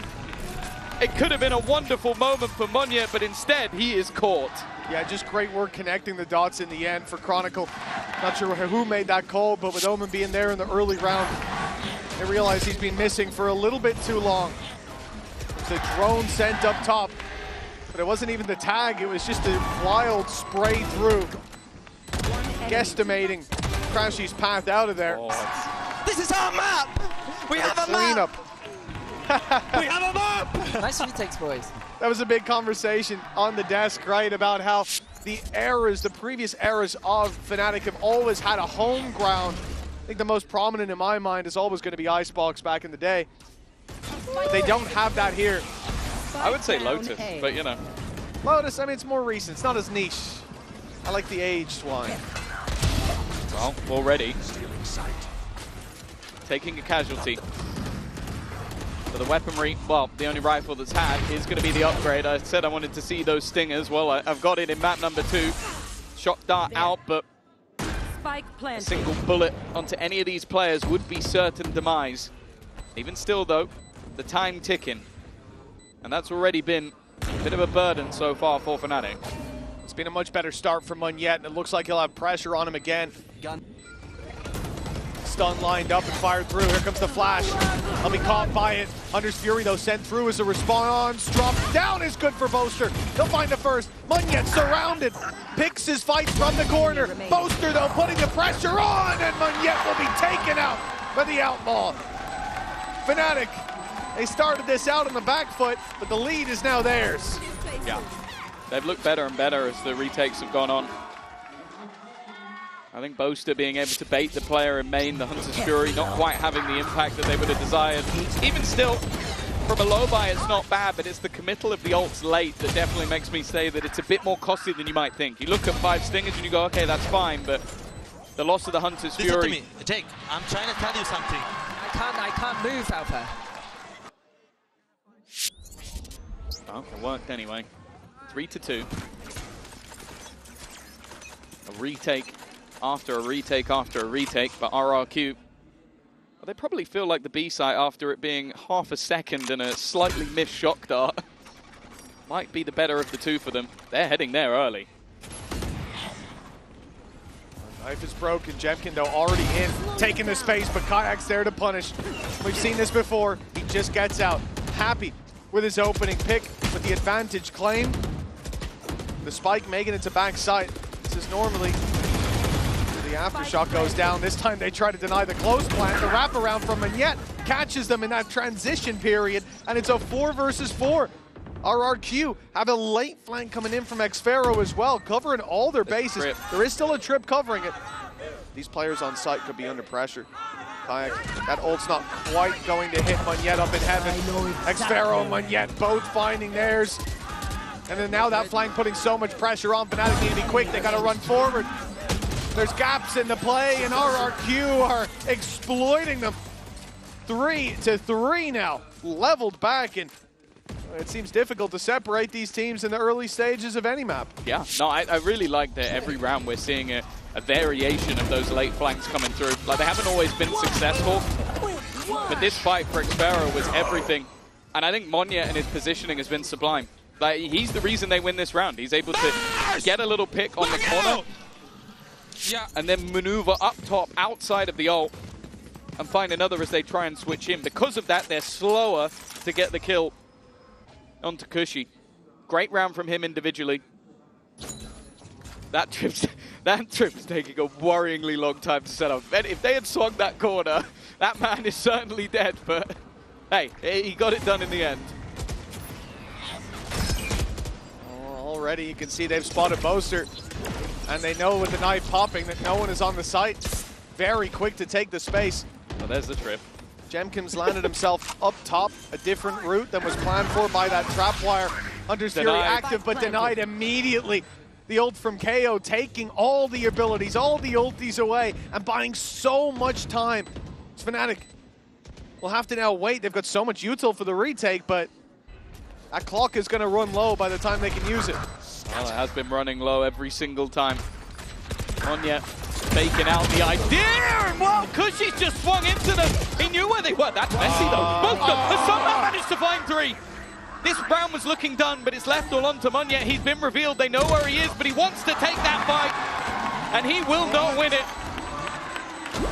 Alfia onto the defuse again, and this time plenty on the clock to be able to get it over and done with. But I'm just looking at Boaster. Whoa, what was the 3rd kill? Did that player get pinged and I didn't realize it? Because that looked so clean from him. Yeah, I don't know. It's straight through the smoke. Even the second, he was lucky to survive. Dribble will catch it from his POV, but there were a lot of shots fired his way. It looked done. One through the smoke, another player whips, and then the reveal is there to take Cushy. A good job that reveal went out just before Crashies went down. Greetings. Hello, bro. Moyet, hello. How you think, brother? Hello, brother. Hey, I'll say that the last guy who waved at Monya had a bad day. Benji remembers. Well, Alpha, he's clearly feeling confident down on that stage. We're gonna have the Blade Storm activated for Jemkin. Deep play towards the A site for Fnatic. Early doors taking a lot of control. And RRQ hasten their pace as a response. Straight through mid. There's 2 players quite passive on this B site, ready for the fight. Crashies slowing down the players in mid, making a bit of an accordion effect. This is leaving more isolated battles. Alfia dies after just 1 though. With that utility down, the player covering the cross to site out of the round completely. They now have to focus in the late round and take a look at this play coming through. You've talked about the late round flanks. Well, Monya might have the best one yet. He's low on HP, so he has to pick his moment. The rest of the team have been able to place themselves in the back of the site. Chronicle with a single kill might even be able to just rolling thunder them all off the map, but they are waiting. They don't want to overface, they don't want to get aggressive. They are giving the time for Monya to make potentially the play of the round. He's watching everybody. It's a little bit messy, but he'll still get the one. Not quite as much as he would have hoped for, but the rest of the players have still been just waiting patiently. Cushy again, swinging from the same angle. And this guy has been unstoppable from that spot. A 4th kill from him. And well, once again we find ourselves level. It's been the story of the match. It really has a perfect storm of parity here on the server. But Cushy, this is spot. Every time you see him there in the post plant, he's able to deliver. And I'll tell you what, Alfia might be regretting his words now. You're going to keep losing retakes. Well, not this time, says Cushy. 4-4. Look at the economy as well. Neck and neck, and this is where RRQ should be retaking their lead. Oh yeah, there would have to be some, well, crazy individual plays or mistakes, and most likely a bit of both if they were to lose this round. Alfia has a lot of info in towards the A site. He's playing in mid, obviously trying to avoid any of the KO utility if it was thrown through. Of course, Cushy getting so many kills that he already has that null command back online. And the support that Alpha has is just the jiggle peak of Chronicle. It definitely leaves him out to dry, but when you have a buy like this, you have to take risks. Well, the thing is, you've heard the cam on A. You've heard the drone go through as well on RRQ, and obviously the response here from Crazy Guy was to drone it himself, make sure they haven't taken the space. And now they're starting to expect those rotations have come through. 4 players outside it. Right here. Only Crashies here to stop them, and it looks like they have done a remarkable job of avoiding this play early on. Now the thing is, that trap's still online. Alfia is far enough away to not get caught by the null command, but they will find it before they run on into it. Late flank being set up as well by Xfero. He goes down, that is a rifle gifted over, but Alpha is going to have to really tick all the boxes to clear him out. Oh, he saw the pistol, but now he certainly spotted him, but Alpha lands the shot. They want to be patient on Fnatic, but RRQ get ahead of it. They're playing aggressive, finding the double. A big advantage now. Yeah, I think most of the danger is gone. Alfia with the rifle is the one piece of the puzzle, and, well, nobody's going to find Crashy's corpse, that's for sure. And for Alpha, it then gets to the point of like, okay, do you just hold on to the weapon? How much damage are you really hoping to do here? The answer is absolutely nothing. And Chronicle with no orbs needed to be gained. I think the only thing he can either hope for is a rifle or the taste of the spike. 5 on the board for RRQ. The lead reclaimed, but I think most of us are expecting the next to go to Fnatic. Not because of their comp or their economy or the way they're playing, just because of how this game's been. Yeah. Back and forth. Had plenty of games in tennis here. Yeah, I really looks like another. I want to give credit again to RRQ for how methodical they are in these moments. Like, even when they use the null command into the site, they're still checking for those trips. They know that that's one of the main dangers, is just a kill trip somewhere on the corner. They're checking and pinging for the cams. Like, they are not aggressive in the way they're doing things. They're smart with it. Very enjoyable team to watch. A set play, though, being thrown in for Fnatic. The util forced them back, but unfortunately for Kayak, there was nobody caught in the stun. And RRQ don't just run to the other side of the map, knowing now that they're facing in to that rolling thunder. They'll still compete for the orb, but with 4 players here, it's going to be the exact same round minus the null command. They've lost one to Chronicle. That rolling thunder will be put through. It almost sent Munyet off the map, and instead it sent him into the waiting arms of Chronicle, but a 3v3, and again this mid-play. Alpha got the better of Xfero last time, but this time it's revenge for RRQ's Cypher. The B site now open, as we can see. Oster getting his rifle out. It looked like a little late, but he'll end up equalizing things. Okay, well, throughout this, Chronicle didn't move. I can understand why. You've seen a kill on the other side of the map. You kind of had the expectation that they go the other way. He's now started to claim some control. Perfect positioning, but it's a little bit labored. It's given an opportunity. Crazy Guy's been able to get out of the grab well. Because of that, he gets that early fight. And Boast has been wrapping around the backline, going all the way around the map to try and get in from behind. He does have the Cosmic Divide available, but placing it while in the open would be a massive risk. He's just trying to make his way into the site, and Crazy Guy, well, it's been too long. He started to realize that he has to be coming in from behind. The tap on the spike reveals his opponent's position. But the clock is in his favor. Boaster, though, will just about be able to take it. He's been good in these late round scenarios. And who would have guessed it? 5-5 and another retake of sorts. It was a Hunter's Fury online, though, for RRQ, for Crazy Guy in that moment. I think that's going to put so much pressure on Boaster. The fact that he goes for the tap, not trying to bait out the ultimate instead, trying to bait out the player. It was a great read, but this guy would still be sticking around up close. That could have played out very badly for Fnatic, but instead, a further lead is denied. The IGL's on his feet. Boaster's having a good game so far as well. And at 5-5, both teams dumping their economy into this one. This round may well be a fight for the lead. For RRQ. At halftime. They're going to take some early space. It will be spotted. There we go, just a little bit of patience. Jemkin still looking like he wants to challenge this, maybe expecting a reaction.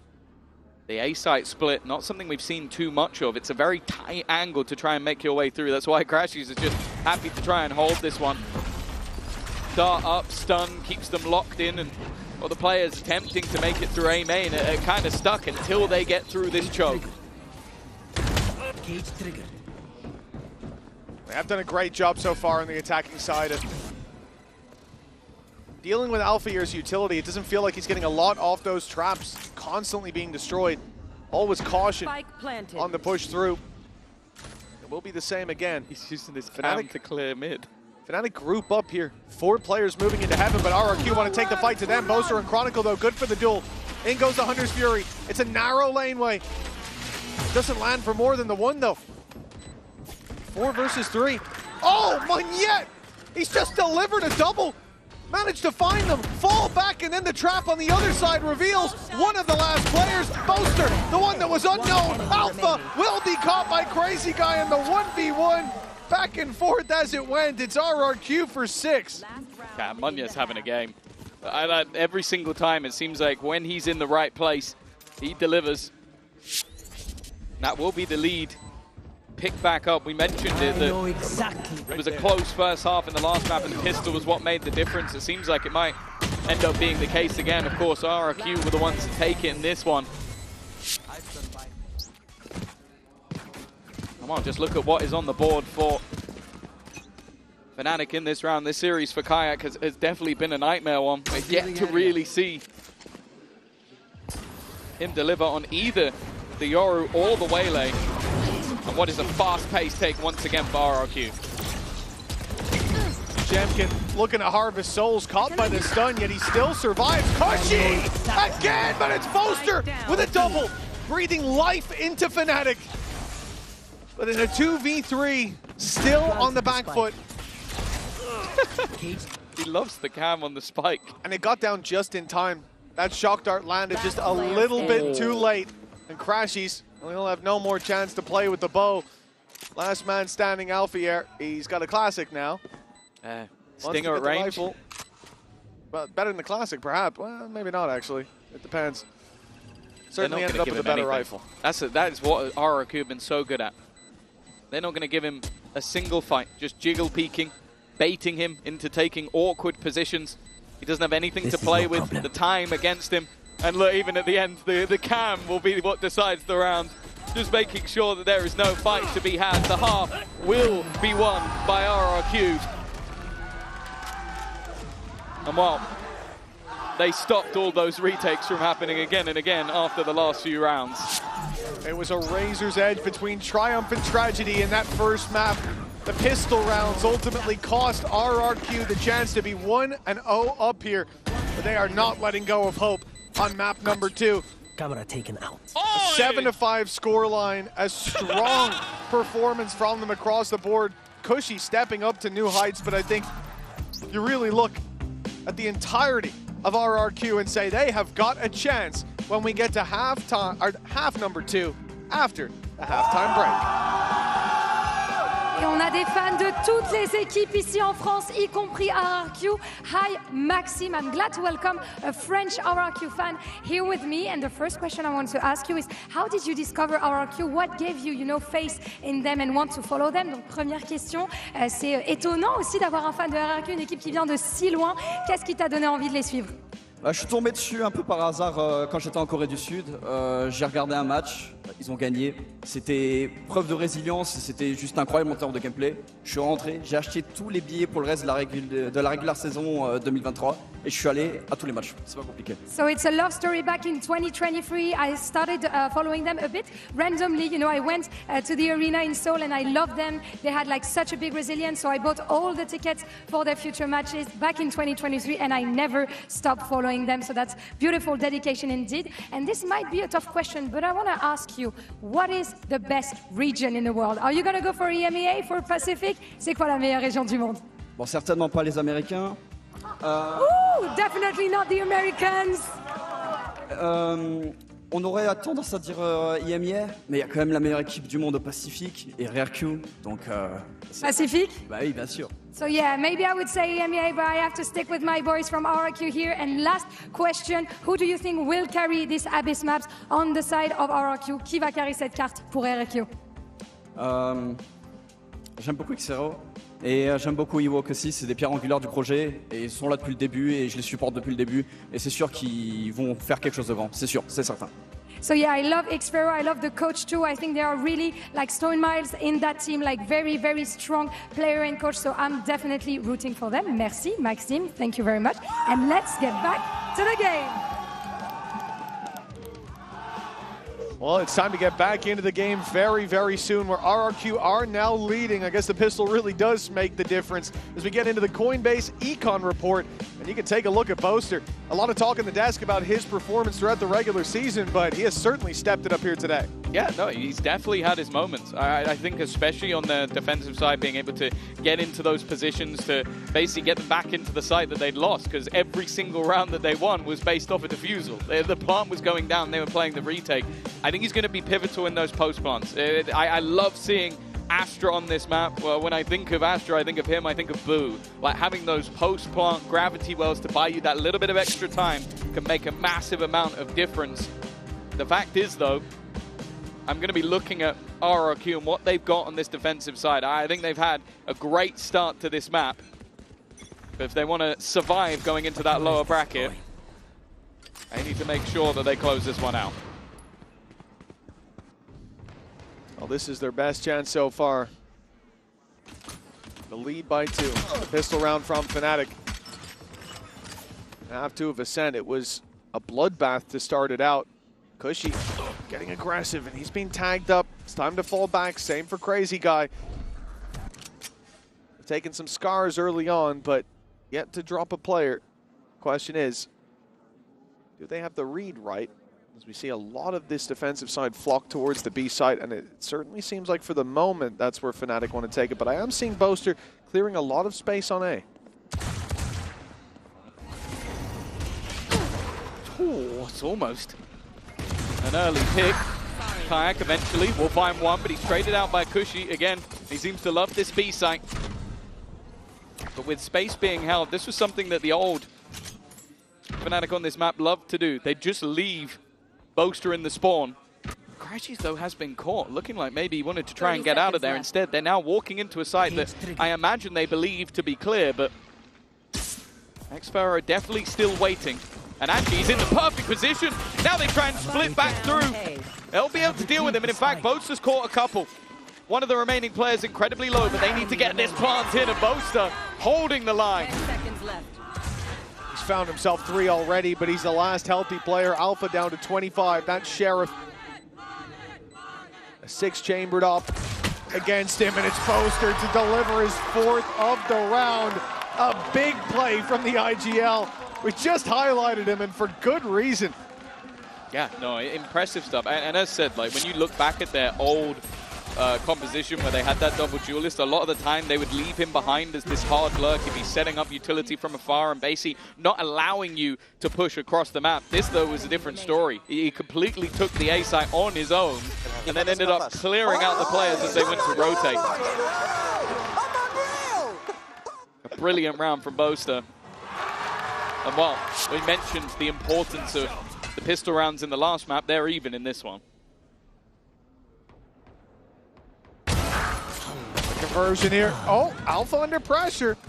He has been taken down. It's a lurk, though. It's only classics from RRQ. But now they've managed to find themselves a Marshall. Alongside damage, that can be a very valuable weapon in a round like this. But they will be forced into the retake. Is the plant secured on this A side? And the question for Fnatic is, how do you want to play this? Especially with the range advantage going back towards mains. Not a bad idea, but conscious of Monyet being able to just smoke them off. They want to stay a little bit aggressive, keep some control. Oh, nice but the Cam has spotted them. They know exactly where to fight. RRQ have all the info. They're putting the pieces together, and it's Fnatic coming crumbling down. That late Cam from xFaroe has given them a chance, but he can't convert. It's Boaster to save the round with the Red Bull clutch. I'm not sure that's the way they really wanted to win the round, but maybe for him that's a nice little confidence boost. Not that it seems like he needs it. A safe pair of hands in the late run was what I said, but I was talking about his utility, not so much just the raw individual aim. Well, that was incredibly messy. The aggressive positions helping out the flash of Cushy that did so much work to get them back into spot. But then just winning those fights with the classics, that's a dangerous spot to be from, and by the looks of it, Fnatic have invested quite heavily back into this one. They might leave themselves in a bit of trouble next round. We'll see how the economy's settled as players start to fall. Oh, hey! He's got one up top. That's another rifle. This is a full buy now! Kayak is double connected, and he's hungry for more. Blood in the water, and he's swimming straight towards xFaroe. Just about manages to survive that engagement. The Cypher healthy towards the spawn, but a 5 versus 3. That investment for Fnatic paying off. But that was the man we wanted to see. He's been missing throughout the majority of this series. Cushy trying to take space back through. This is not going to be easy. Maybe it is. There's a gap. A spot for him to take a fight. But look how passive the remaining players are. Cushy's found another. Making this one interesting for sure. They've dodged themselves that night, but now already that time being bought, and Boaster and Chronicle combined, holding the line. The man next to him is meant to be the superstar, but Boaster is stealing the day. Popping and locking it down there on the stage. Didn't see the same reaction from Chronicle, but I think he's still pretty happy to take this round. And you see the idea there from RRQ. As soon as they tap the spike, they know the knife didn't hit anyone. They have a grab well. We need to push. And they just weren't expecting there to be... I'm turning into a monster! Oh my god, Jakey. He's going to have a duet with Rihanna soon. Imagine being the guy on the other side of the stage. That is literally like a parent embarrassing their child, which is funny because Boaster's parents are in the crowd. Yeah, and I think Kayak looked like the embarrassed child there as well. Yeah. Exactly. 8-7, and a timeout from the defensive side of RRQ. They need a moment to gather themselves after what they've just witnessed across the stage, and I don't blame them. Wow, yeah, it's looking like after Angel's retired, Boaster's just absorbed all of that extra Unk energy and is just taking over. 19-7. This has definitely been his map. The scoreline definitely still not out of the realms of possibility. There's only a singular round between them at this point, but that was a bonus round where in the prior, only a single player had survived, and that was Boaster. And even with some heroics from Cushy, he's been having a great game overall. I'm sure they can start to feel this game slipping away from them, and as we've already witnessed, there's been plenty of upsets, plenty of teams falling into the lower bracket. With Billy, China #1, currently sat down there. I don't think RRQ want to join them. I think especially going down like this, I mean, look, it's still a very tight game, but now they've got pistols. You should be looking at a 9-7 scoreline. And, you know, if Chronicle's the one digging your grave, well, hey, listen, plenty of people have fallen into that pit hole. Alpha, up for contest as best player in the world at one point in Kayak, the guy coming up from the Tier 2. Looking remarkable, the young gun, but you're getting diffed by Boaster. That's something that I think you know. He's a young man. He is, yeah. And as the desk was highlighting, his Stage 2 performance was lacking a little bit individually. But we've seen that. The guy's got a lot of responsibilities. Right now, it seems like he's the brains and the brawn down on that stage. Kayak taking the space once again. Spam not quite finding anything. Of course, there's not a whole lot to play with in this round, so it might be a chance for him to farm. He already has ult online, but I think the confidence far more valuable for Fnatic at this stage. They're duelist trying to get their way back into the game, and that's exactly what's happening in this one. A cleanup with only 2 standing and plenty of utility denying anybody swinging that planter. For the remaining players, can they do any damage? That's not a bad start, but Alfia quick to respond. And easy rounds for Fnatic. And you look at Fnatic there, they do give RRQ a lot of opportunities. A bunch of individual fights taken, swinging into Sheriffs, it's risky, but for RRQ, they're not getting the shots off, and that's a problem. Because now you start to talk about confidence on one side for Kayak, building that is huge, but you go into a round like that, you see, we had the chance. They're disrespecting us now. They're starting to just run it down at us. They need to see a bounce back pretty soon. This is 4 in a row now on the attack side, but a 4-0 start, we've seen it many times. And many times we've seen that team end with 4 or 5 rounds in the half. This is RRQ's chance to prove that it was just a hiccup. An early half upset. The big thing for me is the operator. When that came into play on the defensive side of Ascent, it was a massive game changer. That's where Jimkin really did the damage. The problem thus far, and a problem that, again, I still remember back to the beginning of the season where Fnatic played, I think it was versus Gentlemates. They loved the A-site takes. Seems like they've developed a taste for B, and that's where Jimkin will be waiting for them. Yeah, it's the still water that stagnates. It's time to switch it up. Fnatic straight to the B site.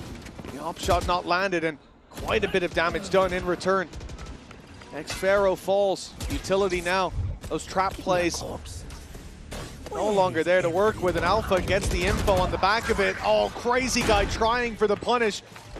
He finds himself falling. Here. In a 5v3, that off needs to start delivering, but the opportunities are few and far between with trades lightning fast for Fnatic. Double digits acquired, and they are on the path to success. Yeah, this is starting to look pretty damning for RRQ. The attack side looking stellar from Fnatic. It started with clutches, it started with individual brilliance, but now it's starting to become all but dominant. Easy openers, and even the null command was committed in that round by Kushi. That was one of the few ults that they had available to them.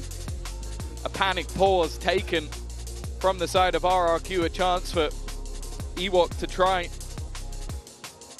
and come up with big changes, because these last 5 rounds, they started fairly close, but that one really wasn't. Well, indeed, and we already saw that pause called earlier by RRQ. That course correction did not come into play, and now they're starting to drift out of this game. From a 13-10 in the previous, but they lost both pistols, and you start to see those sparks of hope when they win the pistol here, when they leave half one 7-5, but now it has been 5 in a row, like you say, 7-10. Yeah. Fnatic with that big lead, the momentum, the IGL delivering, whether it's in clutches, whether it's in opening duels, the guy's been there every time.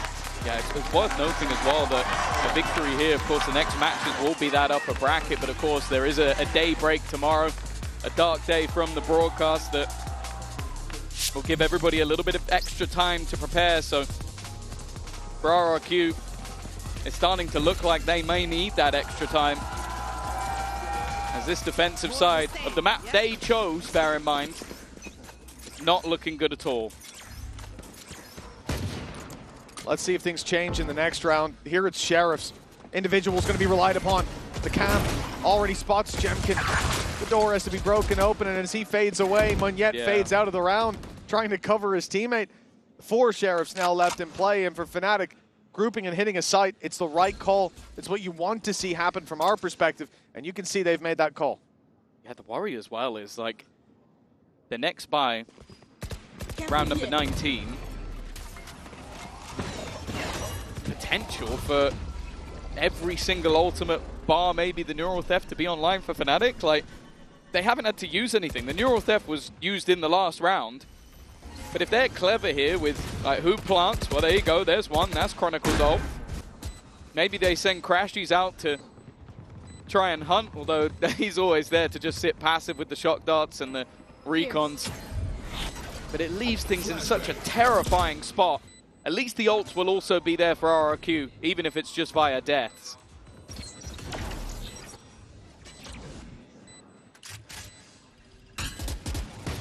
Well, Kayak, he's in a lot of trouble. He looked to be in a lot of trouble. In fact, he'll take down 2 before he falls. The ults online for Fnatic in the next are looking deadly for RRQ.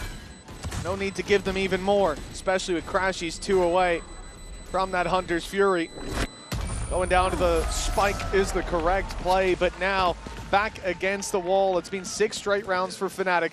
A pause just called in the previous by RRQ. This is what they will have talked about. The rifle round has to be theirs. Yeah, but again, you're going to have to break through all of those ultimates, and sure, they have some of their own, but... Munyet! Hello, Munyet! Look at me again! Hello! Look at me again, bro! Oh, he's not. He gets scared. He also has headphones on. It would be worrying if he looked over. I don't think he can hear you, but I appreciate the effort. Alfie clearly feeling it. Well, this time, Munyet's revenge hasn't really looked like it's taken its toll. 4 rounds ahead, 6 in a row, and high-impact ultimates on board. Fnatic, though, are taking mid-control. There's been a challenge in the last couple, but the success hasn't been there. Kushi's been one of the few glimmers of hope in this map, and Boaster's just walking it down on his own. Well, that is a deep play. The Rolling Thunder catching it for the mid-split. The next Pharaoh able to survive inside his cage, at least for now. Hunter's Fury not finding its mark. Pressure applied as Jenkins rotates, cut off. Boaster in there with a 3rd kill of the round. This guy's off to a flying start, and it looks like soon to be a finish. for the attacking side. A fourth denied, but Chronicles there for the trade. 12-7. One more needed for Fnatic, and after the pause, nothing's changed for RRQ. The thing I love about that is that's when Fnatic decide to throw in a set play. That's where you have the Rolling Thunder that forces the players. We've seen them play on this close B box so many times, so Rolling Thunder forces them in, and that's why Boaster is running it down mid, because if he knows if he gets in behind them here, they're going to be stunned up and being flown in towards him because they're so worried of the players coming in front. That is a gorgeous set play from the side of Fnatic. And while we spoke about the fact that this needed to be the resurgence, there looks like there is no resurgence to be had. This attack side from Fnatic has been flawless. Not a bump on the road so far. Remember, this is RRQ's pick, and the conversation that's been going around about Fnatic being in the weakest state in terms of their map pool so far, well, we might have to reconsider. Ascent was close. In the second half of Abyss, it has been anything but. They were 7-5 down. And now just one round away from victory. With 5 chances to do it. Kayak's deep dive. They see the cage. Oh, what a shot on a Jemkin! The first of what could be many to fall. Ult clearing right, but Xfero still alive, but now they know it. They know exactly where he is. He's got both trips just blocking off this right-hand side. They're yet to be broken. They now will be, or at least the first one. If anybody's jumping across, Boaster could go flying off the map, but it may not even matter in the end. Only 2 standing.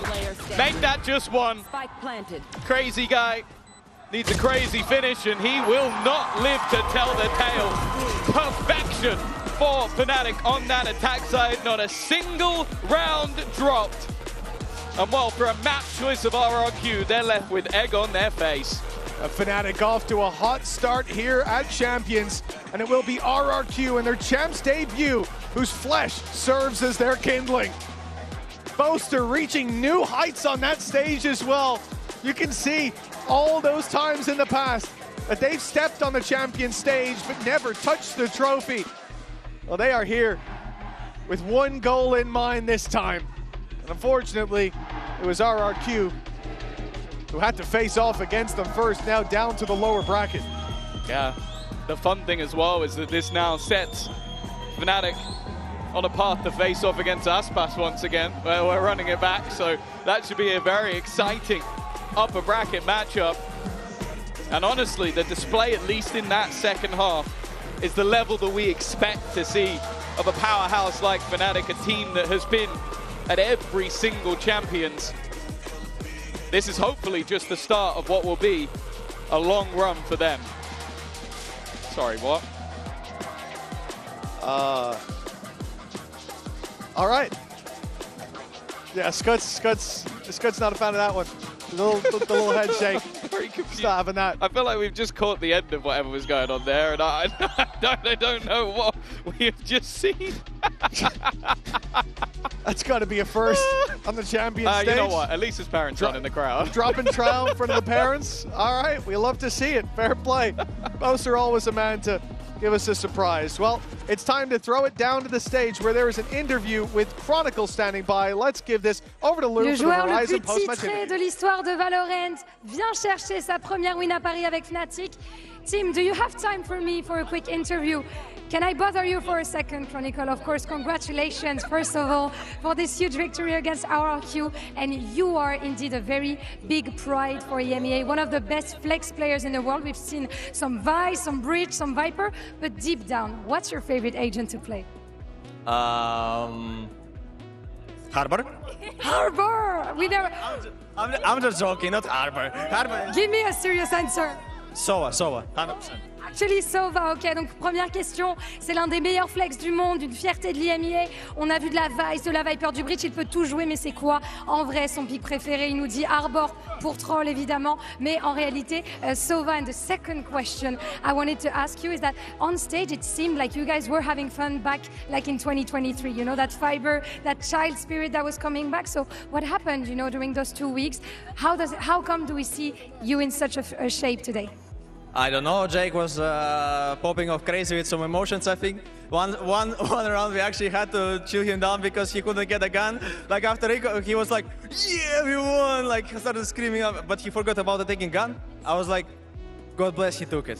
But I mean, our emotions are crazy right now. I think everyone's excited to play Champions since obviously for everyone is a big target, big goal, and yeah, it feels great to come back on stage again. Yeah, I think at some point he could even have forgotten to defuse, you know, given how excited he was, but this didn't happen indeed. Donc comment est-ce que ça s'est passé pour vous? Vous êtes de retour, on voit des âmes d'enfants sur le serveur. Et ben il nous dit Boaster aujourd'hui à Hard Carry, il a été insane, il s'est levé, il célébrait, il a même oublié de ramasser une arme à un moment donné, donc on a dû essayer de le calmer un petit peu, mais voilà, on est trop content d'avoir gagné. And last question, I know that you're a team player, I know that you like giving props to other players, so apart from your teammates, who do you see having the potential to be the best player of the tournament? Best player of all time? Of the tournament in Champs Paris? In my team? No, outside of your team. Oh, that's tough. Who do we think? Do we go Pacific? Do we go local, EMEA? I'll just say Pacific, just straight off, just to jinx them a little bit, you know? Just the region, right? The region as a whole has the potential. Donc, qui pour toi, à part tes teammates, a le potentiel d'être le meilleur joueur du tournoi? Et bah, tout simplement, la région Pacifique, ça sera la réponse de Chronicle. Thank you so much. Merci, Chronicle. Congratulations again. That's it for us on stage. Let's toss it back to the analyst desk for some more discussions. First of all, shout out to the Cal Paolo cosplay. I don't know if you spotted that in the background, but that was kind of sick. Second of all, Pacific are not flawless after the first 4 days. I think that's kind of an upset. They had me believing after that first map, even though they lost. I thought it was really impressive that RRQ, on their worst map that they're playing, were able to keep it so close against Fnatic with Chronicle in prime form. And then they go into Abyss, their map pick. They played it once this year. It was a loss. I was hoping for so much more, but I don't think their game plan on attack really had the depth. I think they were too reliant on a lot of those late round flanks that just weren't paying off. They weren't synced up with the rest of the unit. And Fnatic were just having consistent, excellent retakes, kind of exploiting even that like lack of one player. Obviously, Boaster had an amazing game. Got so many kills in the retakes.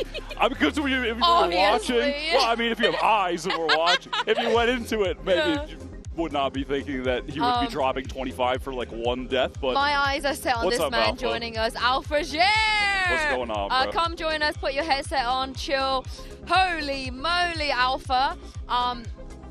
You look great in that couch. Kind of matches the Fnatic colors. First of all, congratulations.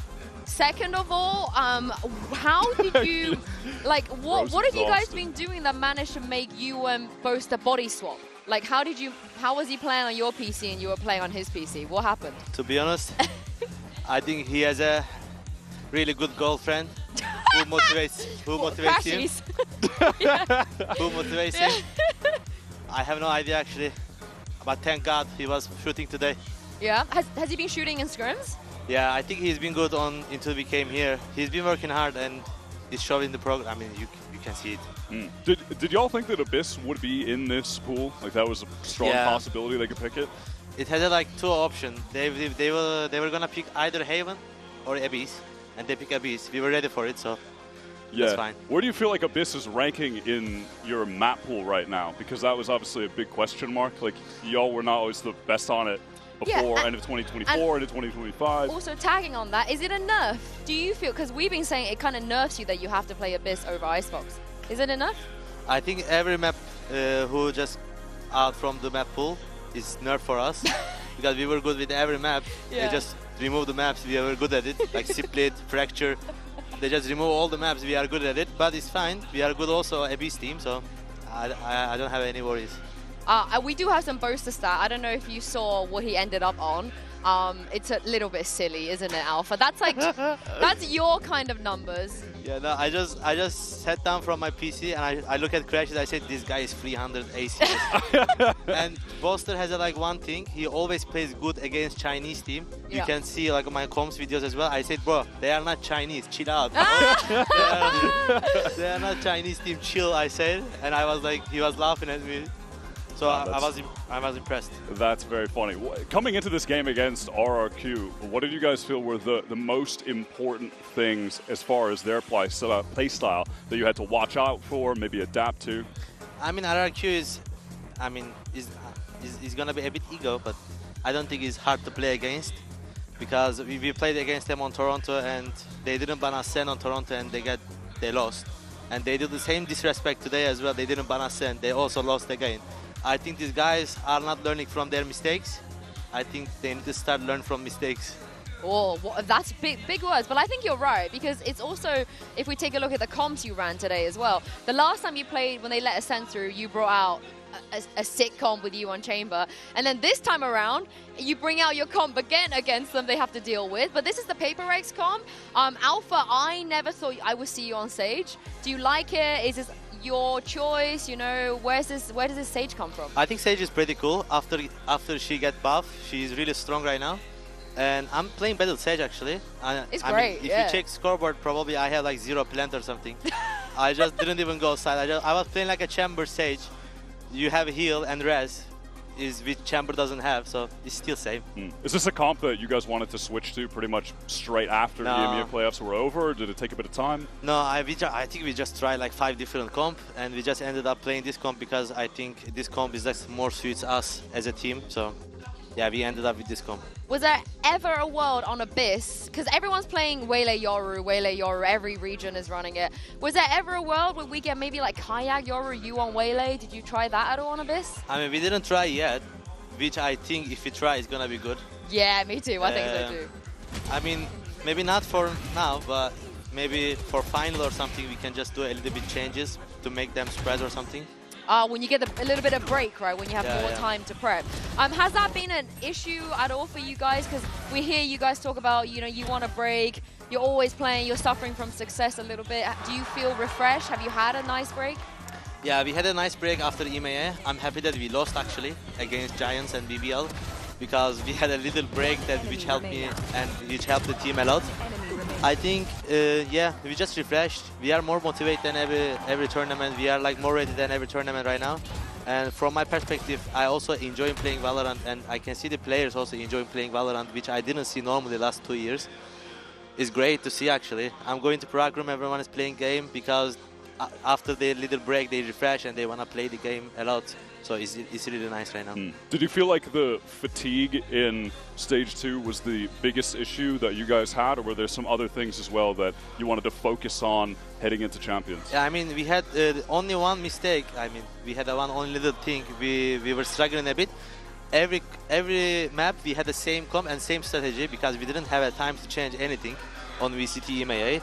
That's why I'm saying that I'm happy that we lost early so we could change stuff. Yeah, change comps. And that's why like we came here. Before we came here, we just like had a good time to change everything.